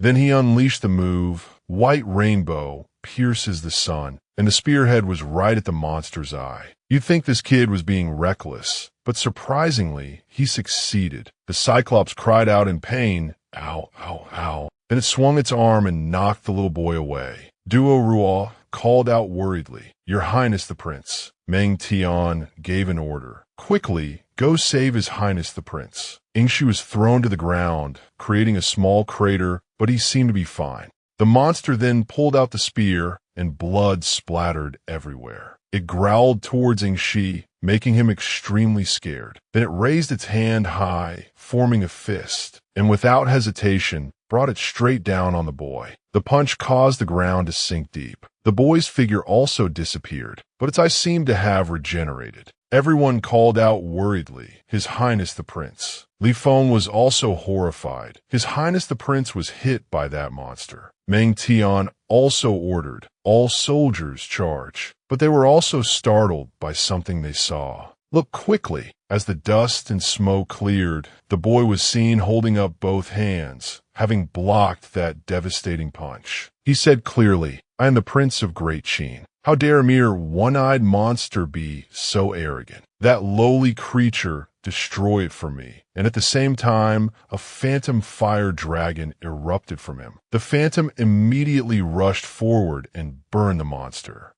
Ouch. His Highness the Prince has a guardian beast. Meng Tian was also overjoyed. Heaven protects our Great Qin. Our Great Qin's prince has such an extraordinary ability. The soldiers also shouted in encouragement, "Exterminate the demons, slay the monster." A moment later, the monster was burned to a crisp. The young prince stood out heroically and declared, "Soldiers of Great Qin, follow me to kill the evil spirits." Then, the young prince led the soldiers and charged forward. Kill, slay the demons, and exterminate the evil spirits. The demonic chi and resentful souls were easily dispersed by him and the soldiers. A moment later, Yingxi flew out of the death crack, holding the demoness. Seeing his son swaggering at the head of the troops, he immediately asked, "Sure, why are you here?" The young prince replied, "Father Emperor, your son will kill the evil spirits alongside Father Emperor to protect Great Qin." Meng Tian also reported, "Your Majesty, just now, we were fortunate to have His Highness the Prince, who killed the one-eyed Yiksha." Then, the demoness was also tied up and thrown to the ground. He spoke up, "I have seen it. You people wanting to destroy my Great Qin are truly courting death. Now, we shall give you a way out. Submit to my Great Qin. Lead us to find the 3 gods you spoke of." She immediately replied, "Lord of Great Qin, I originally had no intention of fighting you, and I am willing to submit to you. I only ask that you could spare my life." Hearing this, he also accepted. "Fine. You had best not play any tricks. Lead the way immediately." At the same time, he also untied her. Then the demoness also said, "The first god, the god of darkness, is in the realm of the undead. I can lead the way. It's just that the realm of the undead is filled with darkness. If there are too few people, I'm afraid." But he didn't care and shouted loudly, "My Great Qin soldiers, wherever they go, they kill evil spirits. You just need to lead the way." The soldiers also shouted in encouragement, "Kill the evil spirits, kill the evil spirits." At this point, she no longer hesitated. "All right, if that's the case, I will lead the way for you." After that, the demoness led Ying Qi's group to Mount Li. This place was extremely desolate. The demoness walked and said, "The realm of the undead is in the dark abyss. To get there, only a place where the aura of death is concentrated can give birth to an entrance leading to it. This is the place." In front of everyone was an old, dilapidated house. He said in disbelief, "How can this be? To actually desecrate my great Qin's imperial mausoleum. We will definitely annihilate this horde of wandering ghosts and wild spirits." Ying Shi also called out, "Father Emperor, your son will follow you." He immediately stopped him. "Sure, you and General Meng will watch over the entrance to prevent demons from taking the opportunity to invade." The two immediately replied, "Yes, sir." "Duo Ruo, you lead a few shadow guards and follow me down." "Yes, sir." Then several people proceeded inside. Before leaving, he reminded them again, "You all guard the entrance carefully." Meng Tian also replied, "Your Majesty, be careful." After entering, what appeared before their eyes were stark white skeletons. The trees were all dead and withered. The scenery was extremely gloomy and desolate. Ying Qi asked, "Is this place the realm of the undead?" The demoness replied, "That's right. This place has no aura of the living. I believe danger will strike immediately." As soon as she finished speaking, a skeletal hand emerged from the ground. Very quickly, skeletons swarmed up from the ground. He immediately warned, "Everyone, be careful. These skeletons even knew how to ride skeletal horses." They all radiated a terrifying dark qi. The demoness recognized them and said, "We've been discovered by the god of darkness." Hearing this, he shouted, "Prepare to meet the enemy." From a distance, skeletal birds, with only bones left, flew over to attack. He didn't hesitate to slash out with his sword, roaring, "Demons and monsters, behead them all." His soldiers also easily took down these skeletons. Kill. Ying Shi at this time also prepared his bow, divine archery technique. As he shot, he shouted, "Is this all you've got? And you dare to invade my great Qin?" Then his arrows shattered all the flying skeleton monsters. His soldiers, along with Duo Ruo, also used their martial arts power to attack. The skeletons were all smashed to pieces, extremely weak. After dealing with this group, he roared with great momentum, "Great Qin's Ying Qi has arrived. God of darkness, come accept your death." Suddenly, the shattered skeletons began to fly and converge. These undead creatures, are they resurrecting? Then a skeleton with two glowing eyes formed and said, "Ying Qi, you finally come." Its entire body was now covered in green flames. It was enormous and ferocious, cackling. Then it raised its goat-headed staff, its two eyes glowed, and it said, "You will not be able to leave this dark abyss." From its staff, it shot out a beam of power, dark invasion. He immediately shouted, "Dodge quickly." However, only the blood tiger he was riding managed to dodge, while the soldiers around him were sent flying.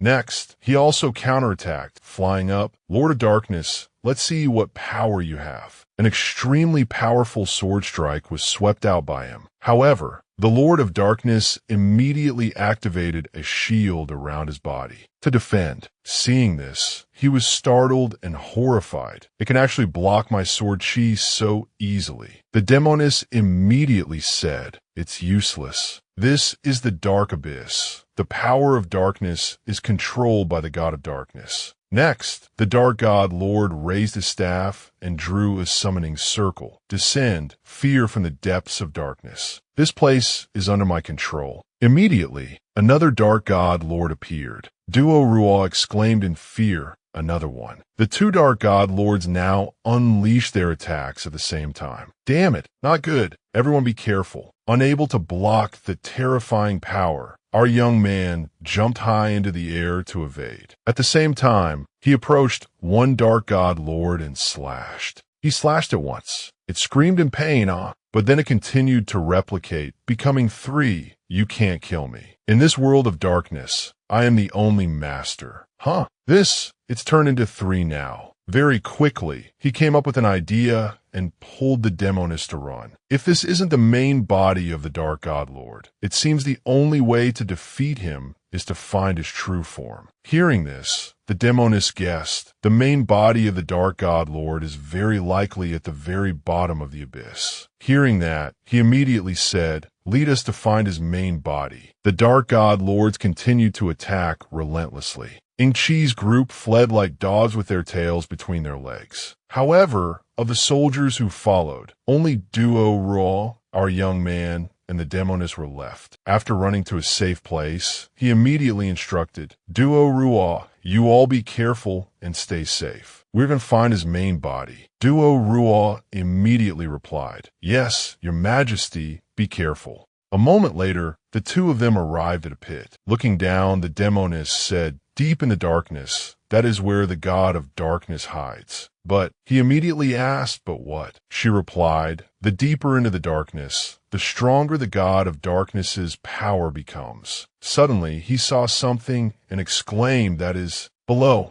Yennefer was currently bound here. She screamed, Brother Qi, save me. He was extremely worried and called back Yennefer. Then, without hesitation, he jumped down. Yennefer, we are coming to save you. Above, the demoness showed an indifferent expression and said, Ying Qi, I hope you don't die here. He rushed straight towards the giant skull mouth. Darkness can never block the light. Come on, bring on your best moves, God of Darkness. After a moment, he landed at the bottom of the abyss. Upon entering, the surroundings were filled with dark qi. He immediately channeled power into his hand, which emitted a radiant light, and said, we are the embodiment of light. No matter what god you are, if you dare to offend my great Qin, we will kill any god we meet. At this moment, the main body of the Dark God Lord was sitting on a throne in front of him. He spoke, Ying Qi, you are the first mortal to be able to come here. I see the fear in your heart. Fear? You must be mistaken, right? I don't want to waste words with you. Where's our family? The Dark God Lord also replied, they are. But before he could finish, his figure had already vanished. Then, appearing in front of him, he threw a punch wrapped in the power of light. Then you have no reason to live. We grant you death. The impact of the punch created a loud explosion. When the smoke and dust cleared, the figure of the Dark God Lord was nowhere to be seen. He had now reformed behind him. He said, I told you, in this world of darkness, I am the master. You cannot defeat me. Then he summoned a massive battle axe. He was quite bewildered at this moment. IT reformed again. I can't kill it. I have to think of a way. Without waiting for him to think for long, he swung the axe and chopped down. He immediately jumped high into the air to evade and simultaneously launched a slash that I must cut you into 8 pieces so you can't reform. Then, with one slash, he cut straight into its bone arm, causing the arm to break off, and at the same time, the battle axe was also severed. Not stopping there, he continuously and gracefully slashed the Dark God Lord into many pieces. The Dark God Lord was chopped into smithereens and fell to the ground. Before it could reform, he immediately used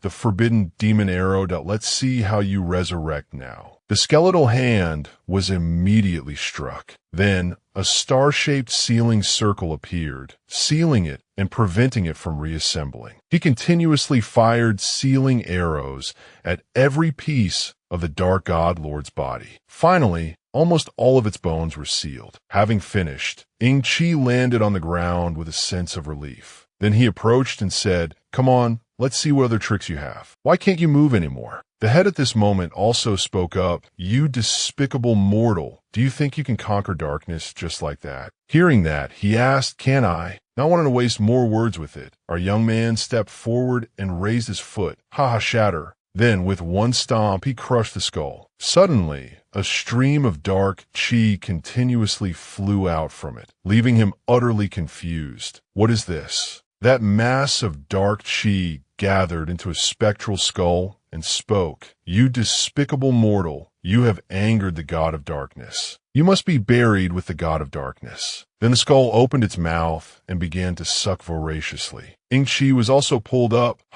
Be swallowed by darkness. Ying Qi. But it wasn't that easy. He immediately drew his sword, gathered power into it, and said, we are the light. It's useless. My darkness will swallow everything you have. He retorted, light will break through the darkness. Go and die, God of Darkness. The dark Qi formed by the skull gradually gathered into a circle, as if wanting to swallow our young man. He also took the opportunity to unleash an extremely bright thrust. The terrified voice of the dark god, Lord, cried out, "No, impossible! How can a mortal kill a god?" Very quickly, the darkness was slashed apart by our young man. The people outside also noticed and looked up at the sky. The demoness also realized it and thought, the eye of the dark god, Lord, has vanished. Ying Qi really killed the god of darkness. Is he really immortal? The sky had now brightened again, and Ying Qi also leaped out of the deep abyss. Duo Rual and his subordinates came forward, Your Majesty. Your Majesty, you've won. He spoke up. The god of darkness has been killed by me. Hearing this, Duo Rual immediately congratulated him. Your Majesty is divinely martial. The soldiers also cheered joyfully. The demoness now pointed to the gate above and said, "The god of darkness is dead. The path to the world of Great Qin has opened. We can go back now." He then gave the order, "Generals and soldiers, let's go home." They replied, "Yes, sir." Then everyone flew towards the Golden Gate. Afterwards, they returned to the world of Great Qin, where the little boy was waiting eagerly. As soon as they landed, the little boy came forward. "Congratulations, Imperial Father, on your triumphant return." Meng Tian also congratulated him. "Congratulations, Your Majesty, on your triumphant return." Then he asked, "Is there any movement in the surroundings?" Meng Tian replied, "Reporting to Your Majesty, the black fog all around has completely dissipated." Ying Qi spoke up, "Imperial Father, you have defeated the god of darkness and returned triumphantly. Your son must go back and tell Imperial Grandfather. Cheer, no need to rush. Time is of the essence. Your father must go kill the sea god." "Yes." "Then where is the sea god?" The demoness immediately informed them. "The entrance to the sea god's temple is in the East Sea." "All right." Meng Tian immediately passed down the order. "Organize the ships. We march to the East Sea." "As you command." The soldiers also roared, "March to the East Sea." Scene changes to Zhangtai Palace in Xianyang. Inside, a voice says, "Good, good, good. Qin's first battle was a great victory. He has killed the god of darkness." The court officials immediately flattered. "With the divine might of His Majesty, the martial emperor, our great Qin will surely be able to sweep away all evil." Ying Zheng, from above, gave the order. "Qi has already marched to the East Sea. Pass down the order. Immediately prepare ships. Prepare provisions. In addition, send Su Fu to the East Sea to help Qi."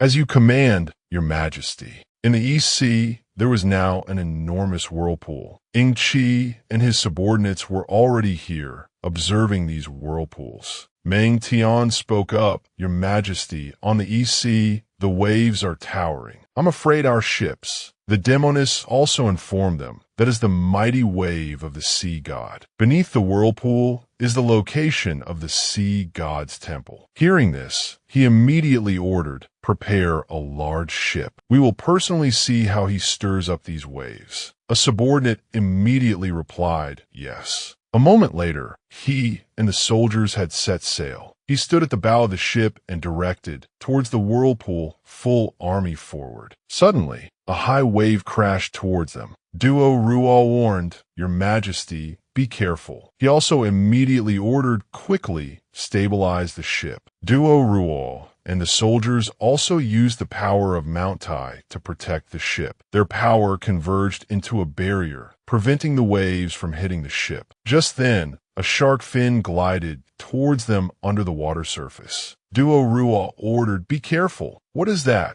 No sooner had he finished speaking than a shark-like monster, pitch black with blood-red eyes, charged forward. Everyone on the ship was worried. "It's charging over here." Ying Qi also rushed forward without hesitation. "Val beast, don't even think of stopping me." He then unleashed 2 slashes of sword chi at it, but it seemed unfazed, continuing to charge forward and break the ship in two. The soldiers who fell into the water could only flail and scream. He stood on a piece of the ship's plank and ordered, "Duo Ra, you all stay here. I will go down to the seabed alone." "Yes, Your Majesty." Be careful." After speaking, he also jumped into the sea. Then he dived deep to the bottom. While swimming smoothly, he was ensnared by a tentacled...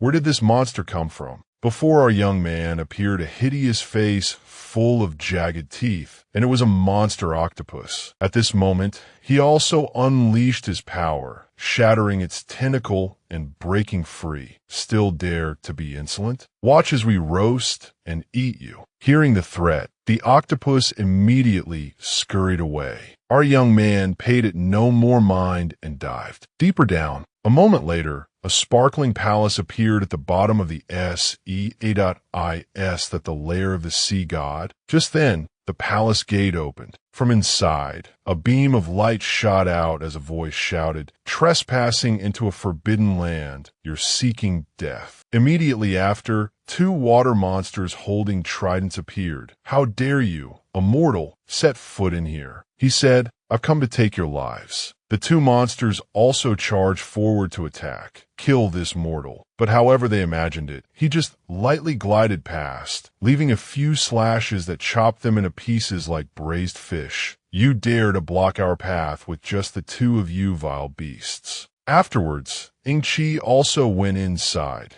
"We want to see what kind of character you are to dare to stir up such trouble." Deep inside the main hall, before him was a throne with a trident. Stuck there, he shouted loudly, "Where's the sea god? Ying Qi of Great Qin is here." Immediately, a voice replied, "Mortal, you should not have come here. I originally had no intention of being your enemy, but you barged into my sea god's temple. I must capture you." We also had no intention of being your enemy, but your god race captured our family member. We will definitely not let this go." Truly arrogant words. At the same time, a beam of light shot towards the throne. That beam of light also simultaneously froze our young man. Next, the sea god of the East Sea appeared, holding the trident and speaking, "The power of a mortal is, after all, limited." He walked step by step towards him. "You mortal who despises the gods, you will ultimately pay the price with your life." Just as he was feeling smug, a surge of power shot out from within the block of ice. Seeing this, he was extremely surprised. The block of ice was quickly shattered by Ying Qi. How can this be? Ying Qi stepped out and said, "We don't care if you're human or demon." His aura surged as he shouted, "Dare to offend my great Qin, dare to touch our family, we will definitely kill you." Without another word, he charged forward to attack Dai. The sea god also charged, ignorant mortal. The sword and trident collided, creating a shockwave. The 2 sides seemed evenly matched. The shockwave shattered the ground around them. Boulders from the palace ceiling also broke off and fell towards him. Ying Qi immediately jumped away to dodge. The sea god continued to gather power. The outcome of challenging the sea god is to ultimately die in an endless abyss. Scythe-like blasts of power rushed towards him, but he managed to dodge them all. At the same time, he jumped above his head and struck down with his sword. "We are here precisely to kill a god." Just then, a giant fish appeared right beside him, opening its massive maw to swallow our young man. "Oh, I'm dead meat." Unable to dodge in time, he was swallowed by the fish. Just like that, he drifted along the fish's intestines into its stomach. After getting inside, it was all water. The sea god's voice rang out, "Ying Qi, I have to admit, you are a formidable mortal." He looked left and right, searching, then shouted, "Come out and fight us." The sea god suddenly appeared behind him, wanting to launch a sneak attack, but he spoke, allowing him to be detected. "But you are still just a mortal and can only seek death." Ying Qi quickly raised his sword to block this attack. Then he swept his sword, Dai. "Even the god of death was scared away by us. Ha ha ha." He disappeared again. "Impossible." The sea god then continued to materialize behind him. He also realized, could it be that this isn't his true body? After materializing, the sea god continued his sneak attack without making a sound. But he detected it and slash him apart. "God is hiding all you know how to do." While he was busy scolding, he was struck in the back. He immediately swept his sword behind him, dispersing the sea god. The sea god still laughed scornfully. "Ha ha, a mortal's power is ultimately limited. Just admit defeat. Blood also flowed from him due to the blow he just took. His body began to tremble. Impossible. We know now. This is all your trickery. This fish's stomach is an illusion you created, isn't it? Then he gathered his power and shouted, "We will break out of this fish's stomach." Light shot straight up into the sky from his body. From there, he flew up, pierced through the fish, and flew out. Oh, so the sea god's true form is a cumbersome whale. Ha ha ha. We will cook you into fish soup for my daughter to taste. As he spoke, he stabbed with his sword, and blood spurted out. Then he sliced an extremely long gash on the fish's body. He sliced from the tail to the belly, and the fish barely resisted. On the water's surface, a whirlpool was now forming. Duo Rule warned, "Be careful. It seems something is about to come out." Very quickly, the sea god leaped up from under the water. Ying Qi was now riding on the sea god's head. He now realized, what? You still want to transform into a koan? Then we will give you a hand. As he spoke, he gathered power into his sword. Then he struck it, and at the same time, the black dragon also flew over. He immediately jumped off and shouted, "Black dragon, I want to eat grilled fish." The black dragon also did not hesitate to spit out a gout of fire at the sea god. He laughed happily. "Ha. Let's see how you fly into the sky this time." The sea god, being burned, cried out in pain and then wanted to dive into the water. When it dived into the water, the flames were also extinguished. Ying Qi continued to chase after it. "Regardless if you are a god or a demon, we are determined to kill you." As he spoke, he stabbed his sword and sliced its body open. While stabbing, he shouted, exerting his strength, "Aya." The sea god then thrashed for a moment, splashing water everywhere. The demoness observed and realized, unexpectedly, the sea god died so quickly. The whirlpools on the sea now also gradually disappeared. Ying Qi fell from above, saying, "When one falls, all things are born. No one can destroy my great Qin, not even the gods." The sea surface now also spontaneously turned to ice. Huh? What's happening? The soldiers were also surprised. Why did the sea surface suddenly freeze? Duo Rule reminded them, "Everyone, quickly use your martial true Qi to protect your bodies." Ying Qi landed and speculated. Could it be that the sea god is dead? Then he plunged his sword into the ice surface, wanting to use his true Qi to melt it, that we don't believe we can't melt this sea of ice. His eyes glowed as he shouted loudly, "We must burn this sea of ice." As soon as he finished speaking, he used karmic fire burns the heavens. Flames erupted from the point of impact, soaring straight into the sky. The icy sea surface immediately melted. We're saved. His Majesty the Martial Emperor has saved us. Suddenly, a blue pearl flew up from under the sea. Ying Qi immediately caught it. Is this the sea god's precious pearl? Duo Ruo, the sea god has been killed by us. Send a signal for the large ships to come and provide support. Your subject obeys the order. Very quickly, another large ship forward. After a moment, he and his soldiers also returned to shore. Your Majesty, the troops have fully assembled and can depart at any time. Hearing this, he said, "Good." Then he asked the demoness, "Where's the entrance to the dragon god's domain?" The demoness replied, "To find the dragon god, you must go to the northwest, to the blazing flame volcano. It's just that before that, you need to absorb the power of the pearls of the god of darkness and the sea god to be able to resist the blazing fire of the lava domain." Hearing this, he took out 2 pearls and asked, "How can I absorb the power of these 2 pearls?" She replied, "You must first use 2 powerful forces to shatter the pearls. Only then can the power of these 2 pearls be infused into your body." Huh.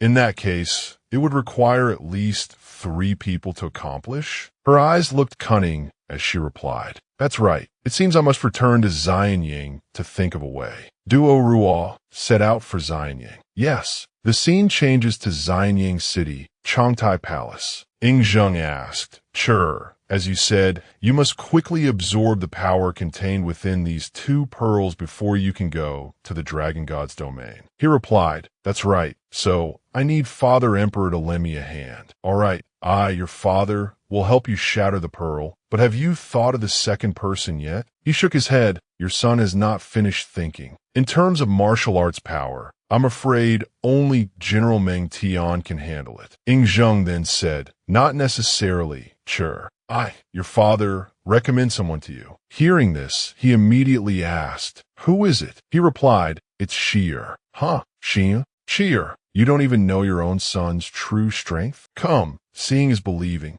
I, your father, will take you to see for yourself. The scene changes to Ying Xi's location. He was currently carrying a boulder while standing under a waterfall. After a moment, he let out a great shout, ah. Then he unleashed his power and shattered the boulder. At this moment, Ying Zheng and Ying Qi arrived. Ying Zheng said joyfully, Xi'er, your power has increased quite a bit. The young boy also knelt and greeted them. Father Emperor, you've returned. You and royal grandfather came to find your son. Is there something you need? Ying Zheng said from the side, you've seen Xi'er's strength for yourself.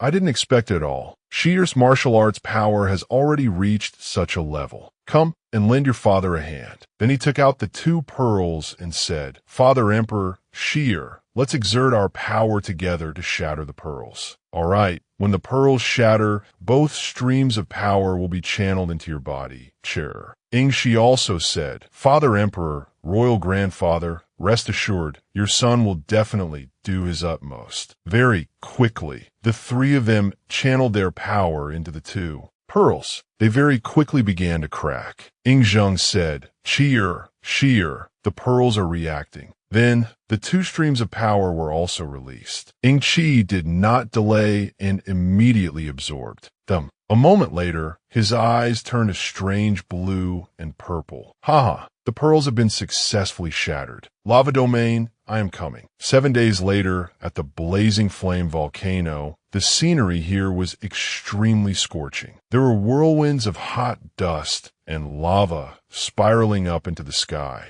The soldiers and Ying Qi had arrived. Looking at the scene, he spoke up. The dragon god is an impatient one. We haven't even met, and he's already sent such a grand gift. Duo Ra noticed and called out, Your Majesty, there seems to be a flicker of fire hidden within the whirlwind. I fear it is not a natural force. The Demoness also called out, The dragon god controls the power of blazing fire. These 2 whirlwinds are the incarnations of lava. On the mountain, many dinosaur-like monsters charged forward, growling. The soldiers also recognized them. They're lava beasts. Form up. From atop 2 horses, Ying Qi and Ying Shi also leaped up. Ying Qi channeled the absorbed power of the 2 pearls in his palm and shouted, Vile beasts, you dare to block my path. And Ying Shi said, Father Emperor, let your child clear the way. All right, let this dragon god see the prowess of my Ying clan's bloodline. Then, Ying Qi attacked from the front, while Ying Shi covered the rear, slaying monsters. Ying Qi shot out chains to bind them. Water and fire are incompatible, yet I want to merge ice into a blade.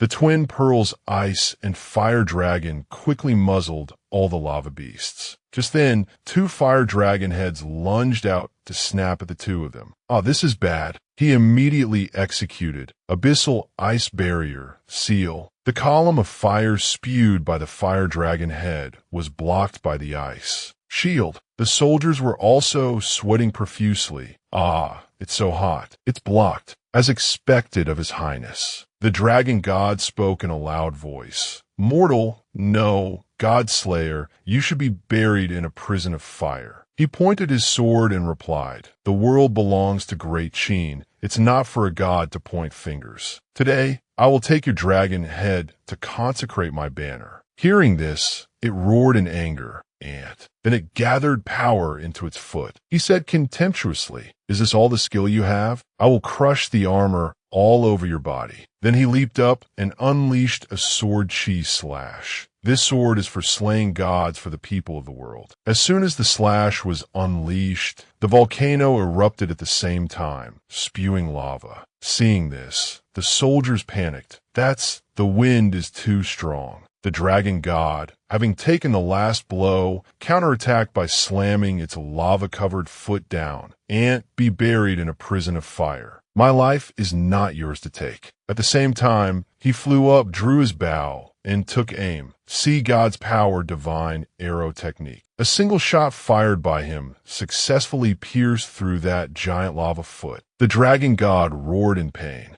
Grah! Its dragon's might forced him to raise a shield to defend, but he still spoke defiantly. Dragon god, is this all the skill you have? Mortal, this god underestimated you. But this is not a place you should have come to. Go back. At the same time, it submerged into the lava. But he didn't listen and said, since I'm already here, I can't return empty-handed. Wouldn't it be better to take your life with me? With that, he dove into the lava in pursuit. Before leaving, he instructed, Sheer, watch over this place for me. I, your father, am going down to take that old dragon's dog life. Yingshi immediately replied, Father Emperor, be careful. Very quickly, he passed through the lava membrane and went deep into the heart of the volcano. This place is the lava domain. There are many fire ants crawling around. These ants don't seem to be much of a threat. Then the path to the dragon god's temple must be this way. Whatever, I'll find it first and then decide. Immediately after, he followed the path the ants were crawling on. Arriving at a giant monster, it called out, Godslayer, halt your steps.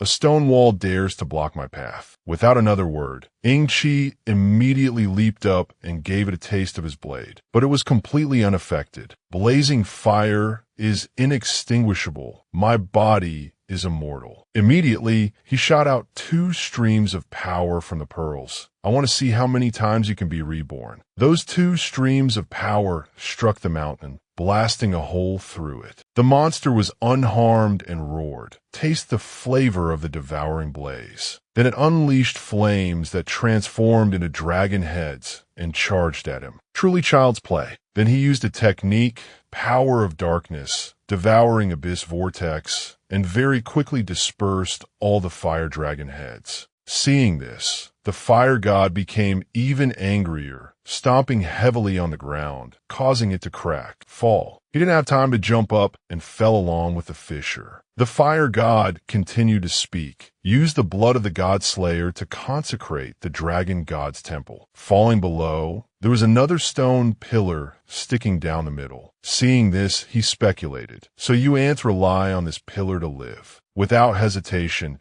he used sea god's power, Azure Sea Break, unleashing a slash at that pillar. It was immediately covered in countless cracks by his slash, as if it was about to collapse. The fire god felt it and let out a tragic cry, then exploded and died before it could even gasp. As the dust and smoke cleared, he said, Your nest is hidden quite well. In front of him, a door that looked like a passageway appeared. A voice came from within. Mortal, you should not have stepped into this place. You have already made a wrong decision.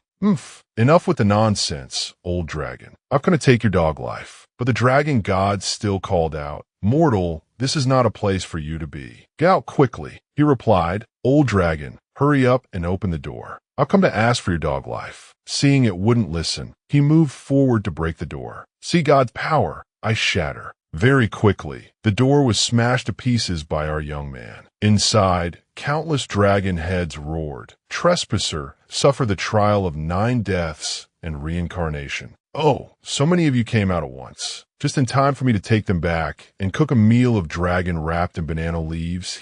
Hearing this, it shot fire to attack. He raised a shield to block and said, Just this much heat? Back then, the great fire I was roasted in at the Lishan Mausoleum was even hotter than this. Unable to roast him, the dragon god used its tail for a physical attack, but he dodged it. Next, he reached out his hand and shot out chains. Power of Darkness. The dragon god was immediately bound by iron chains. Seeing this, one of the dragon heads used a technique, Ultimate Lightning Dao. It struck the spot where he was standing, causing it to explode. But he had already quickly appeared behind it and said, Lightning, my sword is faster than you. Then he unleashed heavenly abyssal dark ice, freezing the dragon god's body. The dragon god immediately gathered power in its mouth, preparing to release it. Humph! Spatial magic is nothing special. At this moment, the dragon god tilted its head to the sky and roared loudly. It summoned large rocks, wanting to crush him into minced meat. He immediately released his power to stop them. You can even manipulate meteors. Interesting. Very quickly, the dragon heads were continuously frozen by him. Next, he severed the dragon god's roots. A plant dares to call itself a dragon. The dragon god still wasn't finished and opened its mouth to roar, terrifying extreme cold. He raised his sword to receive it. Hee, I'll take your cold energy. See God's power, condensing ice sword.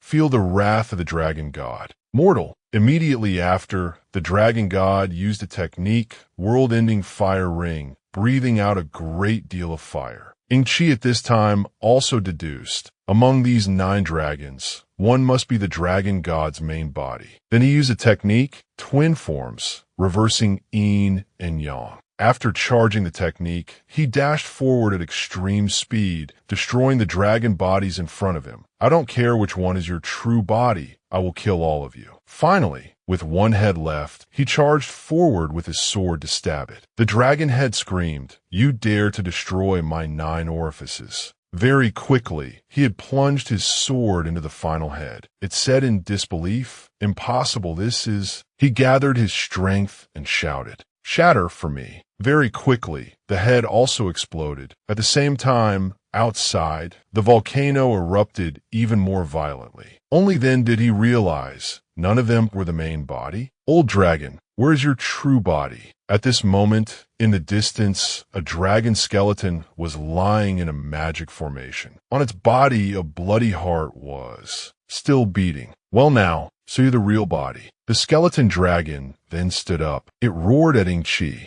Unafraid, he shouted, "Come on, let's fight." Then he rushed forward and clashed with its claws. But its power was too terrifying. A single move sent him flying and crashing to the ground. The tremendous force made our young man spurt out mouthfuls of blood. Next, it gathered power in its mouth, preparing to fire a move, turned to dust. But before it could launch the attack, he sealed its mouth with a dark raid. Turning around, it saw our young man flying up, preparing to attack. Seeing this, it realized, "Mortal, you've killed the sea god and the dark lord god? That's right, and now it's your turn." With that, he thrust out an extremely powerful sword strike. "I shall cool you down. Now, die." As he spoke, his sword once again plunged into the dragon god's skull. See God's power, absolute ice seal. Instantly, the dragon god was frozen solid. Then he shattered the ice, causing the dragon god to break into 100 pieces. Humph, just a small insect after all.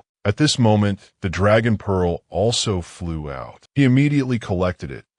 Everything is settled. Then he leaped out of the volcano. Seeing this, Ying Qi said, "Royal father has succeeded." He turned around, revealing 3 pearls of green, yellow, and purple. The soldiers cheered. "Great Qin is eternal. Martial Emperor, your majesty is invincible." Scene changed to Xianyang City. After some time, he had returned. Ying Zheng came out to greet him. "Sure, you have returned in triumph." The court officials cheered. "Long live the martial emperor, your majesty." "Long live great Qin." "Long live the martial emperor, your majesty." "Long live great Qin." After entering the main hall with the royal court, Ying Zheng spoke up. "The 3 god pearls are all here. Great Qin's destiny can now be secured. Qi, what are your plans for the next step?" At this moment, he tossed the 3 pearls into a censer and replied, "Your son must uncover the terrifying truth of the abyss that the dark god spoke of, and find Yuan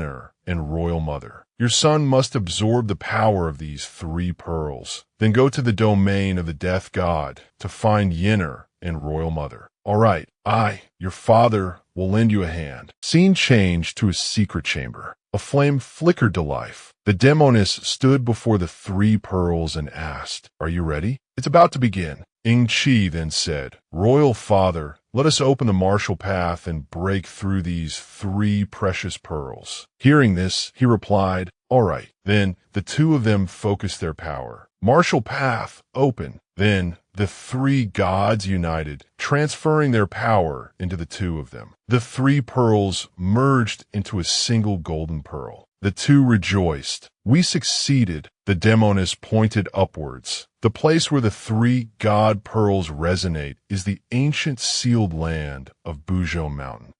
Buzhou Mountain? Is that the legendary heavenly pillar that supports heaven and earth? She continued. The god's whisper comes from the fissure of Buzhou Mountain. That place is the entrance to the domain of the death god. After a moment, he had fused the power of the three gods into his body. Having fused the power of the three gods, I like to see what a god can do to me. Then he gave an order. Meng Tian, this general is here. Assemble the grand army. In 3 days, we march on Buzhou Mountain. Meng Tian replied, yes. 3 days later, at the foot of Buzhou Mountain, Ying Qi's army had arrived. A voice echoed from within the gorge. Ying Qi, you've finally come. I've been waiting for a long time. Hearing this, Ying Qi said, Royal Father, your son is willing to be the vanguard. He replied, Shi'er, although this battle is perilous, we, father and son, will enter the domain of the death god together to save your mother and royal grandmother. Your son obeys. The demoness also said, I want to go in with you too. Oh, all right then. Next, he gave orders. Meng Tian, lead the army to guard the fissure. Duo Ruo, lead the shadow guards and follow me in. The people he entrusted with tasks obeyed his command. He rode his horse forward and continued. Fierce generals of great Qin, follow me into the domain of the death god. If we meet a god, we kill the god. The soldiers roared, kill, kill, kill. Deep inside, there was a demon gate ahead, with words inscribed on it. Domain of the death god, a point of no return. Ying Qi worried. Royal Father, this gate. Unafraid, his forehead glowed as he said, let me punch it open. Then the destructive, heaven-opening, earth-shattering power of the three god pearls shot out from his forehead, and the gate was quickly shattered. Then he ordered, everyone, follow me in. Inside was a vast, gloomy landscape. This is the plain of skeletons. Royal Father, this moon in the sky. He also said cautiously, all troops be on alert. The flow of time here is different from the outside world. As they were walking, a skeletal hand grabbed someone's leg. The soldiers panicked. Your Majesty, these skeletons are moving. He said, everyone, be careful. Then he launched a move to shatter them. Everyone move quickly. Don't stand still. The skeletons began to sprout like mushrooms after the rain. Duo Ruo shouted, Your Majesty, there are too many of them. He said, fight our way out. Then he turned and said, Demoness, lead the way. She spoke up, I have a way. Then she began to play a melodious and pleasant tune on a flute. Upon hearing it, the skeletons froze and stopped moving.